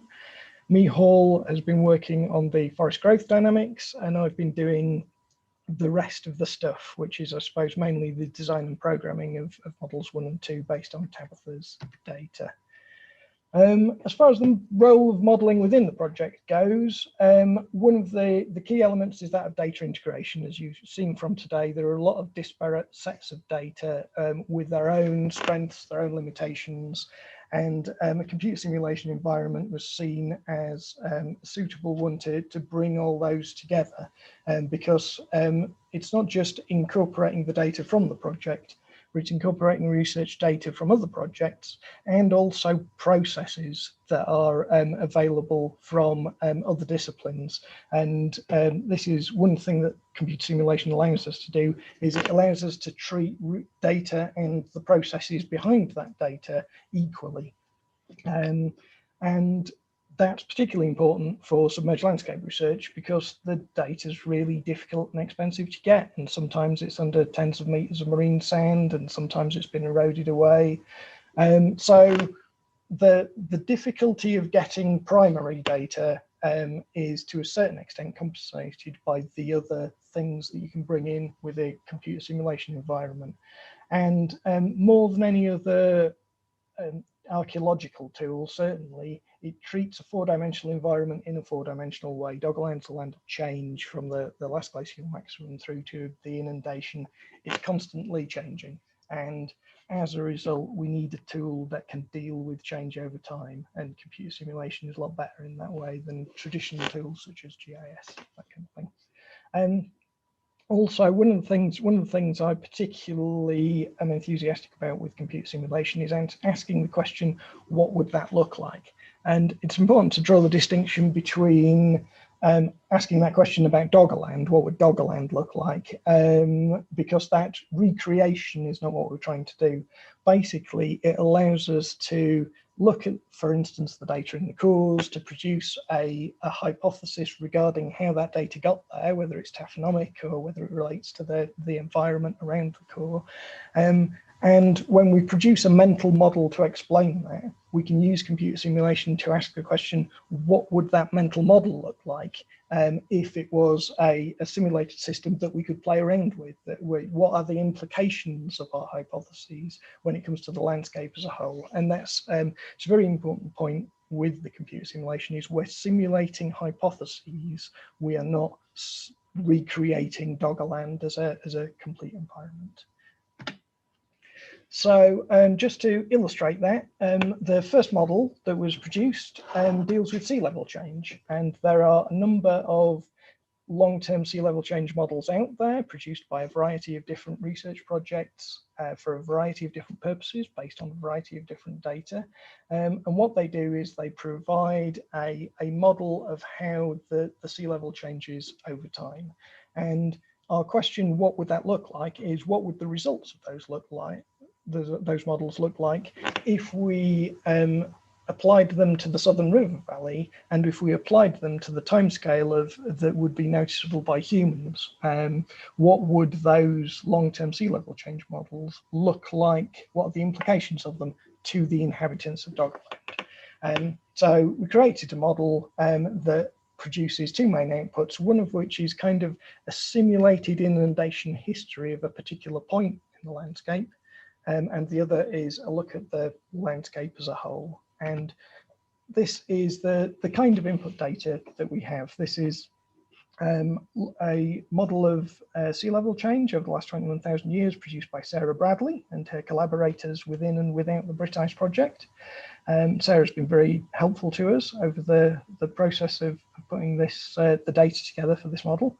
And as you can see here, you can look at this graph for relatively sea level change over 21,000 years, and you can see flatter areas, you can see steeper areas where the sea level rises relatively quickly. But I mean, what does relatively quickly mean on a human scale? What do the inhabitants of Doggerland know that they are living in an inundating landscape? And there have been people who have expressed opinions about this, but actually we have with us within computer simulation a tool to provide a part of the picture that might lead us to an answer. It certainly won't give us an answer, but it will give us an extra bit of data that we couldn't get elsewhere. This is, I'm not sure how well this is going to come over on Zoom, but this is a little animation of this model in action. This is the Southern River Valley, and it just plots where the sea level would be based on the long-term sea level curve and plausibly modeled short-term processes such as tides and weather. So you can see that kind of pulsing of the tides, that kind of thing. And it lines up quite well with modern sea level data. And we can produce things like this, which is it's a model of the inundation of a particular spot in the landscape, and the spot in our virtual landscape corresponds to the location of core ELF005, which is in the Southern River Valley. And basically, we used the outputs of 9 different models for long-term sea level change, which are all plotted here. And the kind of wiggliness of each line of the graph as it goes from 0% inundated before a wave has lapped over that particular point to 100% inundated, which is kind of the last time it sees the sky, as it were. As you can see, all 9 of these are different in some way, and there's a wiggliness to it that represents the random nature of the effects of the weather, that kind of thing. But from the inundation process as a whole, from start to finish, within this model, and that's an important caveat that we'll get back to soon, within this model takes about 450 years from the first wave to the last one. And we can incorporate other kinds of data. So for instance, we have 2 bars here. Bar A is the last radiocarbon date from core ELF005 from a pre-inundation context, and bar B is from intertidal mudflats. So were these long-term sea level curves to be an accurate representation of the inundation of this location, you would expect date A to be before the start of the curve and date B to be during the curve. We can also, this is the output of the landscape as a whole based on just one of these curves.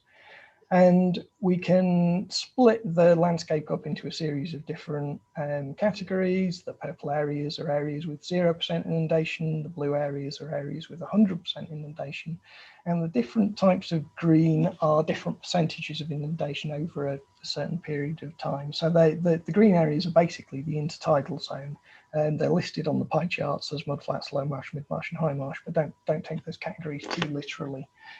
Other factors are involved, obviously, in those environments.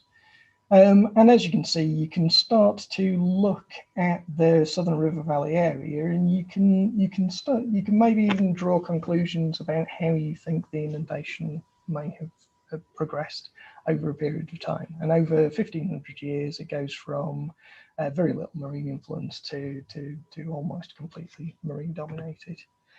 It's important to point out what this model isn't and what it is. It's certainly not a recreation of the inundation of the Southern River Valley. There are very important processes in the real world that aren't in the model, and it's not a conclusion in and of itself. You can't present one of these maps as the answer to anything.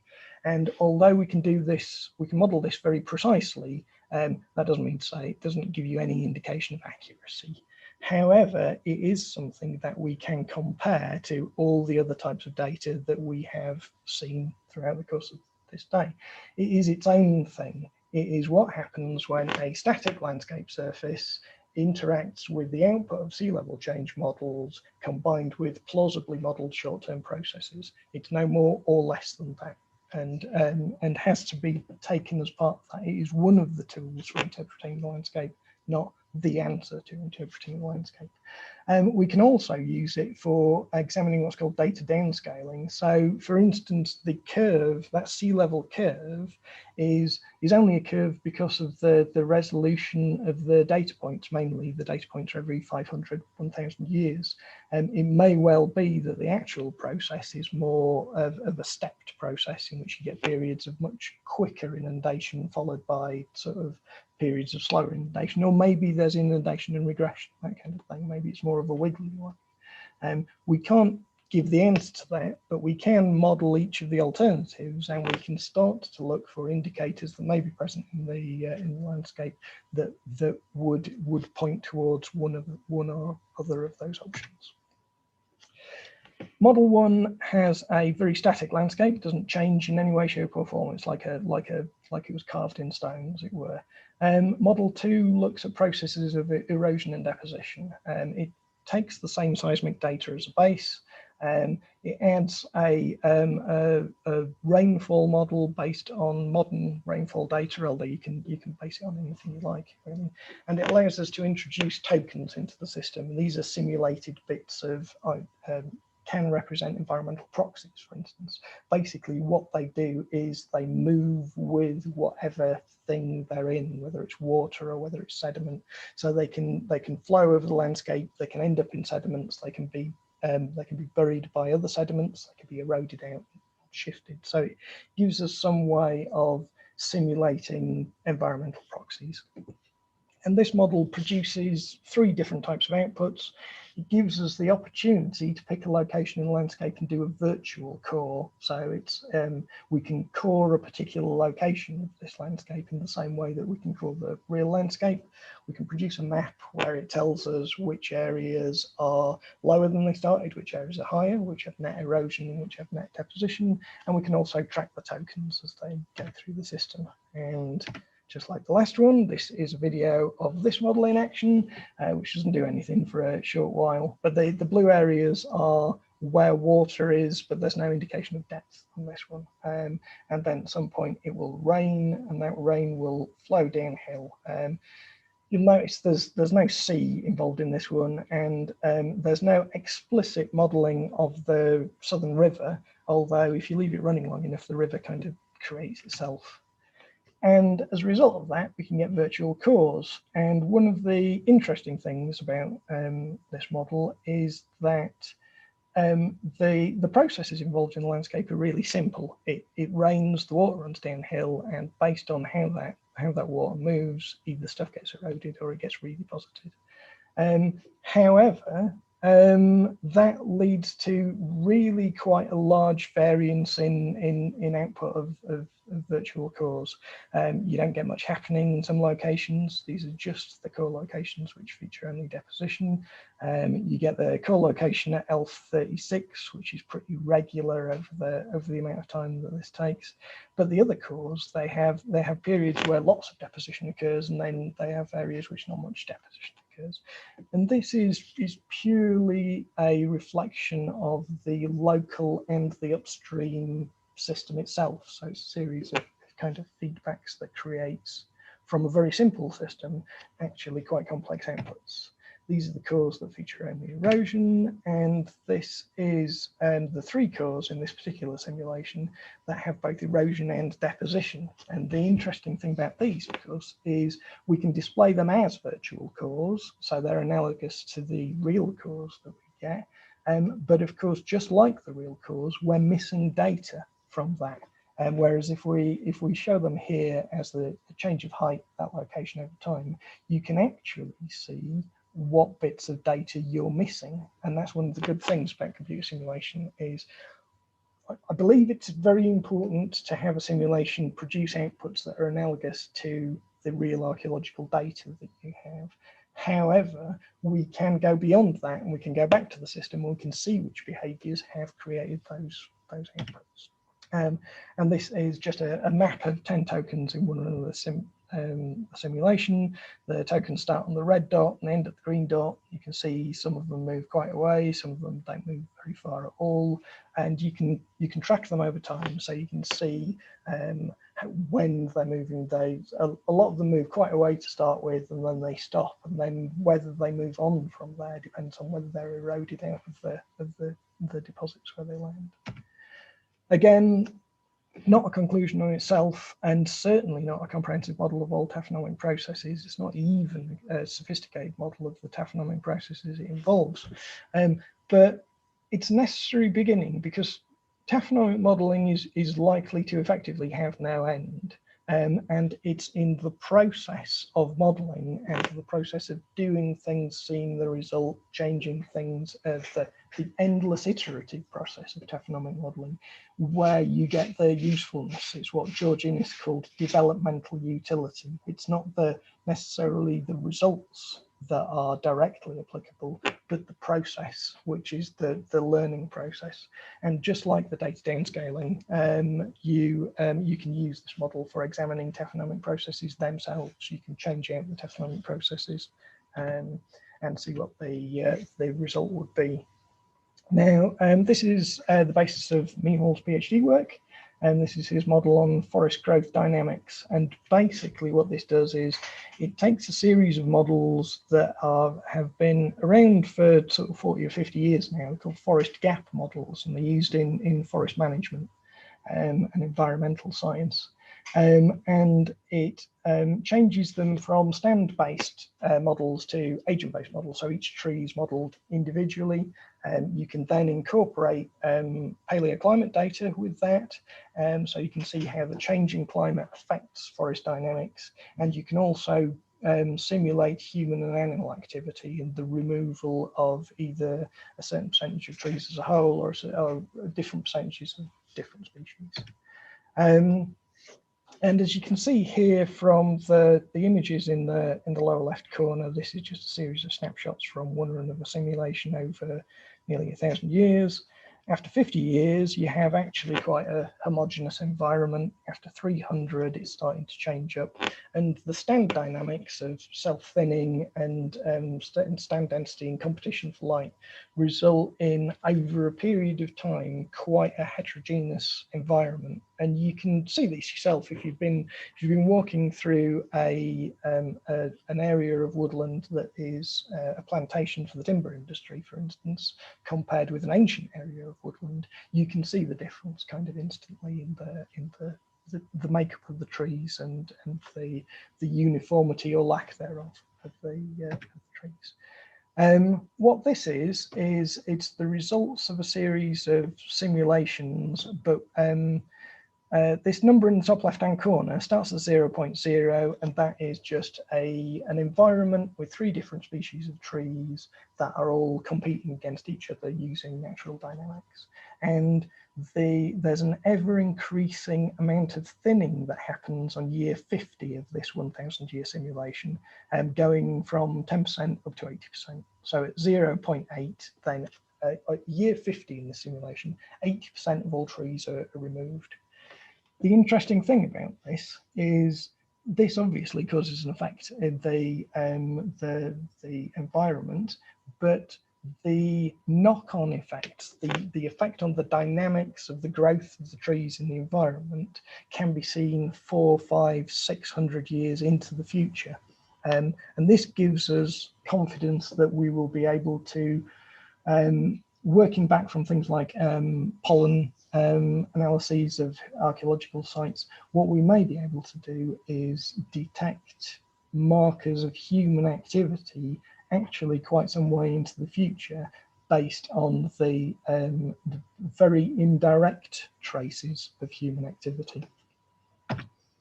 Again, it's not a recreation, but one of the good things about it is because it's based on forest gap models, and a lot of research has gone into forest gap models, and a lot of research has been done on looking at woodland to validate the forest gap models, then this is it's very well validated, particularly for an archaeological model. It's also expandable. I mean, the model itself has far more than the 3 species that we've just shown, but you can theoretically use this anywhere, and it's able to be integrated with future models.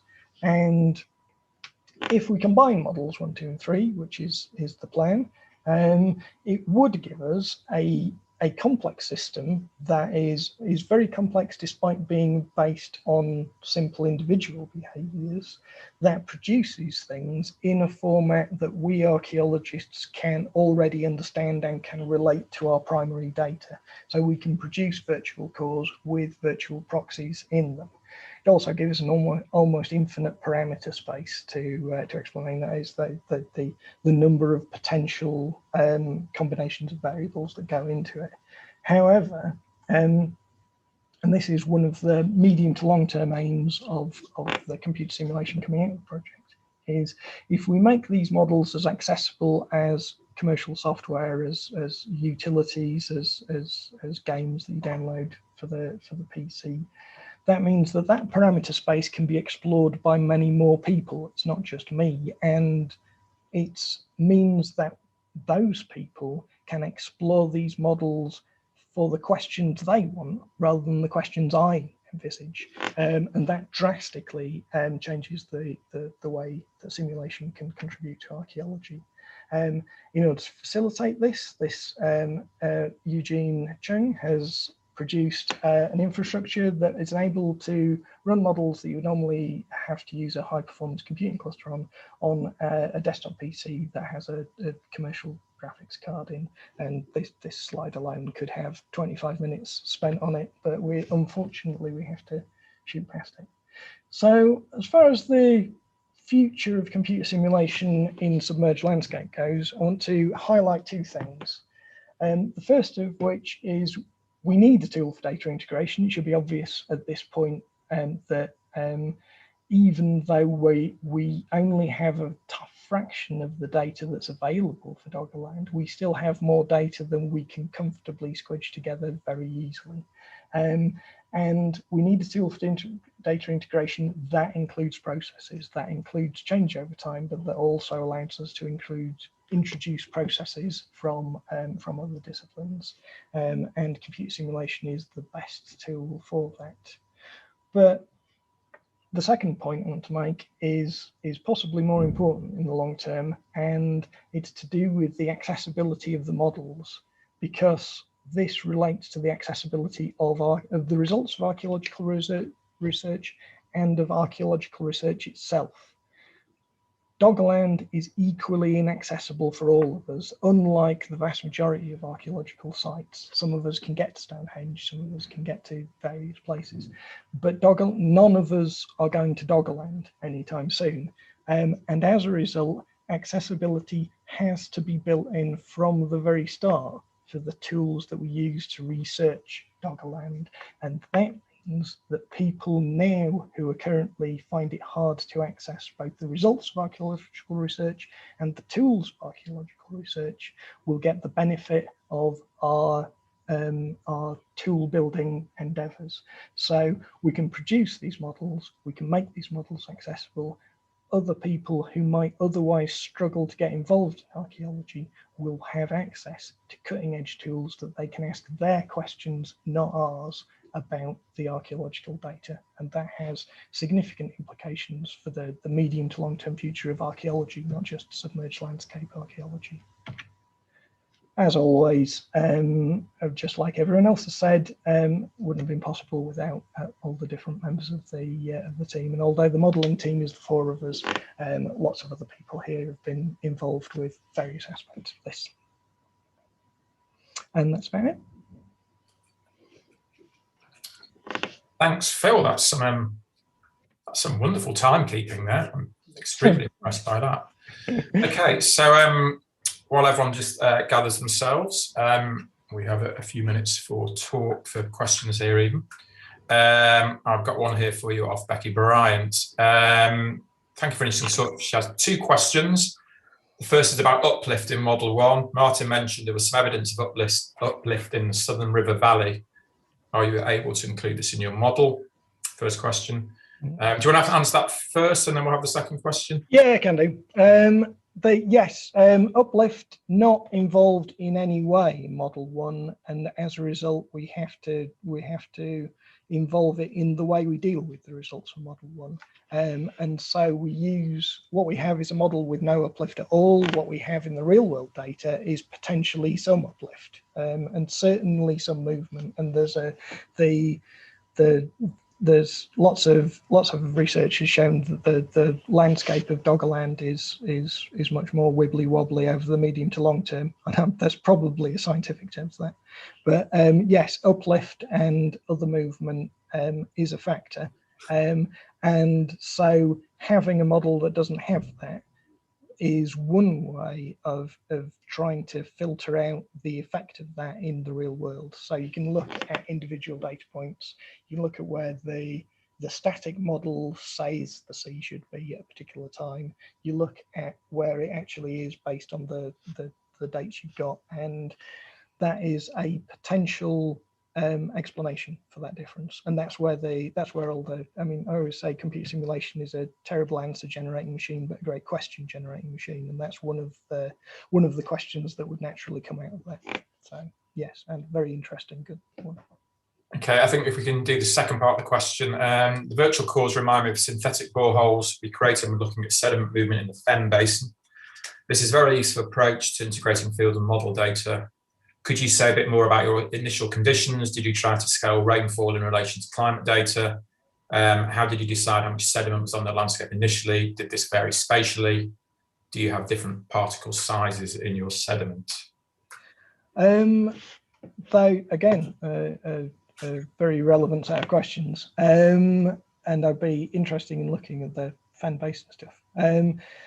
The landscape is treated as if it was a homogeneous unit. So it erodes and deposits, but there are no bits of it that erode quicker or slower than others. And the rainfall's based on contemporary data. But like I say, that's just the easiest thing that was to do at the time. That can certainly change. Model 2's the one that I've had least time to do work on. Actually, Model 1's awful lot more developed. Yeah, how much sediment was on the landscape initially? Basically, the landscape is entirely made of sediment. There's no bedrock, so it is infinitely erodable. Although it doesn't in effect, it doesn't erode particularly much. No particle sizes or anything like that. But it is certainly something that can be included, and is something that I'm aware isn't included and has to be taken into account with how you use the data. There's a couple more questions here, but I'm just trying to keep us to time. Perhaps Phil, you could look in the chat there and answer. Right. Okay. There's a question from Steve Hildebrandt, sorry if I pronounced that wrong, Ed Garrett and Lauren Brown in there as well. So perhaps you could pick that up as we move on to the next paper. Yeah, no problem. Thanks very much, Phil. So next up we have, again, it's a collective led by Rachel Harding, geoscientist, who has come via the wonderful city of Manchester, PhD, MSc in Manchester, and then UEA as well, I see. We have Simon Fitch on this paper, we've heard from him already. The redoubtable Bates brothers, of course. Sarah Boyd. I'm sorry, Sarah, you don't appear on my biography, so hopefully Rachel can maybe say a word about Sarah's background. And James Bonsall, a colleague from, again, I would say just up the road from Cork and Sligo. It's not quite just up the road. A particularly memorable trip out into the Irish Sea with James, mentioned earlier, and Kevin Carney as well, which will live long in the memory. So Rachel, I'll hand over to you. And the title of the paper is Exploring the Submerged Landscapes of Cardigan Bay and the Irish Sea. Rachel. Okay, brilliant. So I'm just going to check I'm sharing the right screen. So give me a second.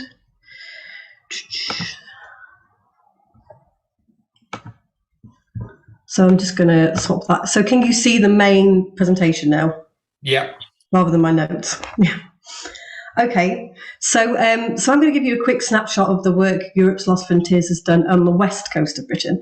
And it's fair to say that this presentation might be a bit different to what you've seen so far today, as we just don't have the data that we have for Doggerland for many reasons. And so this presentation is more about potential. And if we can get further funding, we can apply what we're learning in the North Sea to these areas of the west coast of Britain. And so the focus of this study was the near offshore areas of North and West Wales. So the green box here is the Irish Sea study area, and the red box here is the Cardigan Bay study area. And the project targeted these areas in 2018 using the RV Celtic Voyager that was supplied by the Marine Institute Ireland. And as Vince mentioned this morning, not all went to plan. The weather especially meant that we didn't capture the seismic and borehole data we wanted.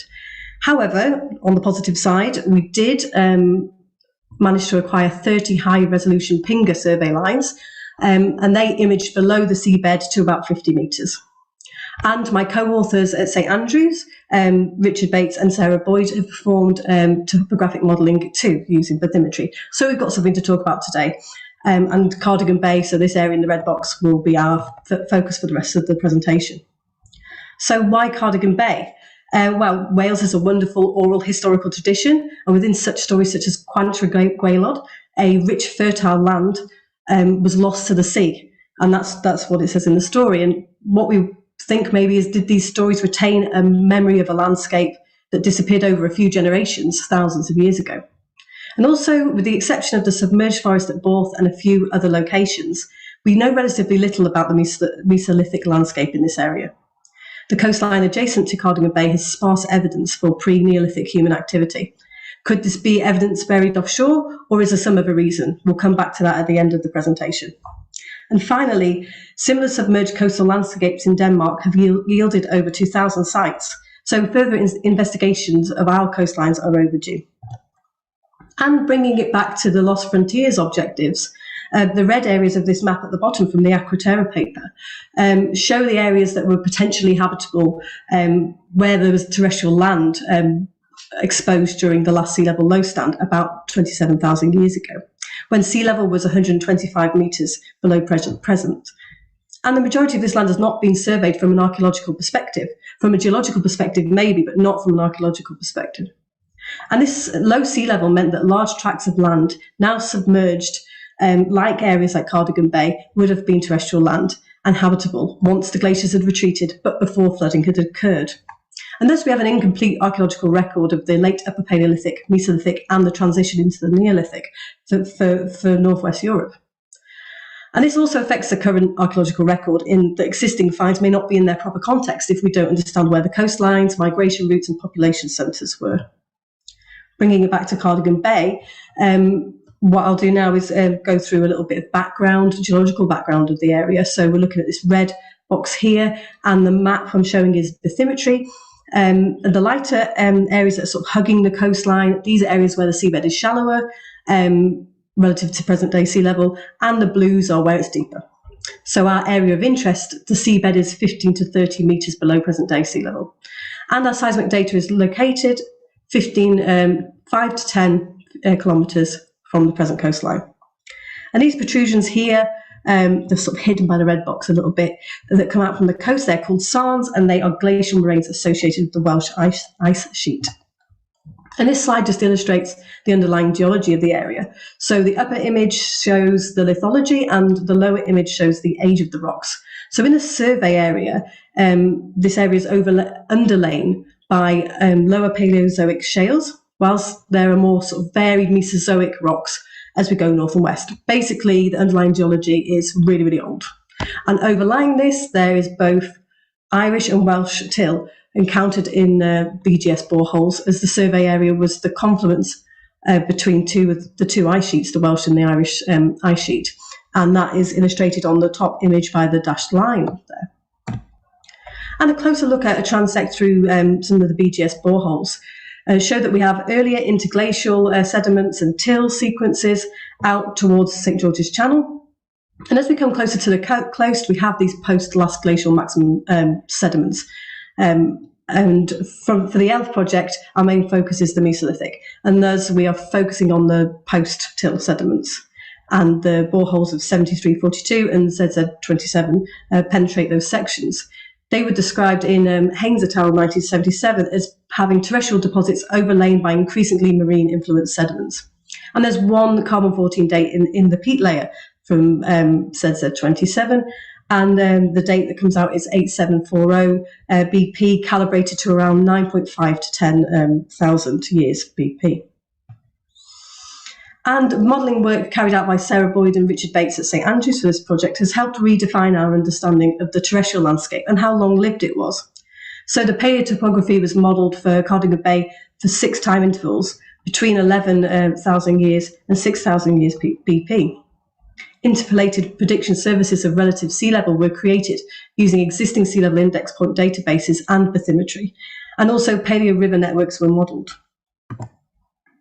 And in these images, the blue is the marine realm, and also we've got rivers on there as well. And the light browns are the low-lying area that was exposed at the subsequent times. And the greens show present-day configurations. And this modelling suggests that sea level in the study area is roughly minus 20 metres at around 10,000 years before present, and that between 11,000 years and 9,000 years before present, we lose an area roughly 3,000 square kilometres to the sea. And to put that in context, Wales is 20,000 kilometres 20,000 square kilometres. So it's quite a large area. And that the present day geometry of the coastline was established between 7.5 and 6,000 years BP. What we also see is that the present river systems, the Glasgow, the Madach Dyfi, let me make sure I'm pointing the right ones, the Madach Dyfi, the Rydal and the Estuaries, extended across this terrestrial landscape in a northeast-southwest trend. And we also know that the now submerged offshore reaches of those systems have much shallower gradients than the onshore counterparts. And it's also worth noting from this that the coastline around the Tavy, this is the River Tavy here, has been stable for much longer than those of the rivers to the north. So focusing in on the geophysical data set we have, the Pinga survey from 2018 focused in on a deep within the bathymetry, known as trawling ground. So that's here between the rivers Dyfi and the Tavy, or between Aberystwyth and Cardigan. And from the modelling and from a couple of Pinga lines that had already been taken in the 1960s, we know that underneath this relative deep are the submerged reaches of the Rydal Ystrith river system. The survey data here is shown in black, and the survey data is decimetre scale resolution, and like I've said previously, we could image down to about 50 metres. Cores from this area were not successfully obtained, but we have used those boreholes described and analysed in Haynes et al. 1977. So the Z3, the 7342 and the ZZ27 cores. And what we see from this seismic data is a buried valley system with highly variable geomorphology.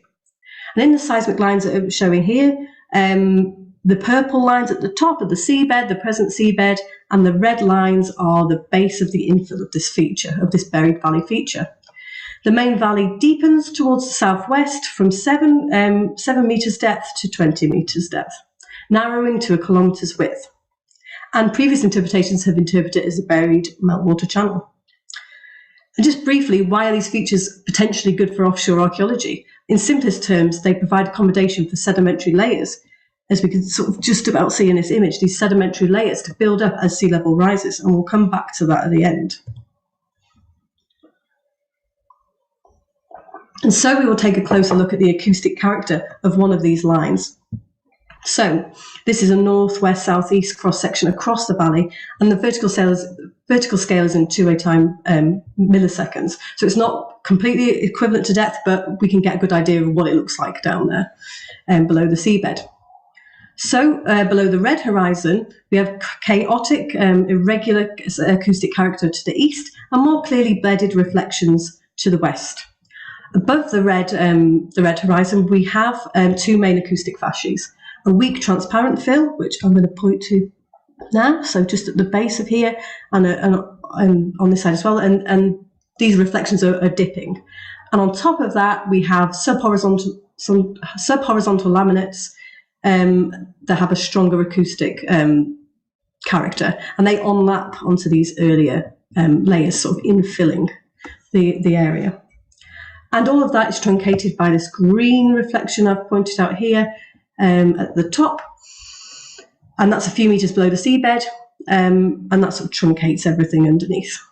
We do have some, what I should say is that we do have some issues with shallow gas in the area, which affects our ability to completely image everything, the stratigraphy and the structure of the area. And so there is a potential that we're not seeing the whole story in our data set, and this needs more work.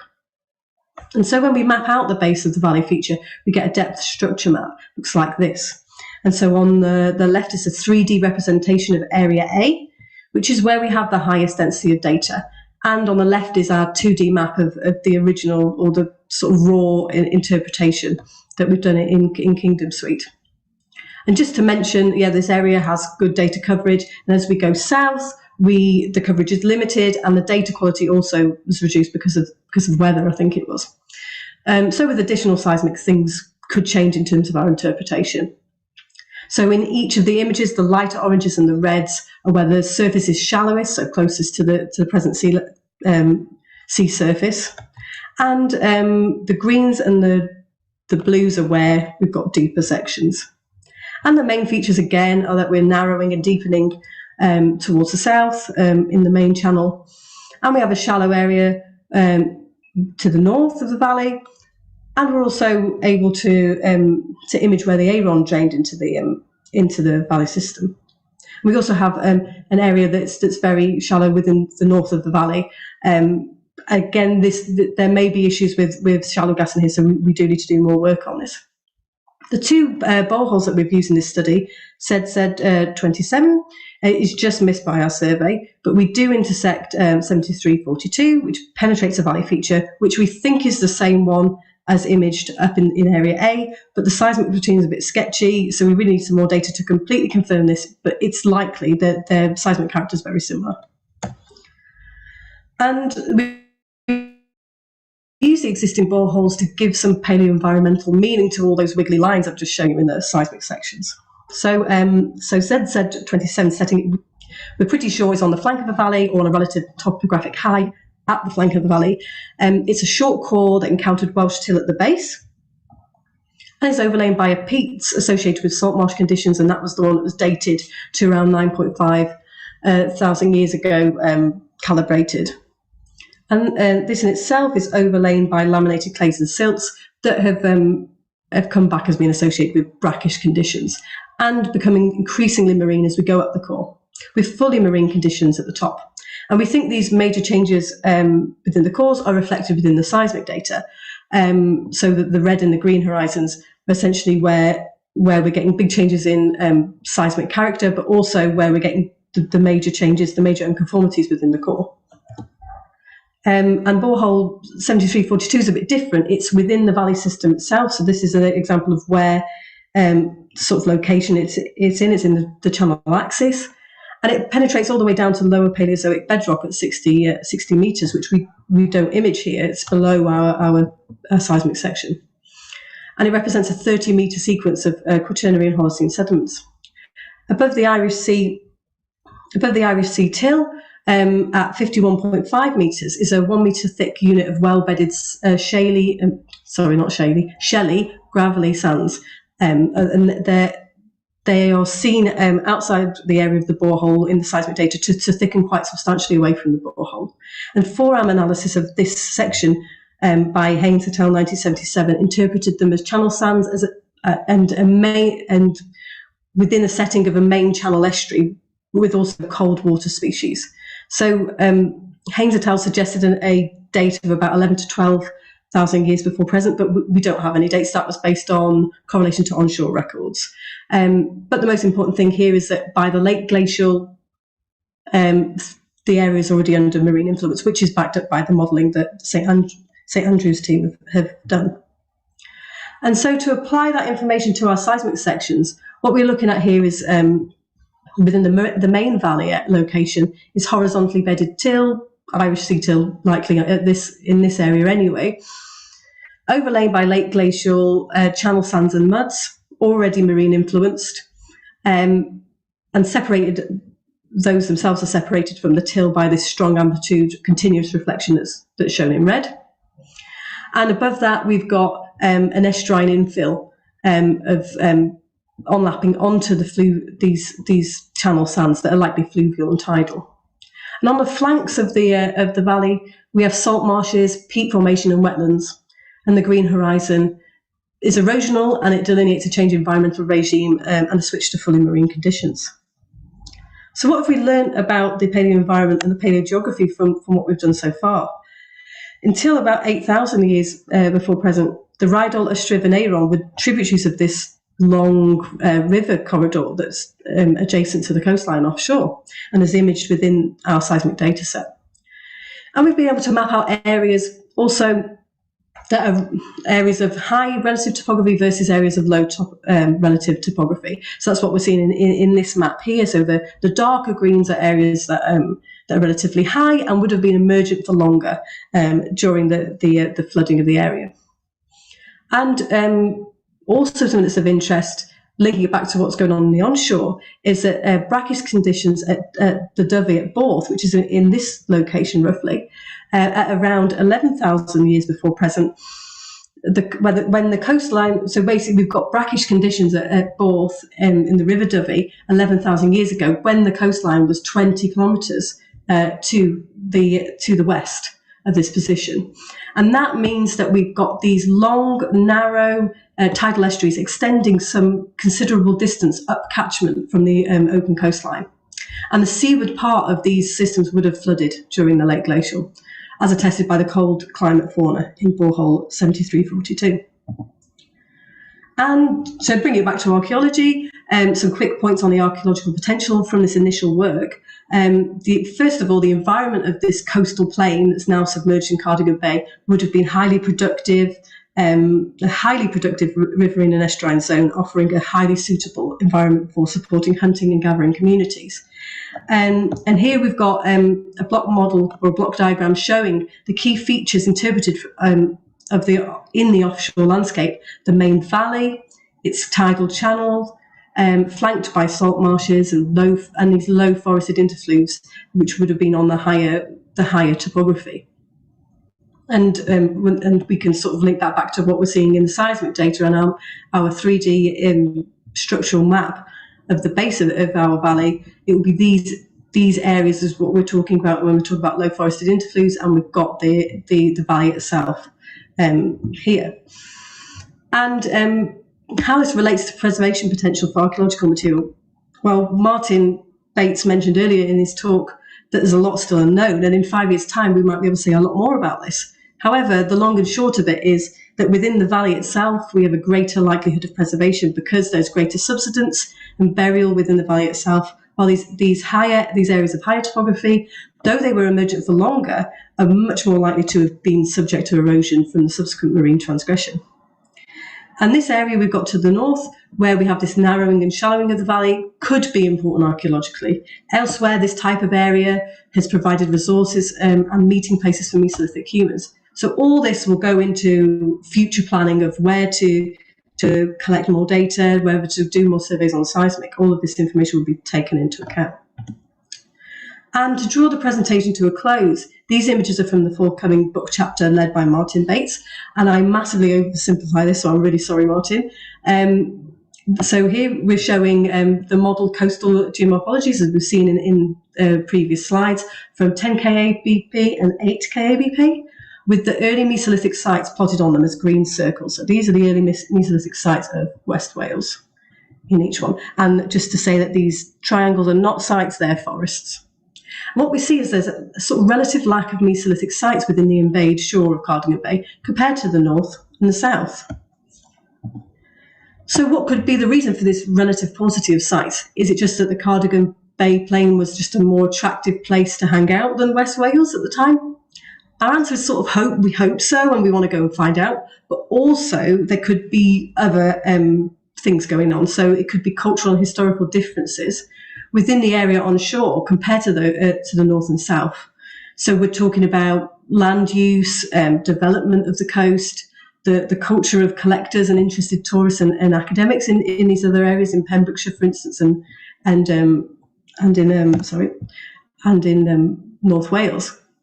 And if this is the case, well, that's great also, because there's even more potential in the onshore section as well between the Dovey and the Tavy. Either way, we can now start looking at those existing sites on shore with this new data in mind, and we can start contextualising existing sites. So in conclusion, modelling and geological data show that there was a terrestrial and habitable land in Cardigan Bay in the late Upper Paleolithic and Mesolithic, but it was largely flooded by 8,000 years before present. All of the shallow boreholes and seismic data previously, like shown here, previously from the BGS database were gathered in the 60s and 70s, or most of it at least. So this was the first attempt in this area for 2 generations to collect data. And I think we have a massive opportunity to learn from the work we're doing in the North Sea, both in Southern River and in Brown Bank, and apply it to this area. And what we need is a coring sampling campaign and additional seismic to start to understand the paleoenvironment and geoarchaeology of this area, and thus the late Upper Paleolithic and Mesolithic of the west coast of Britain. And to do this, we need more funding to go and find out. Thank you very much. Thank you, Rachel. Again, fantastic, coming in under time, which is great. So that gives us a little bit of time for questions. Ben, should I stop sharing, or what's the deal? Yeah, it's up to you, I guess. I mean, maybe leave it for now in case there's anything you need to come back to in the questions, I suppose. Let me just see here. So we got a question from Mike F. Stathiou. Sorry, Mike, if I've mangled your surname there. Mike asks, 8,000 years ago, would the top of the forest trees on Cardigan Bay still be above sea level? 8,000 years. I'm not certain. Maybe Martin. I don't know if Martin's here. So Martin's more up to date. Martin and Richard with what's going on in the onshore section. Yeah, you might cut Bully on the hop there. I assume he's in the room. So well, maybe while he's kind of thinking about that, shall I give you just to answer that one? The models suggest that the near shore, so around the places we're finding both, although both is much younger or much later, but there is a strip along the shore just still visible at that time period. But very quickly after that, the models would suggest we lose it.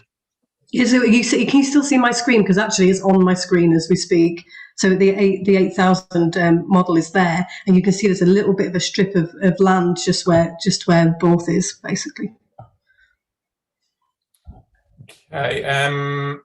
Next question from Bjorn Nilsson from Lund. Thanks, Rachel. Do you have any evidence of exposed moorlog, tree stumps and trawls, or other historic ethnographic evidence of terrestrial landscape archaeological findings? Thank you.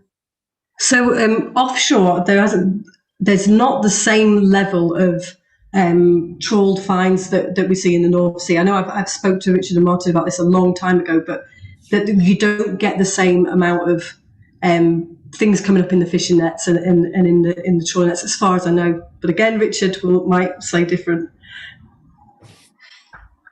No, that's correct. I mean, you do get some up in Liverpool Bay that have come up and aren't very well reported.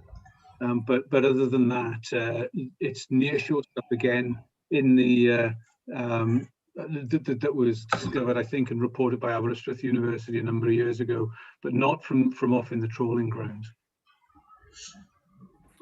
Okay. Another question from Steen Hildebrandt. Could you clarify whether the channel was formed subglacially or after ice retreat? Again, we haven't got to that position yet. We're looking at data. The data was relatively recently reprocessed, so I'll be looking at that in the next few months. So we might be able to say more about it in the future. Okay. Sorry, everyone. Okay. Any more questions? We're well in time, which is great. So just give people a couple of minutes there to maybe collect their thoughts and see if anyone else has got any other comments there. And it'd be great to see this kind of work done for Ireland, for example. You know, where we've lost a lot of coastal plain, I think. You know, and again in questions of the Mesolithic in particular. I don't know if Graham Warren's in the room somewhere. You know, these questions of where our Mesolithic is in Ireland, in places like Fotis Cove on the current coast. You know, so that's another project. I think James Bonsor's also had his eye on that one as well. So yeah, but if there's any more questions for the time being, I'm going to take that as a no. We can move on to the next paper. Thank you very much, Rachel. Rachel's actually involved on the next paper, which is Ruth Pletz and Tina Missayen, both of the Flanders Marine Institute in Belgium. And as I say, Rachel's also named author on this. And we're moving now back east, back to the southern North Sea, and in particular to Brown Bank. So the Brown Bank, southern North Sea, a geo-archaeological investigation. I don't know who's giving this talk. Is it Ruth? Me. Yeah, that's me. Yeah. Brilliant. Thank you very much. Okay. You have the mic. Happy days. I presume you can see my screen fine.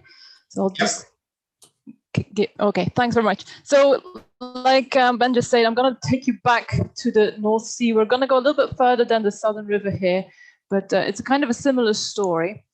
I'm going to do this the old-fashioned way and show you the film credits first. As you can see, there's been a whole lot of people that have helped out, either with the collection of the data, with the data interpretation, or with the core analysis, and just with the general discussion. So there's only 3 people on the front page, but there's a lot of work that has gone into this. A little bit of background of how this fits with the larger ELF project. In about 2015, 2016, we had 2 PhD students at Ghent University who were looking at seismic data and multibeam data of the southern North Sea. So we had David Garcia Moreno, and he was trying to see if there was evidence of this LGM lake to the east of Doggerbank. And then there was Michael de Klerk, who was trying to kind of see what was happening with this deep channel and how it fit with what we see in Belgium. So they were trying to answer some geological question, and it kind of became quite clear that some of the geological questions also had archaeological implications. So ELF had already started at that point, and there was a quick meetup between Ghent University and Bradford, just a meet and greet, and it just kind of became obvious that there should be a collaboration on some of these questions. So later on, we also had some Dutch institutions and universities joining a consortium, and then Leeds University also became part of it. And we now have this UK, Belgian, Dutch consortium who's working on this unfunded project named Deep History, revealing the paleo landscape of the southern North Sea. And this is kind of where this research fits into. I'll tell you in a minute why we decided on the Brown Bank, but let's start off with the strategy we tried to follow.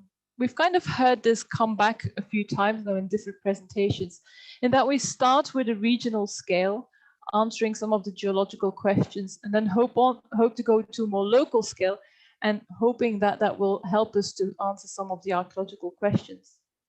So where is the Brown Bank? So the Brown Bank is kind of just in Dutch waters. It's this ridge here, and I'll zoom in a minute. But what this picture is showing is the known prehistoric sites in the North Sea and on the coastal sites as well. And here you see this deep channel, and you can see prehistoric sites on the western margin, and you can see sites on the eastern margin. And then this is kind of the area where there's quite a few sites that are concentrated. So I'm going to zoom into where this circle is here and show you where the Brown Bank itself is. So here again, we have this deep channel. Then we have the Brown Bank. It's actually a sand ridge that is sitting up about 20 meters above the current day seabed. The seabed itself is about -30, -35 meters. And then we have this deeper scour pit here, which is sitting at about -45 meters. And you can see these sites kind of dotted across the seabed. Now, these are not accurate positions. These have come up, these sites of these artifacts have come up from fishermen trawls, and we don't know exactly where they were trawling or how long the trawls were. So these are just kind of rough estimations of where these sites could have been. What kind of material have we got? We have bone material, which has been lovely decorated. We have perforated tools. We have a jaw. We have a piece of skull. So all of these are kind of early Mesolithic. And then we also have some Neolithic axes here.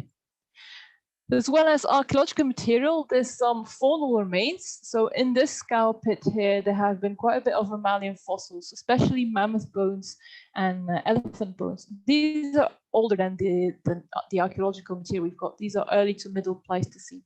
Further to the south, there's also been quite a lot of material that has been dredged up that goes back to that early middle Pleistocene period. As well as these older materials, we also have here where these stars are, we have several blocks of peat that have been dredged up, the so-called moorlogs. And Saskia Jelgersma in 1960s has analyzed these and looked at these. And these date back to about 10,200 to 9,400 Calb-P. So the facts are that we have definitely 2 terrestrial landscapes that are somewhere preserved in the Brown Bank region. We have the older early middle Pleistocene one with the Cromerian faunal evidence. And then we have our early Holocene or Mesolithic landscape where we have archaeological and geological evidence.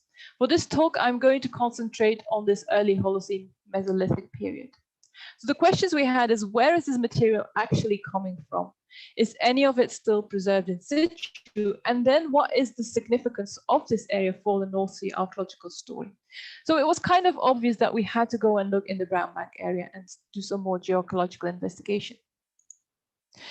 Just to put this in context, here you've got the global sea levels for the last 800,000 years. The red area shows the average depth of the southern North Sea. So you can see that there was lots of periods during which this, the North Sea would have been a terrestrial landscape, and then there were periods during which it became a shallow marine sea, and then a kind of deeper sea. The Mesolithic period is this relatively short period compared to the rest of the Quaternary. So we're sitting here right at the end or after the last ice age. What we do know is that there is a very rapid transition. Here you see a rough kind of reconstruction of what the landscape would have looked like 11,000 years ago. And we have this fluvial landscapes with most of the rivers draining southwards into the English Channel. Now, about 8,000 years ago, the entire area has been flooded. We have a shallow sea. If you look at this fluvial landscape, you can imagine it's quite hard to go and try and find these Mesolithic sites because it's still a very large area. So it's like looking for a needle in a haystack. So we had to go and follow the evidence, and this kind of led us to this area here. As I said, we started off with a regional scale, trying to answer some of the geological questions. And this is the footprint of the area we investigated. So this is fairly large. This is about 100 kilometers by, in this direction and about 50 kilometers in that direction. And as a comparison, that's like going from Liverpool to Leeds and from Leeds to Sheffield and trying to investigate an area from an airplane and trying to find a flint scatter. So it's enormous if you think about it in that way. So what we've done as well is we zoomed into this section here, and I'll show you that now, to kind of try and answer some local questions. So here again, this is a zoom in. Here we have part of that Brown Bank Ridge with that scour pit to the northeast.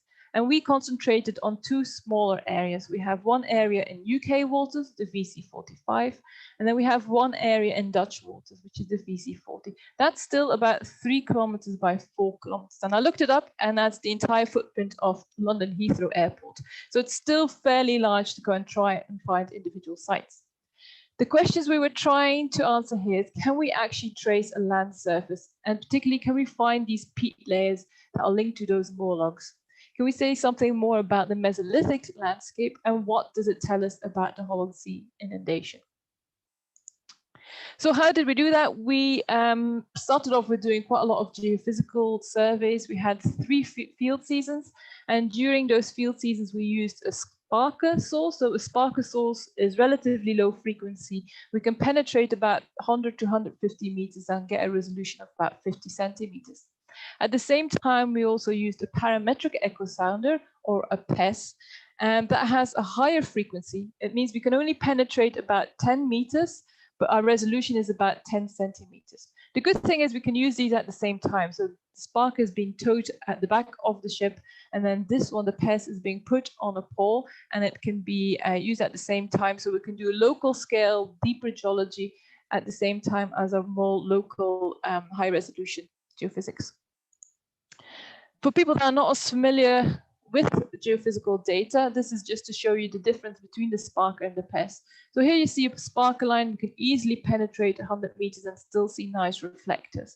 But if you look at the top section, then you can see that the resolution isn't, it's good, but it's not great.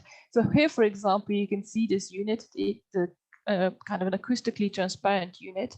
But if we look at the same units with our PES data, then we can start to see the individual layers, and we see that this is a laminated sedimentary unit.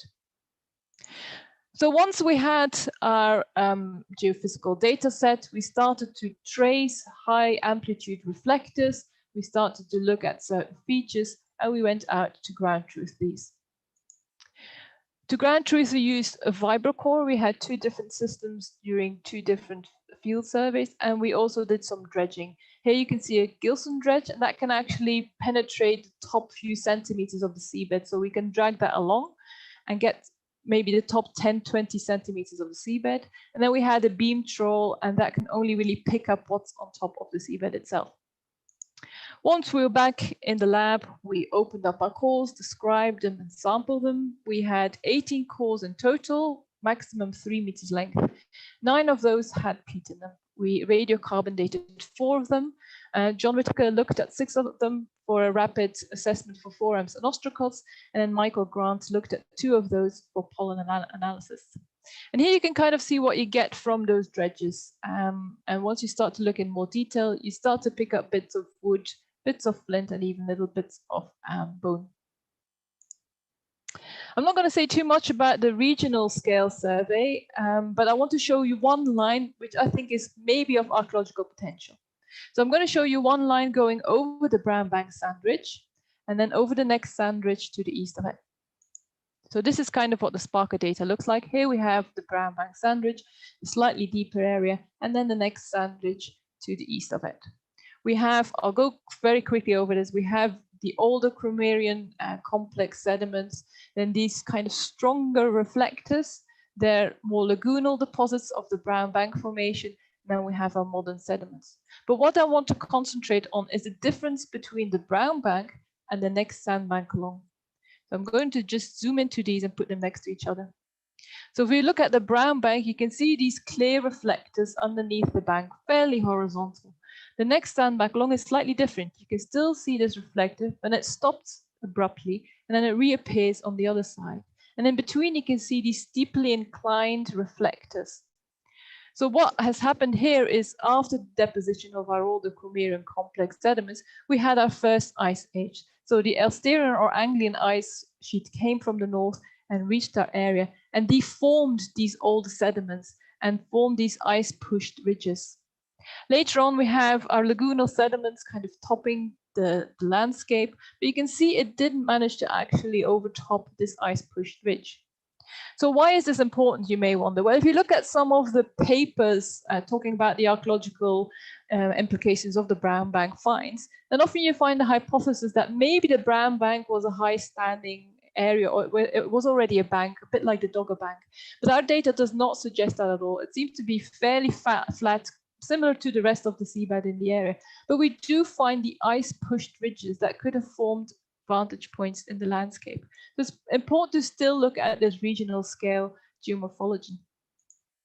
Okay, now let's have a look at these little areas, these local areas. So I'll start off with the UK area here, the VC45. Just as a context again, we're again looking at one of these sandbanks with this nice reflector underneath it. We kind of took a core through the side of the sandbank. I'm just going to zoom in and show you the pest data as well. So on the pest data, you can just about see this horizontal reflector, and that's where we took a core. Our core has brownish sands at the bottom, then we get a thin peat layer, and then we have more kind of grayish, silty sands, which gradually turn into brown sands. I'm going to zoom in a little bit more so you can see it even better. So here is this horizontal reflector, which nicely correlates with our peat layer. We have a channel or depression feature next to it. And what's also interesting is that if you get this high amplitude, which we know is peat, is that we also get these kind of high amplitude reflectors appearing on the side of the slope of the sandbank. So what we think is happening is that this peatland or landscape here, this layer, is being eroded, and that these Morlock blocks are working their way down the slope. So we have in situ peat and we have ex situ peat sitting right next to it. We also did a dredge line along there. I'm going to show you some details and some more details of the core. So here you can see some of the bits of peat that were dredged up, as well as some flint and pieces of wood. So let's look at the core in a little bit more detail. So I'm going from bottom to top. The bottom is this kind of grayish brown sand. OSL dates are coming back at about 12 to 13,000 years ago. Then we have the development of our peat starting around 10,600 cal-BP and stopping around 10,200 cal-BP. And then we get into our silty sands above that, and then our marine sands. Now, interestingly, there are no forams and no ostracods in this lower sandy unit. And then they start to appear above our peat layer, but there's not many of them. So how do we interpret this? We start with a fluvial landscape in the transition between the late Weichselian to the early Holocene. Then we have our terrestrial peat surface developing during the early Holocene. Then we have an intertidal phase during the early Holocene before we get our full marine inundation. So what Merle Meru has done is she has mapped this peat surface, that's the red here, and then you can see this blue is where that channel is cutting through that peat surface. Now on our backscatter data, we actually see very little, but if you look at, on the bathymetry rather, you can see very little, but if you look at the backscatter, you can just about see this thin darker line here, and that's where the peat layer is being exposed on the side of our sandbag. So that's our peat outcrop. And that kind of gives you a little bit of a reconstruction of what that looks like. So we have our marine sandbank, and on the side of it, we start to see the peat layer coming out and kind of falling onto the slope of the sandbank. And I'm sure many of the archaeologists are very excited when they see that, because it is a bit reminiscent of what we see in Boulder Cliff. So this is definitely an area you want to go back to and analyze in more detail. So now let's have a look and go to our more eastern side in Dutch waters, and I'll just quickly show you the kind of the similarities between our previous site, but also some differences. Just to put it back into context, so this site is located between the Brown Bank and that ice-pushed ridge I showed you earlier. So we were targeting this high amplitude reflector here and some of the features that we could see when we zoomed in. So for example, here we see this depression is about 1 meter deep. And we took a course straight through that, and we also had a dredge line. Again, we have brownish gray sands, a thin peat layer, and then these more or less laminated silts and sands and clays, and then a fairly clear surface or transition into these brownish sands. I'll show you some more details again. So we start off at the bottom with these brown sands. Our OSL data are coming back to around 11,000 years ago. We don't have a data at the bottom of the peat, but the top gives us a radiocarbon date of around 10,200 cal-BP. And then we sit into these laminated sands. We see what looks like an erosional surface, and then these brown sands. Again, the bottom sands have no forearms and no ostracods in them. It's completely barren. And then above the peat layer, we start to see these brackish ostracods and forearms appearing. So it's fairly similar to what we saw in our previous site, in that we start with a fluvial landscape in the transition between the late Weichselian and the early Holocene. Then we go to a more terrestrial peat surface, then we go into an intertidal environment with a tidal river and possibly brackish mudflats before we have a fully marine transition. I'm going to show only one more core, and the reason I'm showing you this one is to just demonstrate the point that we can't just link or correlate all these units across a larger area, because you'll see here we have a slightly different story. So this was the core I just showed you, and we're going to go just 1.5 kilometers, maybe 2 kilometers further to the north. And this time we have a nicely cut channel here, about 5 meters deep. We initially targeted this reflector right at the top, but now we're not actually quite that sure that we are seeing this reflector in our cores, or whether maybe we managed to core a little bit deeper. Because what's our core showing? Again, we have sands at the bottom, then a nicely developed peat layer, and then again these laminated sands and silts and clays, and we have a clear erosional surface and a bit of a messy layer right on the top. So let's have a look at what we are seeing here. This time we also have some pollen data, so it's nice to add on for a palaeoenvironmental point of view. So we start from the bottom, we have our sands, which again have no forearms in them and no ostracods, but we have freshwater snail opercula and some fish remains. The pollen are showing that definitely at the bottom there's a domination of pine in the landscape with some heathland. And as we start to go up the sequence, we start to see the appearance of river marsh species. The peat starts developing around 11,000 cal-BP and stops developing around 10,200 cal-BP. The pollen is showing that in the same way as Ben was showing in his presentation, that we start to see an increase in hazel as we start to move up towards the peat. But interesting, there are some coastal species, so the coastline is probably not too far off. Then the transition between the peat and the overlying unit is conformable, so we don't see an erosional surface. There's no hiatus. We thought that here we were going to be going back into these intertidal sediments, but we're not. Again, there are only freshwater ostracods, no forams, and freshwater snail opercula. And the pollen, interesting, is showing us that we're starting to move towards more grassland. So what we have here is, at the bottom, we have a fluvial landscape, and the pollen seems to suggest that we're looking at a slow-flowing environment. So fresh water, but slow-flowing. So something like an oxbow or a cutoff channel. Then we have the development of a damp fen woodland, but the coast is not too far off. There's potentially a dune setting nearby. Then we have another unit that shows us a fluvial environment where there's a continued presence of water pools and marshes before we get our marine inundation. We don't really know where the intertidal sediments have gone, but they seem to have been eroded. So what Rachel has done is she has plotted the bottom of these strong reflectors here and created a surface from that. And that's the surface what you see here. We're going from south to north. In the southern area, we have these shallow depressions, as we can see here, about 1 meter deep.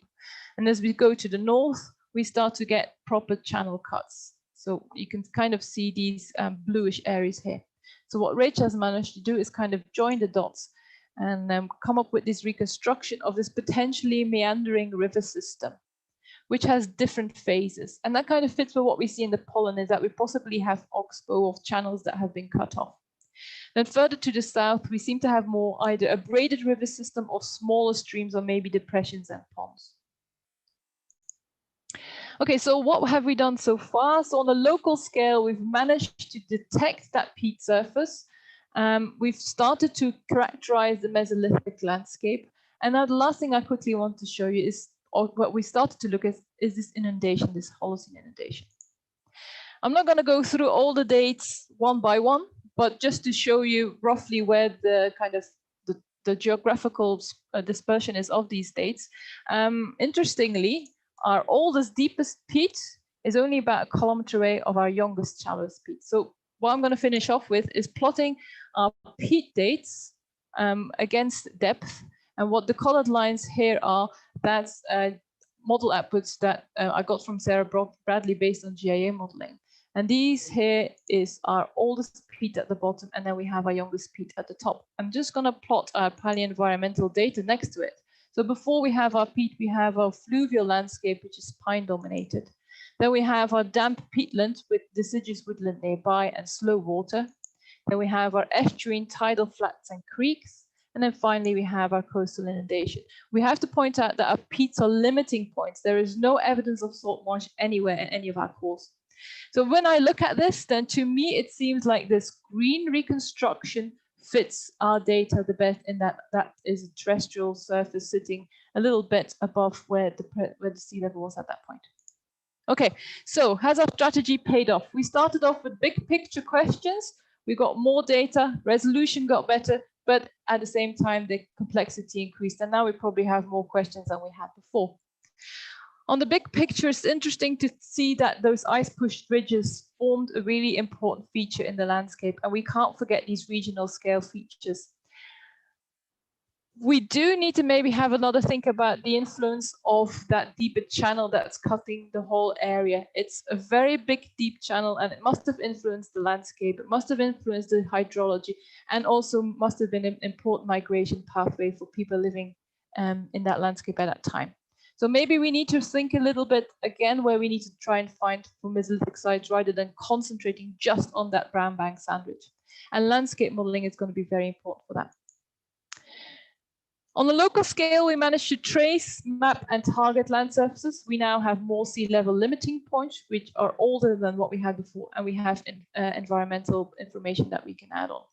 We don't quite understand the fluvial landscape quite yet.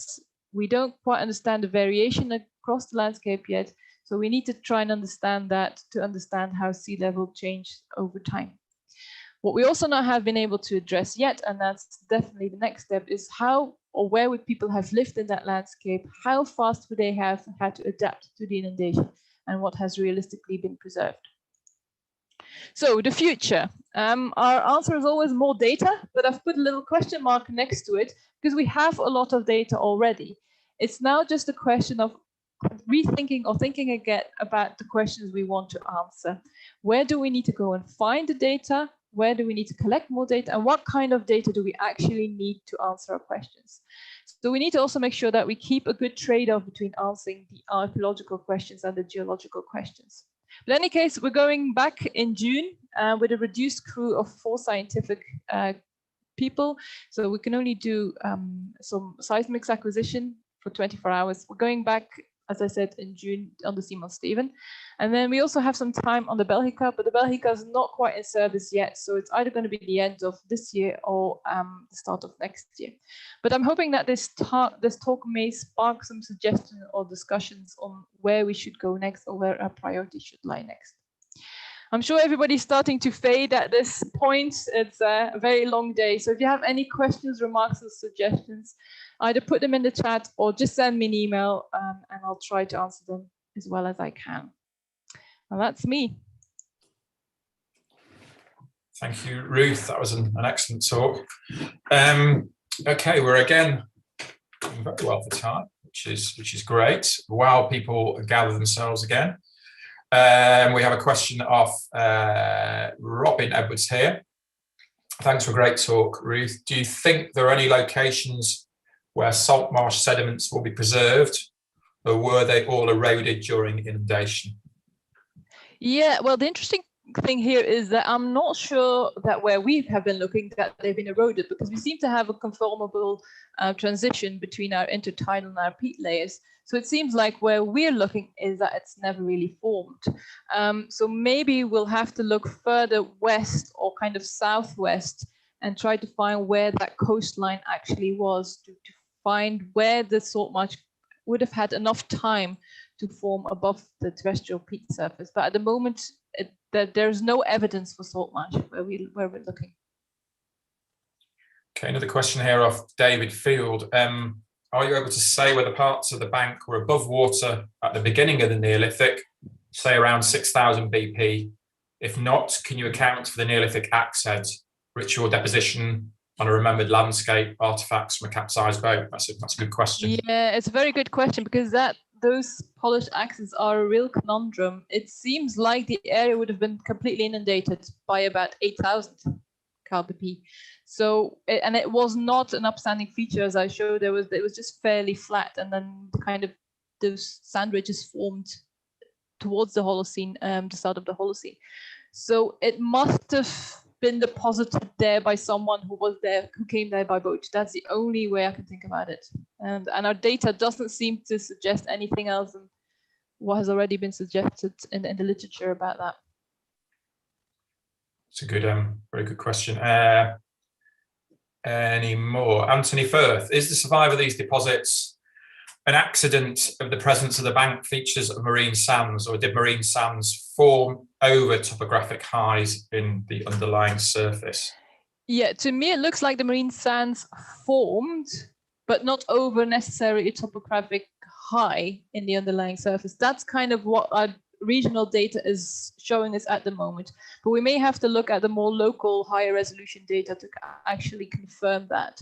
Whether it's an accident that they're preserved, or whether it's more a fact that fishermen are trawling there, and it's just an accident that we have a lot of material coming up because people are actually fishing and trawling there, and that's an artifact of that. That's another question I think that needs to be answered.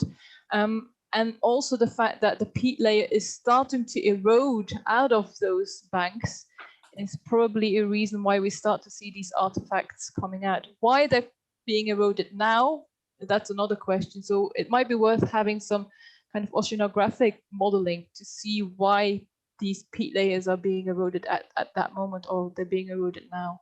But the peat layer where we see the peat coming out, that's a really important site for us, because it's there at the surface, and we also know it's still there in situ. So it's the perfect place to go and find artifacts if they are preserved in the peat.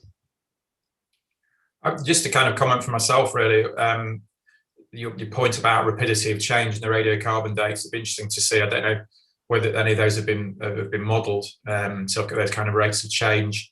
It'd be interesting to maybe look at that in the context of some of the data from Lost Frontiers more broadly, to look at some of these questions of rapidity and relative rapidity and so forth. That's just a kind of thought I had on when I was hearing you talk then. Yeah, I think it'll be interesting to kind of join the two sets of data now and see how that landscape has evolved. We see similarities, but we also see differences, and it'll be nice to tease that apart. Yeah, I mean, it's like sometimes with these submerged landscapes, we tend to think of them, because we can't see them, almost as being all similar processes operating across the surface, which obviously isn't the case on dry land and shouldn't be the case with a landscape under the sea. Anyway, how are we doing? Have we any more questions? We've got a couple more minutes if there's any more for any more, or if not, I'll just pause briefly there. So thank you very much, Ruth. So we're moving now on to our final paper for the day. And this is a paper by James Walker. James worked on the Lost Frontiers as a researcher. He's come via Durham and Cambridge. He's a Mesolithic archaeologist, I think I would describe him. I hope that's the right word for James. Simon Fitch, we've heard already, and one Vincent Gaffney. I'm not sure who he is. I've not heard of him before. Obviously, a keen up-and-coming researcher. And the final paper is the Archaeology of the Southern North Sea. I'm assuming James will be presenting on this. Yeah. Can you all hear me okay? There you are, James. Sorry, you suddenly appeared then. Excellent. Oh, there we go. There you go. So, James, you have the mic, as they say. Okay.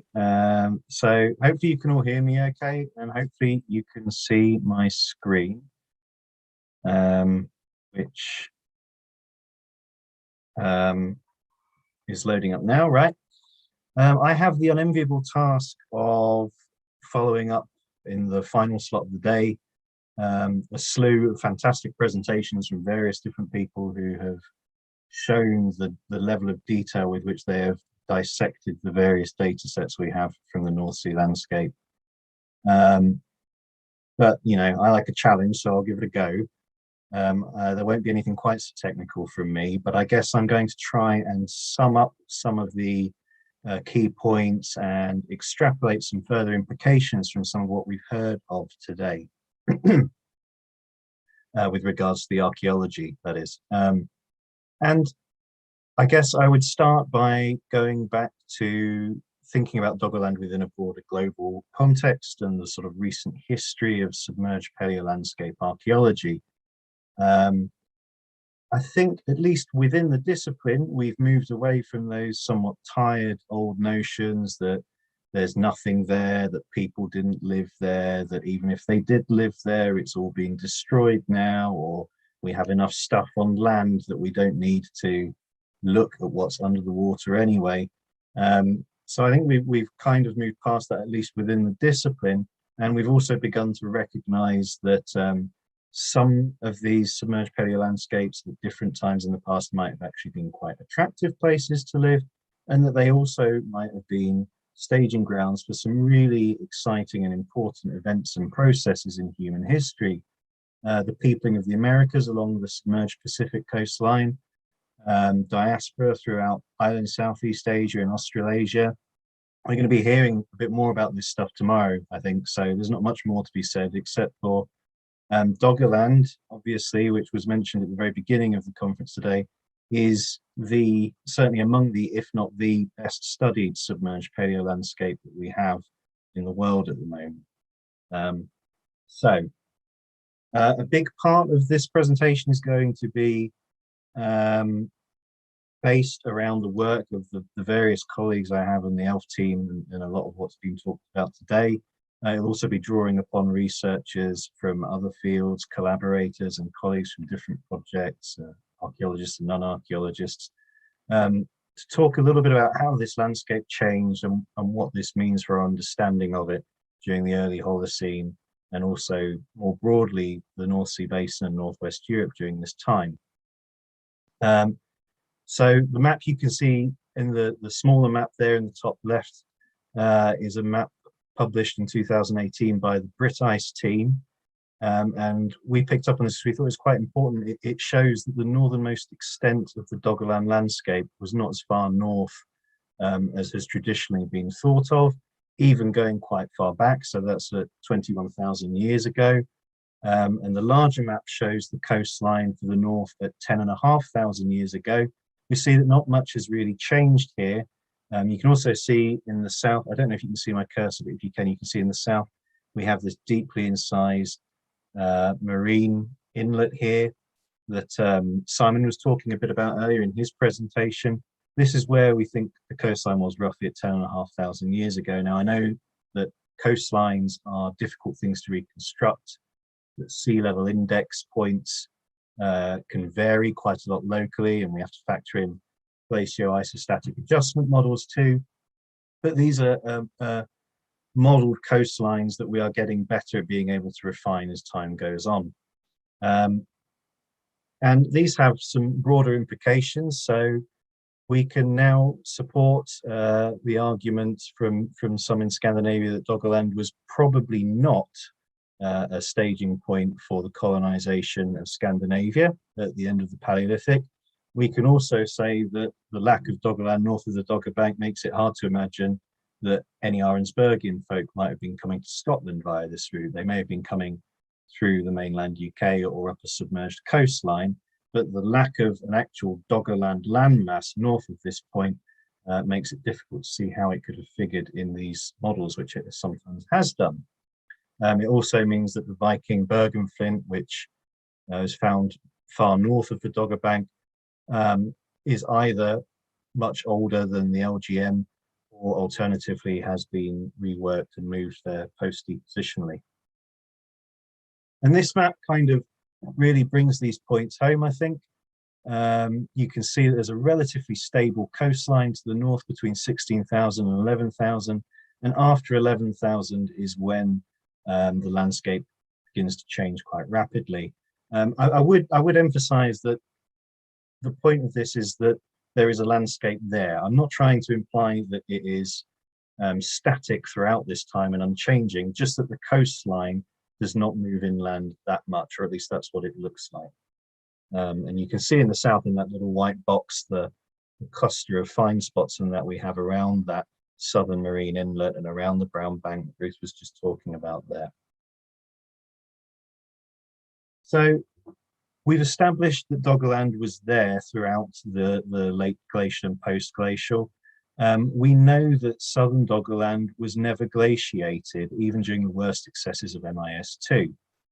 And if we look at the southern river valley cores that various people have been talking about earlier on, the southern river valley would have been not too far south of the most southerly glacial extent during the LGM. And one core in particular, L34, has some particularly interesting bits and pieces going on in it.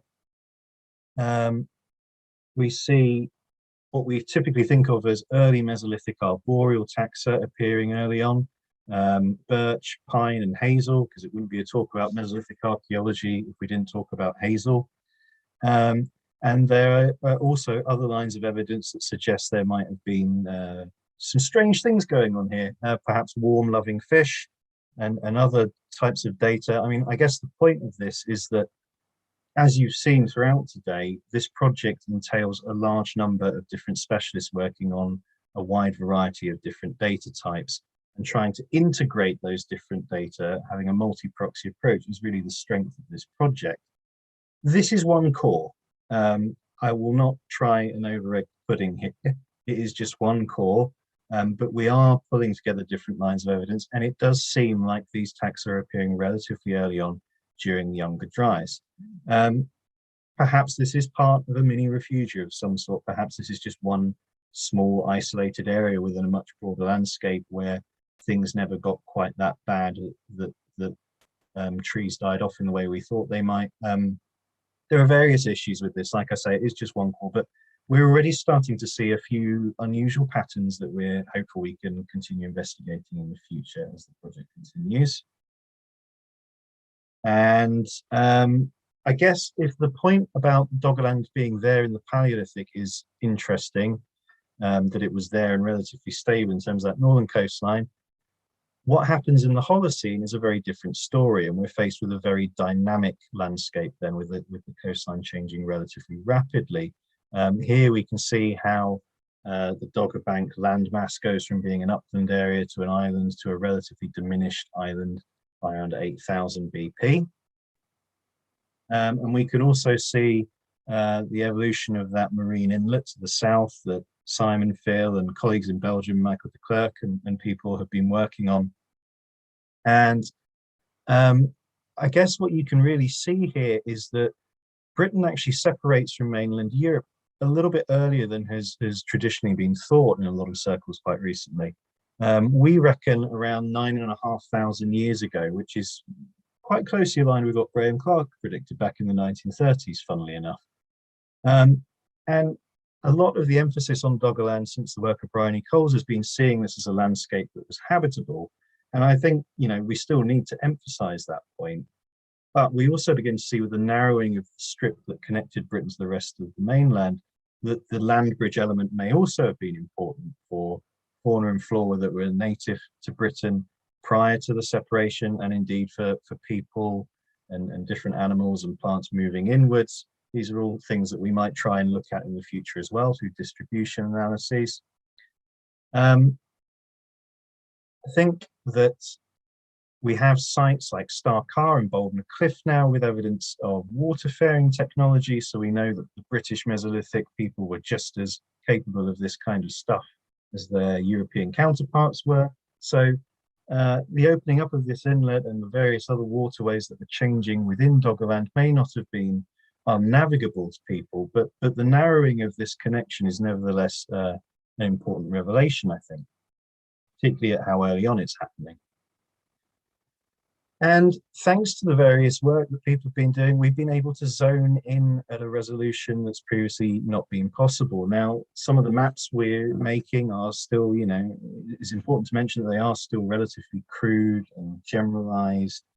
But it nevertheless allows us to begin to think of some aspects of the submerged landscape in a way that we've previously not been able to, in terms of where lithic outcrop locations might have been, in terms of different ecosystems, where people might have had to go for freshwater fish as opposed to marine resources, that kind of stuff. Although it is very coarse and simplified, we're beginning to actually think about parts of the southern North Sea landscape like this now. This slide shows, I've stolen this shamelessly from Simon in his presentation earlier, shows one such sort of schema for what the East Anglian rump, as we're calling it, might have looked like, a part of Doggerland that survived a bit longer than some other places. Towards the end of the Mesolithic, we have two events that we struggle to grapple with. One is the Storegga tsunami, and the other is the 8.2 event. Now, the Storegga tsunami, by all accounts, does appear to have been a terrifyingly huge wave, but because of the isostatic adjustment, we haven't found much evidence of it from the southern North Sea basin. And the traditional narrative surrounding the Storegga tsunami is that that was the end of Doggerland. However, we know that tsunamis typically don't result in permanent inundation. And when we found evidence of Storegga in one of our cores, the aptly named ELF 1A, we found a return through the various proxy data we had, a return to a terrestrial signature after the tsunami deposit, indicating this return, perhaps not to normality, but a return nevertheless. We also know that tsunamis have a highly regionally variable effect, so they might hit some places much worse than others. And with the new modeling we have about how the coastline is changing and the rates of inundation, we think that the Dogger Island, as it would have then been, may well have been inundated when the Storegga tsunami happened. If it was inundated, or even if it was still there, it may have also had an impact on the damage that the wave caused to areas to the south. It may have exacerbated it in some areas. It may have mitigated the impact in others. So we're at least beginning to move towards a more nuanced understanding of events such as the Strega tsunami. And with regards to the 8.2 event, well, this is perhaps why much of the Dogger Island had become inundated by this time. You can see that there was a relatively rapid rise in sea level just prior to the Strega tsunami happening. And for archaeologists, we often talk about the 8.2 event in terms of a temperature drop, but actually perhaps the bigger issue, certainly for people living in Doggerland and in and around the North Sea Basin, would have been the rise in sea level and the changes that that had on the landscape. Because neither the Strega tsunami nor the 8.2 event actually spelt the real end of Doggerland, we might want to think a bit more carefully about the existence of submerged coastal fringes into the late Mesolithic and beyond. Previous attempts have been made at reconciling the fragmentation of Doggerland with changes apparent in the Mesolithic archaeology. Some of the work on the house at Warwick has been linked to this in the past.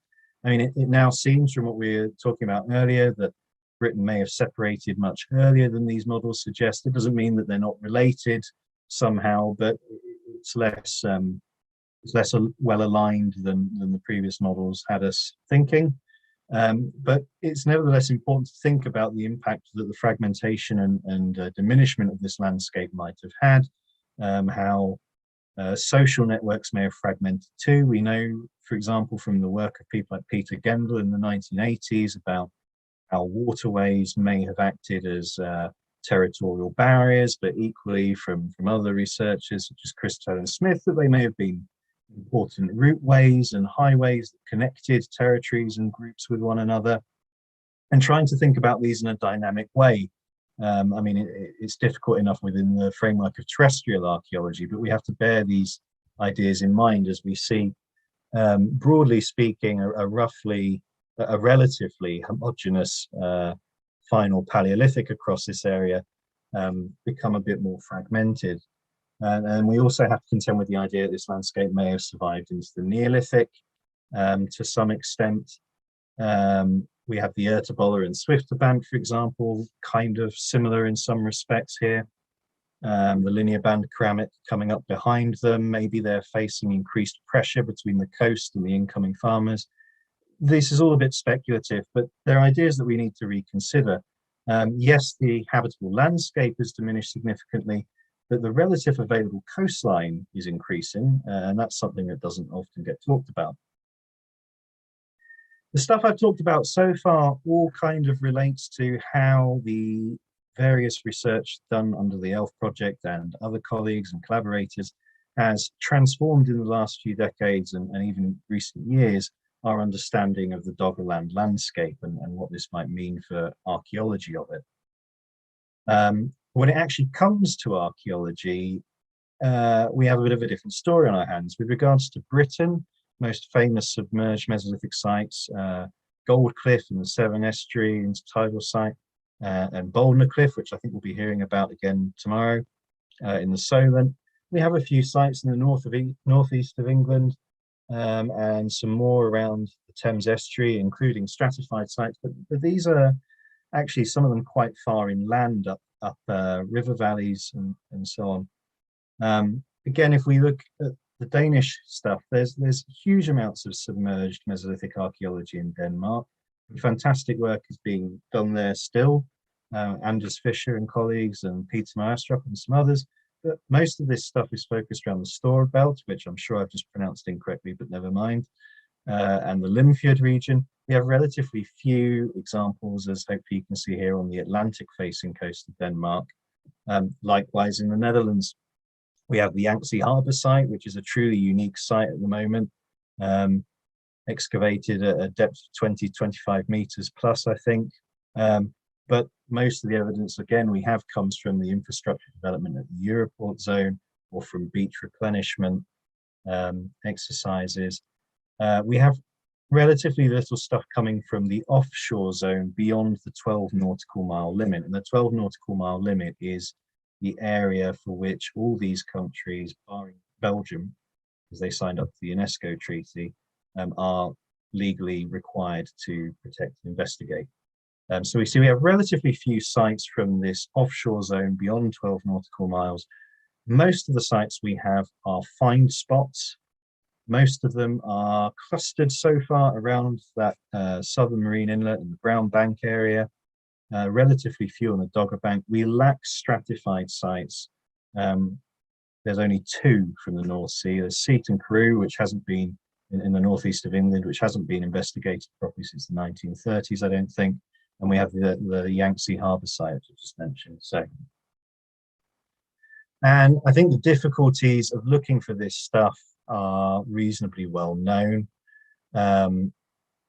It gets worse the further out at shore you go, and the deeper you want to go. There's problems with visibility, there's problems with sediment and water overburden. It becomes expensive to get the right equipment, which gets a coarse resolution of excavation. It becomes quite dangerous, I think, to go diving beyond depths of about 24, 25 meters or so. That there are various issues we have to contend with from a logistical perspective.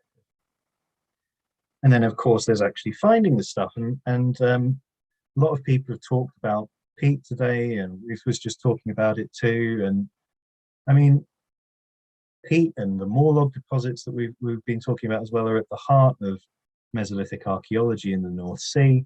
This is a map from 1909 showing that Morlog deposits as were then known from this area.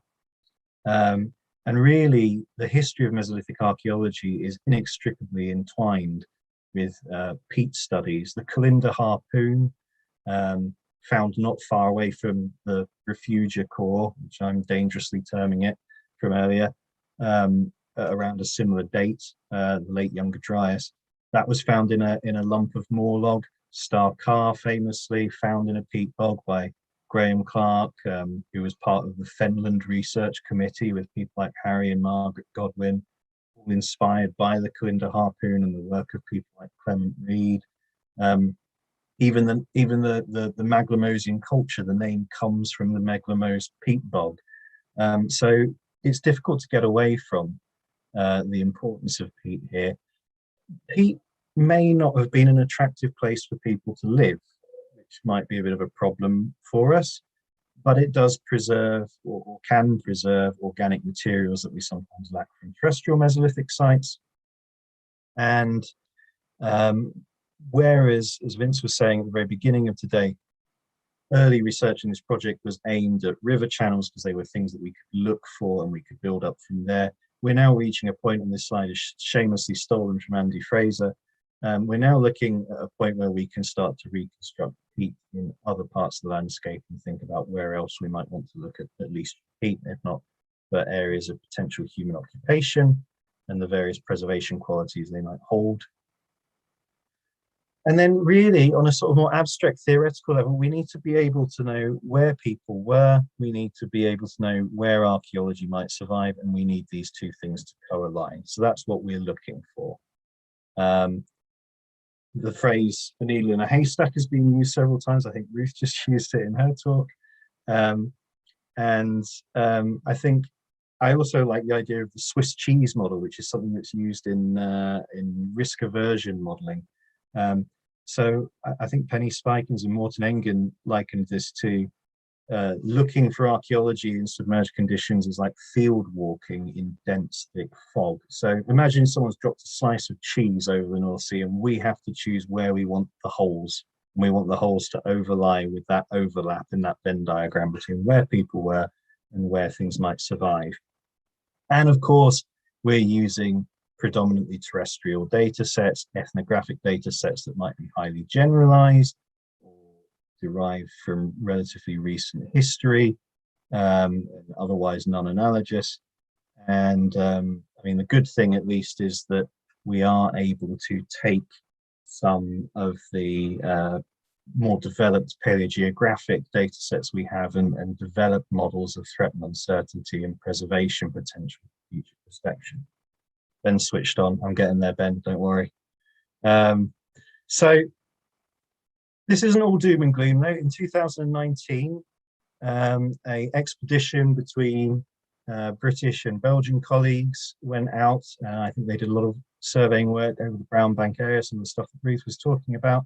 They also went out to the Southern River Valley, and we came back with the Southern River Valley flint. Now, the lithics study of this suggests that this is a debitage fragment from a hammerstone. And really the significance of this is that we know there is a early Holocene, potentially land surface in this area. Yes, this is a single find.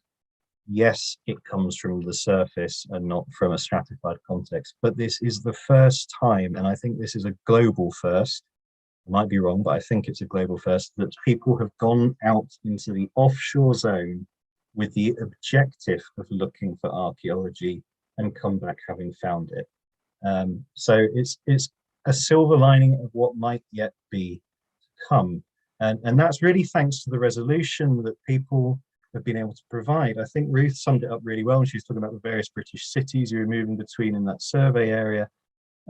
We're covering a huge area, and we're beginning, as we saw in Martin's presentation, not without caveats and problems and issues, but we're beginning to reach a point where we might actually be able to provide a localized resolution of data.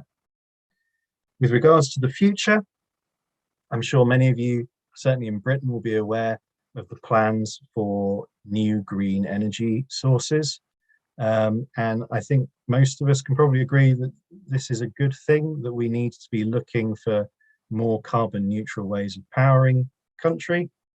And this is something that's not just happening in Britain, it's going to be happening in various countries around the world and in and around the North Sea Basin. You can see this map here that Rachel kindly made, just how much of the North Sea is going to be taken up by offshore wind farms in the future.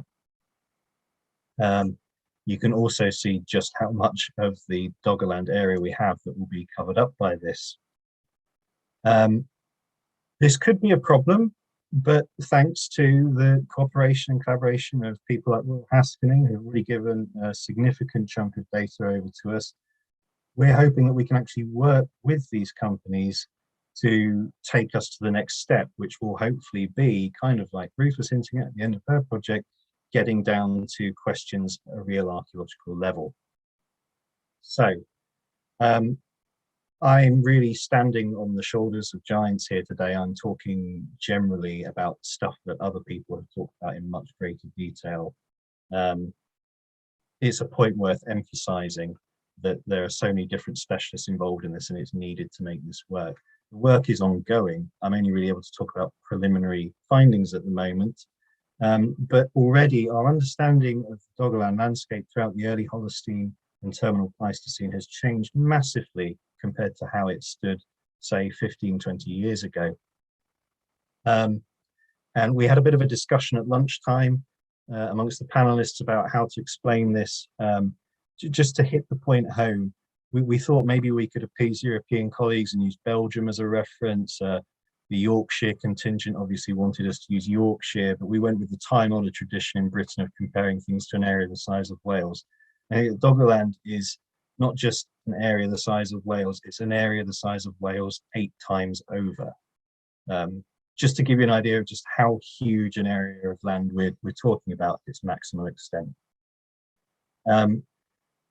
Of course, the actual human geography of this landscape is lagging behind the physical geography somewhat, but we nevertheless have all these tantalizing hints that it's there. There's a paper just this year, a really exciting paper talking about how some of the bone points may actually be made of human bone.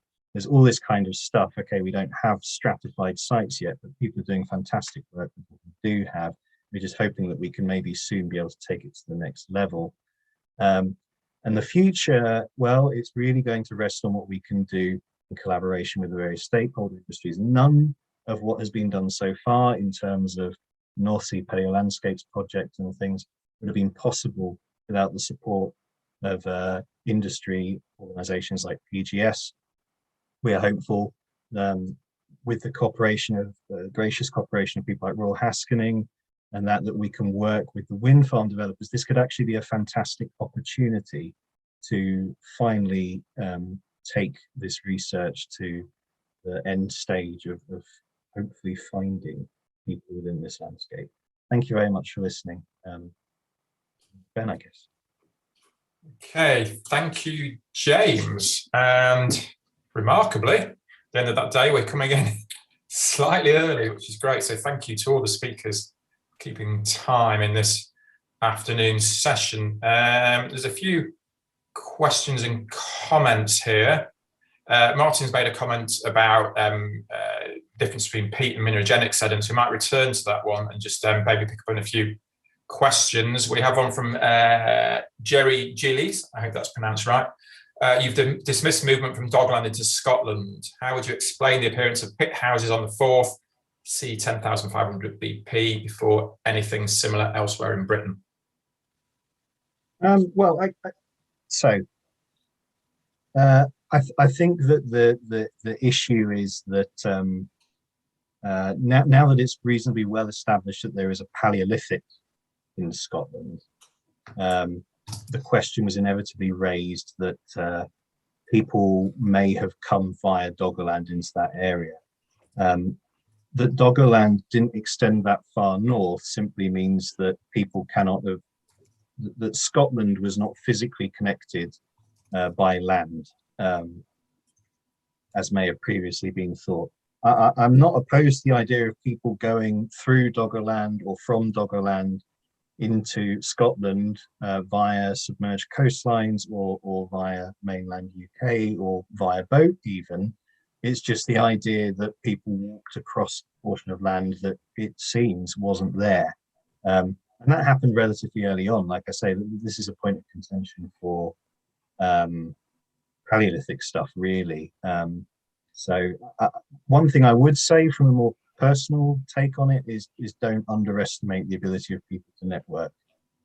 So I have no problems imagining that people were quite busily traveling backwards and forwards, whether it was water or land in their way. Okay, thank you. Question here from the legend that is Martin Bell. How much potential is there in identifying potential site location using models derived from terrestrial Mesolithic site locations which exist at least for Denmark and the Netherlands, less explicitly so in Britain? I mean, I think it has great utility at a nearshore level. I think Peter Moastrup's done some great work recently looking for early Mesolithic sites and where they might be in Danish waters, because a lot of the work that Anders Fischer achieved was predominantly focused on later Mesolithic sites, I think. People have talked about the application of this model elsewhere, Jonathan Benjamin and a few others as well. I don't think it's really been implemented, but with regards to the offshore zone, I don't know. Really, it's probably too deep to be diver surveying without using something like an ROV. So I think that would be a significant factor, if nothing else. It's not unfeasible, but logistical problems, I think, is probably the main issue there. Yes. Hopefully that answers the question. Okay. I'm conscious of time. There are other questions here, several. So perhaps, James, you could maybe take to the chat for that, if that's okay. Yeah, absolutely. I will go through, and I think Vince wanted to have a final. Yeah, I was just going to say, perhaps if you can pick up that. I know Vince, I think, wants to say a few words at this stage. So, Vince, you can hand over the microphone to yourself. Okay, thanks very much, Ben. My role is mainly as the request of the Society to thank all the speakers for today.